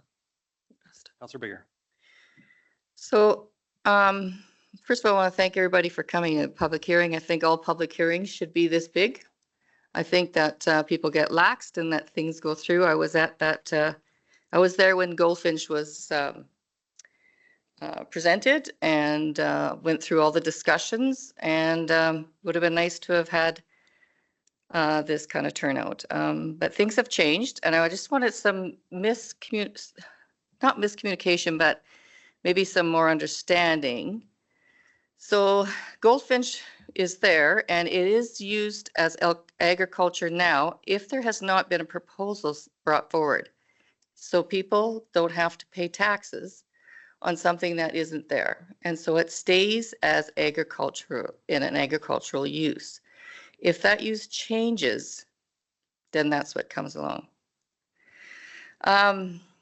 It is 7,000 acres, Goldfinch. And it actually was put there to save agricultural land, because if you put Goldfinch, or if you put industrial lands that are designated for industry, it actually saves farmland. So there's not farmland or industry trying to go all over the county. So that is actually why it was brought forward. I'm not in favor of this project. I won't be voting for this, but I do want to say that the reason is there was so much opposition, and that is on the industry. I feel bad that the industry they're doing everything they can to mitigate things that have happened in the past, but they are there, and they have to get out in front of the public and make sure that this information's out there, that changes are being made and they're good changes. I was impressed at how they've come forward with things that I've been worried about for a long time. And the information has to get out there. That if we're going to go forward with these, that public needs to know about them, and they have the right to say they don't want them, and because they've had such bad reviews on them. But I do have a concern too that it is light industry, and it was going to be light industry, but it's approximately a mile of track, CP track. That is why Goldfinch was invented or put there, is because of the railway and because of the roads. So whether it's farmed now and whether this proposal goes through or it doesn't go through, that land will not be farmed for the rest of its being. So I just think that use of the railway would be good for the county. And the fact that the information to my ratepayers and the ones that brought me in, the information didn't get to them in time, or for somehow there was so much opposition. But keep in mind, there was lots of people that did want this data center also, but sadly those letters didn't come in. So you showed interest, you tried to get information, and today, by and all, it was respectful. But I feel like I can't support this motion. Thank you. Thank you. Anyone else?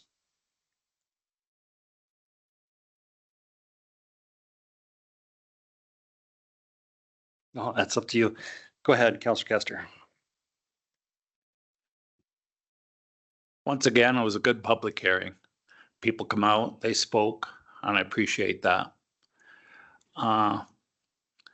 Their concerns were largely water consumption, noise, and they were basically the big ones. And I thought Diode had answers for them.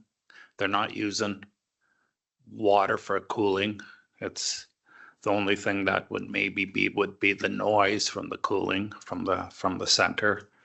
And we didn't get any numbers on that, but they said there would be a process and it would be regulated by province and feds. What that is, we can cross that off during the development permit stage if it gets that far. So I think most of the concerns were answered for me. I don't know if I'm ready to vote on the totality of the three motions this sitting, but I'll vote in favor of the first one, and I'll take leave to think about it till the next meeting for bylaw 3, third reading. Thank you. Councillor Clayton.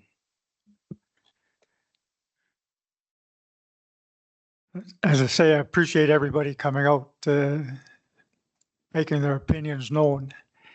When I first heard about this data center, and I had to do a lot of research, just like you guys did, to find out what are they, what do they do, where are they, where have they run into trouble, what trouble did they run into, and why. And some of the questions that you put forward on the table that were fed through to Diode have been answered, I think, a lot by the fact that they have changed a lot of what they are planning on doing there to make it meet more sustainable type of business.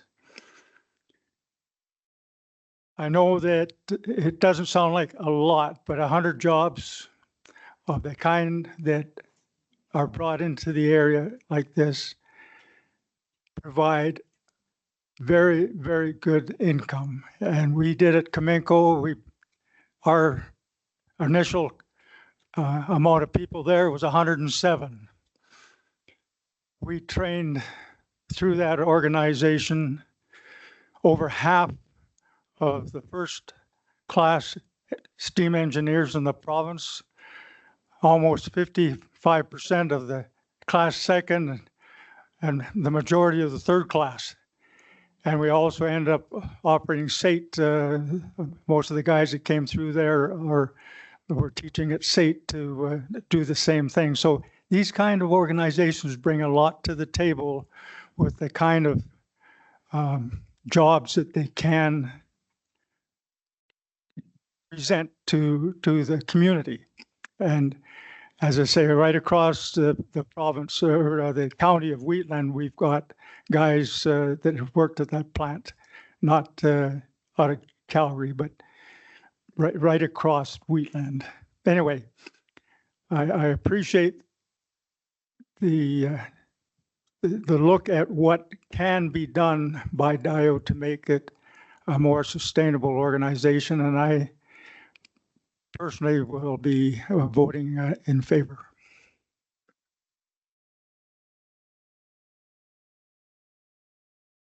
Anyone else from council? Go ahead. So again, I just want to say to all the people who came, wrote in, commented today, we appreciate hearing from your concerns, and I want to assure you that we are all listening very carefully. We are not taking this decision lightly, but we must consider the needs of the whole county along with the needs of the local community. I want to reiterate that even if we approve all of these bylaws, no buildings will be built, no earth will be moved, nothing will be happening until all of the issues you've raised are resolved at the next stage, the development permit. At that stage, we'll have more fulsome information on all of the concerns you've raised, including how the power will work, the cooling, noise mitigation, environmental impacts, construction impacts. And I'd just like to say, in terms of study bias, our consultants verify the studies that they will provide. So it's reviewed twice, and then we have the opportunity to decide whether they're adequate or not. We can deny the application at any time before anything happens if we still feel that the questions aren't answered or the mitigation isn't enough. I heard that some people feel that living in the Carsland area, you have to put up with that industrial development, and that some people don't feel like they're getting the benefit of that extra taxation. But without these industrial taxpayers, everyone in the county would have orders of magnitude higher taxes than they do today. In terms of preserving valuable farmland, Wheatland County does not decide what farmland is taken out of production. We can't direct an owner to use their land for farming. We protect ag land as much as we can by directing development to dedicated areas such as Goldfinch and limiting the amount of non-agriculture subdivisions on every other quarter section. I appreciate the desire to protect ag land as much as we can, but the reality is that the tax revenue off of ag lands is not enough to sustain our county. And I also appreciate all of the people here have come in opposition to this project, but I don't think that necessarily means that the majority of Wheatland County residents are opposed. We just don't hear from the people who are in support of it. That's typical of any project. So also in terms of future builds or building a precedent here, we can evaluate every single development permit that comes following this. And we are not obligated to approve anything in the future because of this decision. So I'm going to support this. I agree with Councillor Castor that probably we need some time to consider beyond today. Maybe we need to pass first and second readings and then not go beyond that and consider it another time, third reading, just so we have a really good opportunity to really consider everything we've heard today. Thank you. Go ahead, Councillor Kester. I agree with his said there, Councillor Laprise. But I'll take it back right to the very roots of agriculture, to the individual farms. I'll use my farm. That's all I've done my whole life. But to survive in this world, you have to diversify. I've been told to diversify right from the first time I put the cultivator in the ground. But there's only so much you can diversify between wheat and barley. But to make your farm profitable, you have to have a side income someplace, somewhere. And then to the extent to today, every farm, somebody's working full-time off farm to make it work. And this isn't much different for the county. We have to derive income to make it feasible, in your words, for everybody. And I think it starts right from the bottom, and we're carrying that philosophy through to this. We're congregating it in one area, put it there. Yeah, everything else has been said, but thanks. Thank you. Anyone else? For me, I keep thinking of it as part of our guiding principles is that innovation versus meets tradition, is what we say. This is exactly what this is. We have traditional farmers and we have a different type of industry coming in here. And yes, people are concerned about it. I've watched the same movies you have. I have watched the same videos and have concerns. But I look back to industry changing, and I'll go back to when the automobile first came and everybody didn't know what it was, and people in horses and carriage says you're going to die in that car because the gasoline's going to catch on fire. That's the way it was. People change. This is a factor of an evolving business and how we work. When I first got here 10 years ago, we didn't have the tech that we do now. We have IT people in the room. We're doing things remotely. It's evolving so fast and we're learning so fast, but all that is based on data centers. We did many different kind of training courses through different things. Any Google search I learned takes the power of a toaster for one Google search. How many of those get done every day? And where does that come from? All that information is based. Yes, it takes power to run those things, to have that information available at the fingertips. I remember when it was an encyclopedia in the house and you had to look it up, and now you can learn something so fast. Do you want to stop that? It's going to evolve. Farming, how much GPS and variable crop rates and all that stuff is based in a center somewhere. And if it's not in Canada, do you want it in a third world country? Because it's going to happen. Yes, we have power problems in Alberta. The province has said they want data centers. They also said they want to utilize the power generated as backup for the grid. They're also looking at small nuclear reactors. Like, there's so much changing in Alberta. And it's fear of the unknown. I believe that the applicant here has my biggest thing, bar none. And I talked to Diode probably 2 years ago. I saw him at Strathmore Stampede and I said, you're in the Bow River Basin. If you're going to come here and take water out, you're going to have a big problem because there just isn't any. They're not doing that. They're using water for their residents they're people that are going to use the building. The Canada average is 300 to 400 liters per person today. That is allowed. That can be easily done by a well, or they can hook onto our system and we can charge them for that appropriately. I go back to looking at the Goldfinch 10 years ago. It was identified that this area was going to be an industrial area. There was a buffer, there was light industrial. The definition of light industrial to what's here is just the size of it. If it wasn't that big, it would be classed as light industrial. They could come back with 3 different parcels, different names under each one light industrial. That would be allowed. Right? So it's one big parcel. That's why we created a medium industrial. Our staff are doing that. This could be, that area could have an Amazon center or anything in Balzac. Go look and see what's there. The amount of trucks and traffic that go in and out of that place. It could be that. So if this gets turned down, that is still an area that is set up for industrial growth. Could be worse than this. Could be something, another compost site. I don't know. Like, so when I look at the factors of what it is, it's a lot of unknown concerns. I've heard that they're going to look at the water. They're going to commit to a sound study, an ongoing study, which is good for everything. I think this industry, if it's approved, needs to show that this is a shining location and there is no problems. So I will support it. Any further discussion before I call the question? So for everyone, first reading gives a chance to get more information back. And like everybody said here, the existing council, the development permits is where the rubber hits the road. All that stuff, all your concerns will either be mitigated or there'll be a compromise or whatnot. I heard somebody about sound and buffer and trees. Well, that's only good in the winter time or in the summertime. In the wintertime, it's no good for trees. So there has to be other things too. And sound travels further in the cold. So we're all aware of this stuff. We all feel the same thing. So anyone further want to comment before I call the question?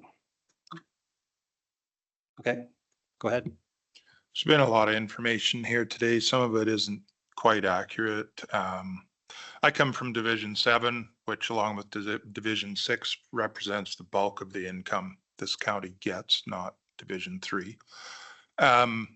However,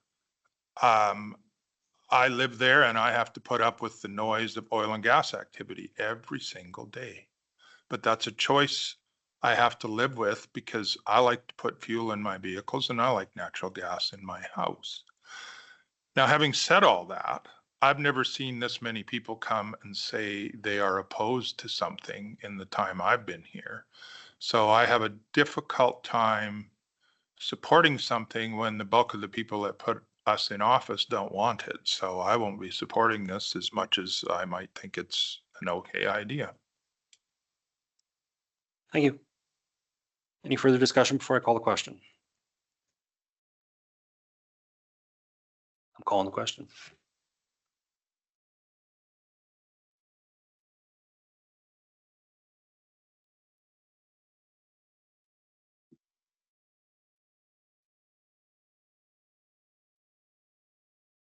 That is carried. 5-4-2 against. Possible second reading? Or are we pausing?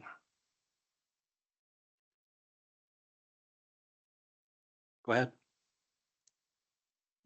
I move that council move second reading of bylaw 2025-32. Thank you. Motion on the floor. Any discussion? Going once, going twice. I'll call the question.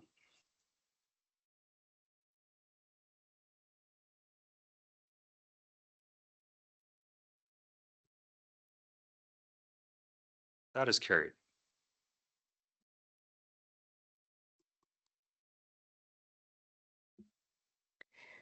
I'll move that council grants permission to hold third and final reading of bylaw 2025-32.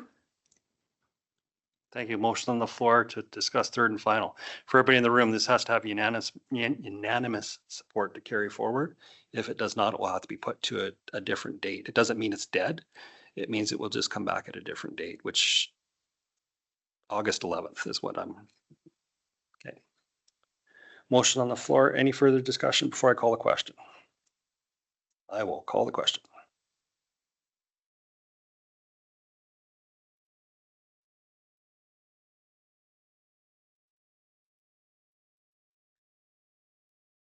That is defeated. This item will be brought forward at August 11th. So does that include 2025-34 like the other ones? So everything from this point forward just pop. So do I have to do 3.2 now? Through the Reeve to council, that's correct. We go on to bylaw 2025-34. Okay, fair enough. So we're moving on to item 3.2, 2025-34 land redesignation, AG to IG, public hearing and bylaw readings. It's a presenter. Is there another presentation? It's been done. Okay. Council's wishes.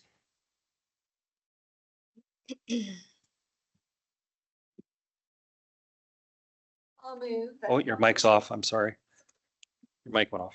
I'll move that council moves first reading of bylaw 2025-34, this being a bylaw for the purpose of amending land use bylaw number 2016-01 to redesignate Lot 3, Block 4, Plan 2312026 within Northeast 7, 2226 west of the 4th, Lot 2, Block 4, Plan 0412931 within Northwest 8, 2226 west of the 4th, Blocks 2 and 3, Plan 0012457 within Northeast 8, 2226 west of the 4th, and North 9, 2226 west of the 4th, from Agriculture General District to Industrial General District, as shown on the attached Schedule A.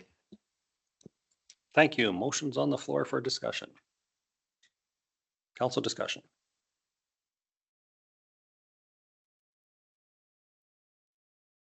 Go ahead, Councilor Kester.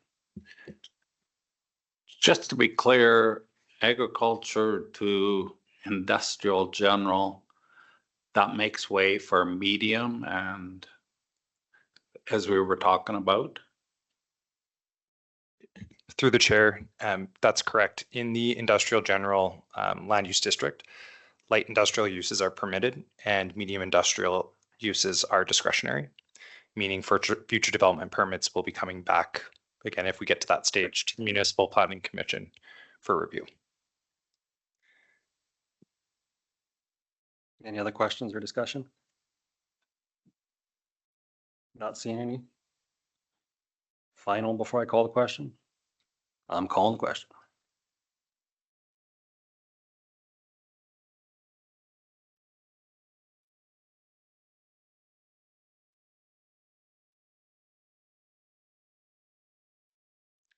That is carried 5-2. Council's wishes for a second reading. I'll move that council move second reading of bylaw 2025-34. Any discussion? Call the question.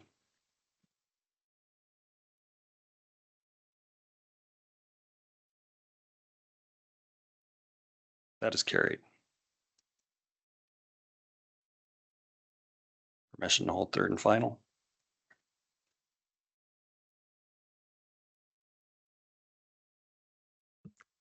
Go ahead. That council grants permission to hold third and final reading of bylaw 2025-34. Thank you. Same as before, this has to have unanimous support to continue forward. Any other discussion? I'll call the question.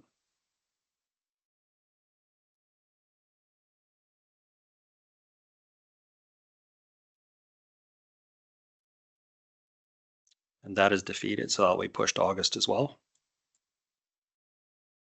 That concludes the discussion on 3.2. We will move on to 3.3, bylaw 2025-25 road closure with the same file, public hearing and first read.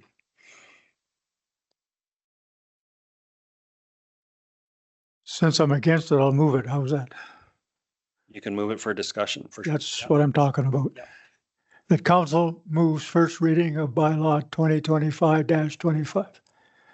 this being a bylaw that proposes the closing of public travel and creating title for all that portion of intervening government road allowance between Northeast Quarter, Section 8, Township 22, Range 26, west of the 4th Meridian, and Northwest Quarter of Section 9, Township 22, Range 26, west of the 4th Meridian, shown as Area A on Plan 251, containing 1.62 hectares, 4 acres more or less, as shown in the attached Schedule A forming part of this bylaw. Thank you for the motion. Motion is on the floor. Discussion about that motion. Councillor Hebbs. So maybe a question to staff, or I don't know if we can bring Diode back in at this point, but the only real, or help me understand this, the biggest reason to close this is for security for Diode, please? Thank you. Sorry, administration would have to answer that at this point. Yeah. Through the chair, that's the information that staff received when the area concept plan was formulated, was to have a contiguous site for security reasons. Okay. Any other questions? Go ahead. Councillor Clayton. Yeah. From my limited point of view, the road is something that's being used continuously by farming activity, and if you want to even call fire, and closing it puts a real strain on the agricultural community area. And I would suggest that Diode consider putting one extra man on security to allow the road to keep open. I just don't see it as putting a community at disadvantage for a security issue that may require one person. Councillor Kester. I voted for a lot of road closures, but never for a road closure that's being used. I have a hard time with this. I would hope. I know we only get one crack at this first reading, and it goes to the minister. Minister will view the public hearing that was today or take comments from staff, or I don't know if they take it from the public or not, but then it comes back for 2 more readings, I believe, from council.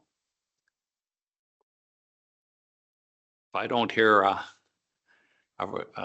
some sort of a remediation or something, I can't support this. I just can't. Putting heavy machinery on the highway is just not my cup of tea.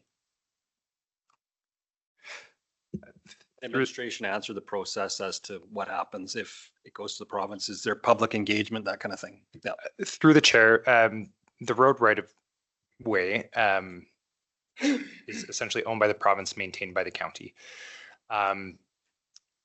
If first reading were to be approved, staff have to provide all the comments received, along with a package, proof that it has been advertised and folks had an opportunity to comment before council made a decision. We have to provide all that information to Alberta Transportation and Economic Corridors for review. And then the Minister of Transportation will make an independent decision, considering all those factors and the information. That answer your question, Councillor Kester? I guess it does. I should have asked one more. Does the first reading has to be majority, or does it have to be unanimous? Majority. Through the chair, it's majority. Okay, thank you. Deputy Reeve Laprise. A follow-up question to that. So if the minister sends back a notification that he approves it, could we still not deny it at second or third reading? Through the chair, yes, that's correct. I'm also somewhat opposed to this because I do think it would be better for Diode to be a good neighbor and provide access, continued access on an existing road to the landowners and farmers in the area. I might approve first reading just so that it can go to the minister and we can consider it again later, or maybe Diode wants to consider whether they're committed to this plan or not. So yeah, I might approve it at this point, but maybe not later. Yeah, it's kind of where I'm sitting. Fair enough. Good discussion, Councillor Clayton. Just a question through the administration. Is it possible to have Diode make a comment on what they would consider, or is that out of whack?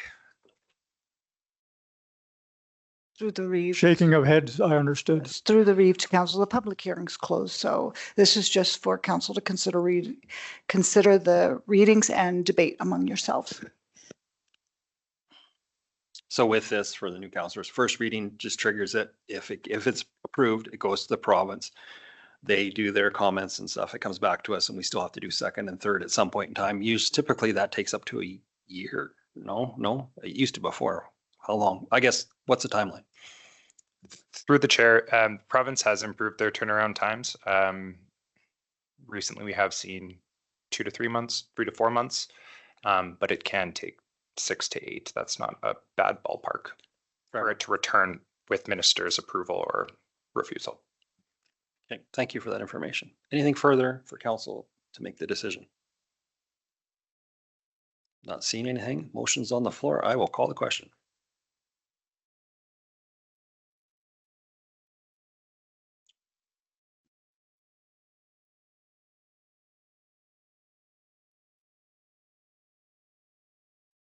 And that is lost.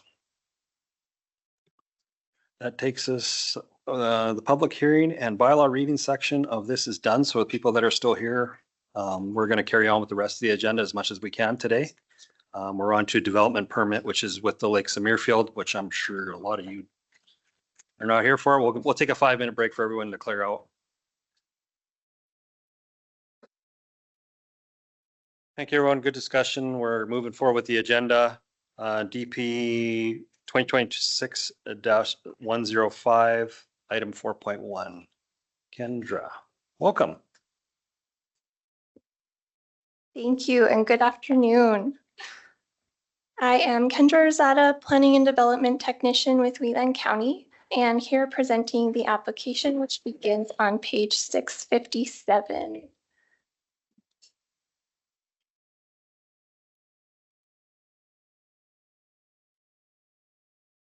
DP 2026-105 is an application for an accessory building structure with a variance within the Lakes of Muirfield.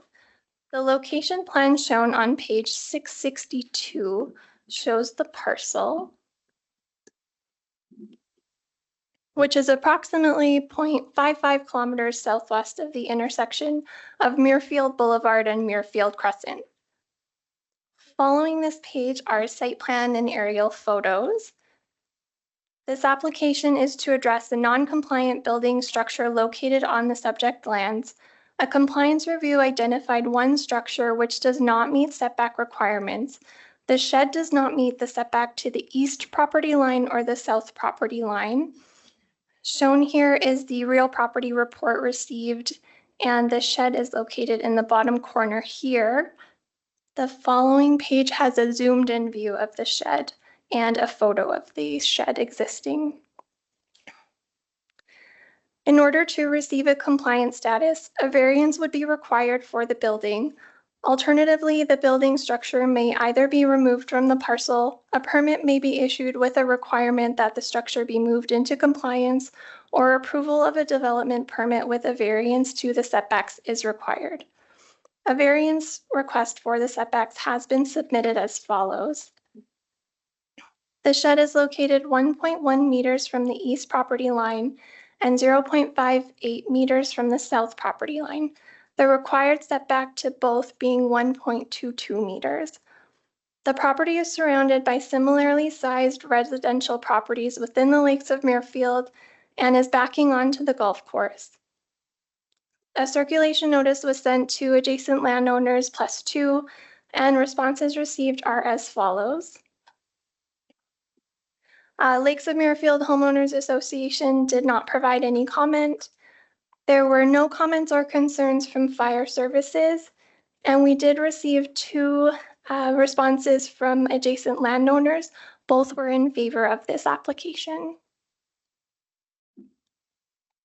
The reason for a recommendation is that the accessory buildings or structures that are less than 9.29 meters square or 100 square feet in area are not required to obtain a development permit, provided that they meet the minimum setbacks. The shed is 8.95 meters square or 96.37 square feet in size. However, it does not meet the required side yard setback or rear yard setback of the DC7 district.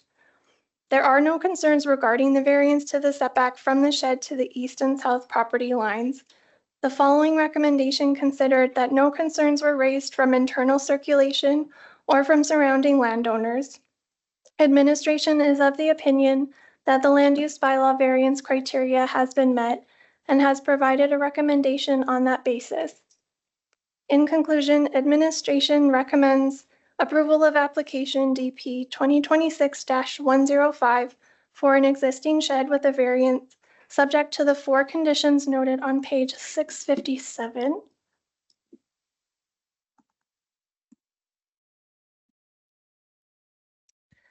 Council has the standard 3 response options to consider. Option 1, that council accepts or approves the recommendation as proposed.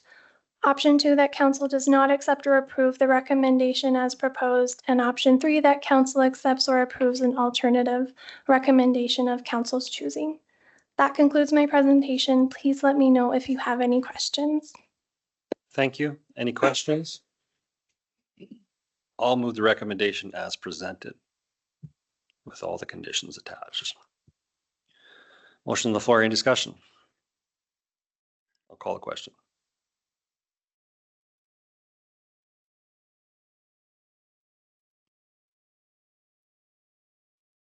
That's carried. There's no presentation or delegations. We'll move on to consent agenda. Is there anything that council wants to have removed and discussed? Deputy Laprise. I would like to suggest that we remove item 6.5, RMA Bill 28. I think we need to have a quick discussion about that. And then 2 letters, 6.9 and 6.10, both from Alberta Transportation and Economic Corridors. I propose 7.1, 7.2, and 7.3. But I have one 6.8, just because it's a request.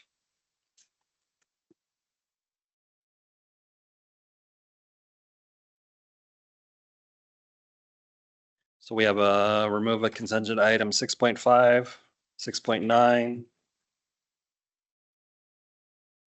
6.8, 6.10. We're good? Any discussion? Call a question. Sorry. I can't see it right now. The one letter about the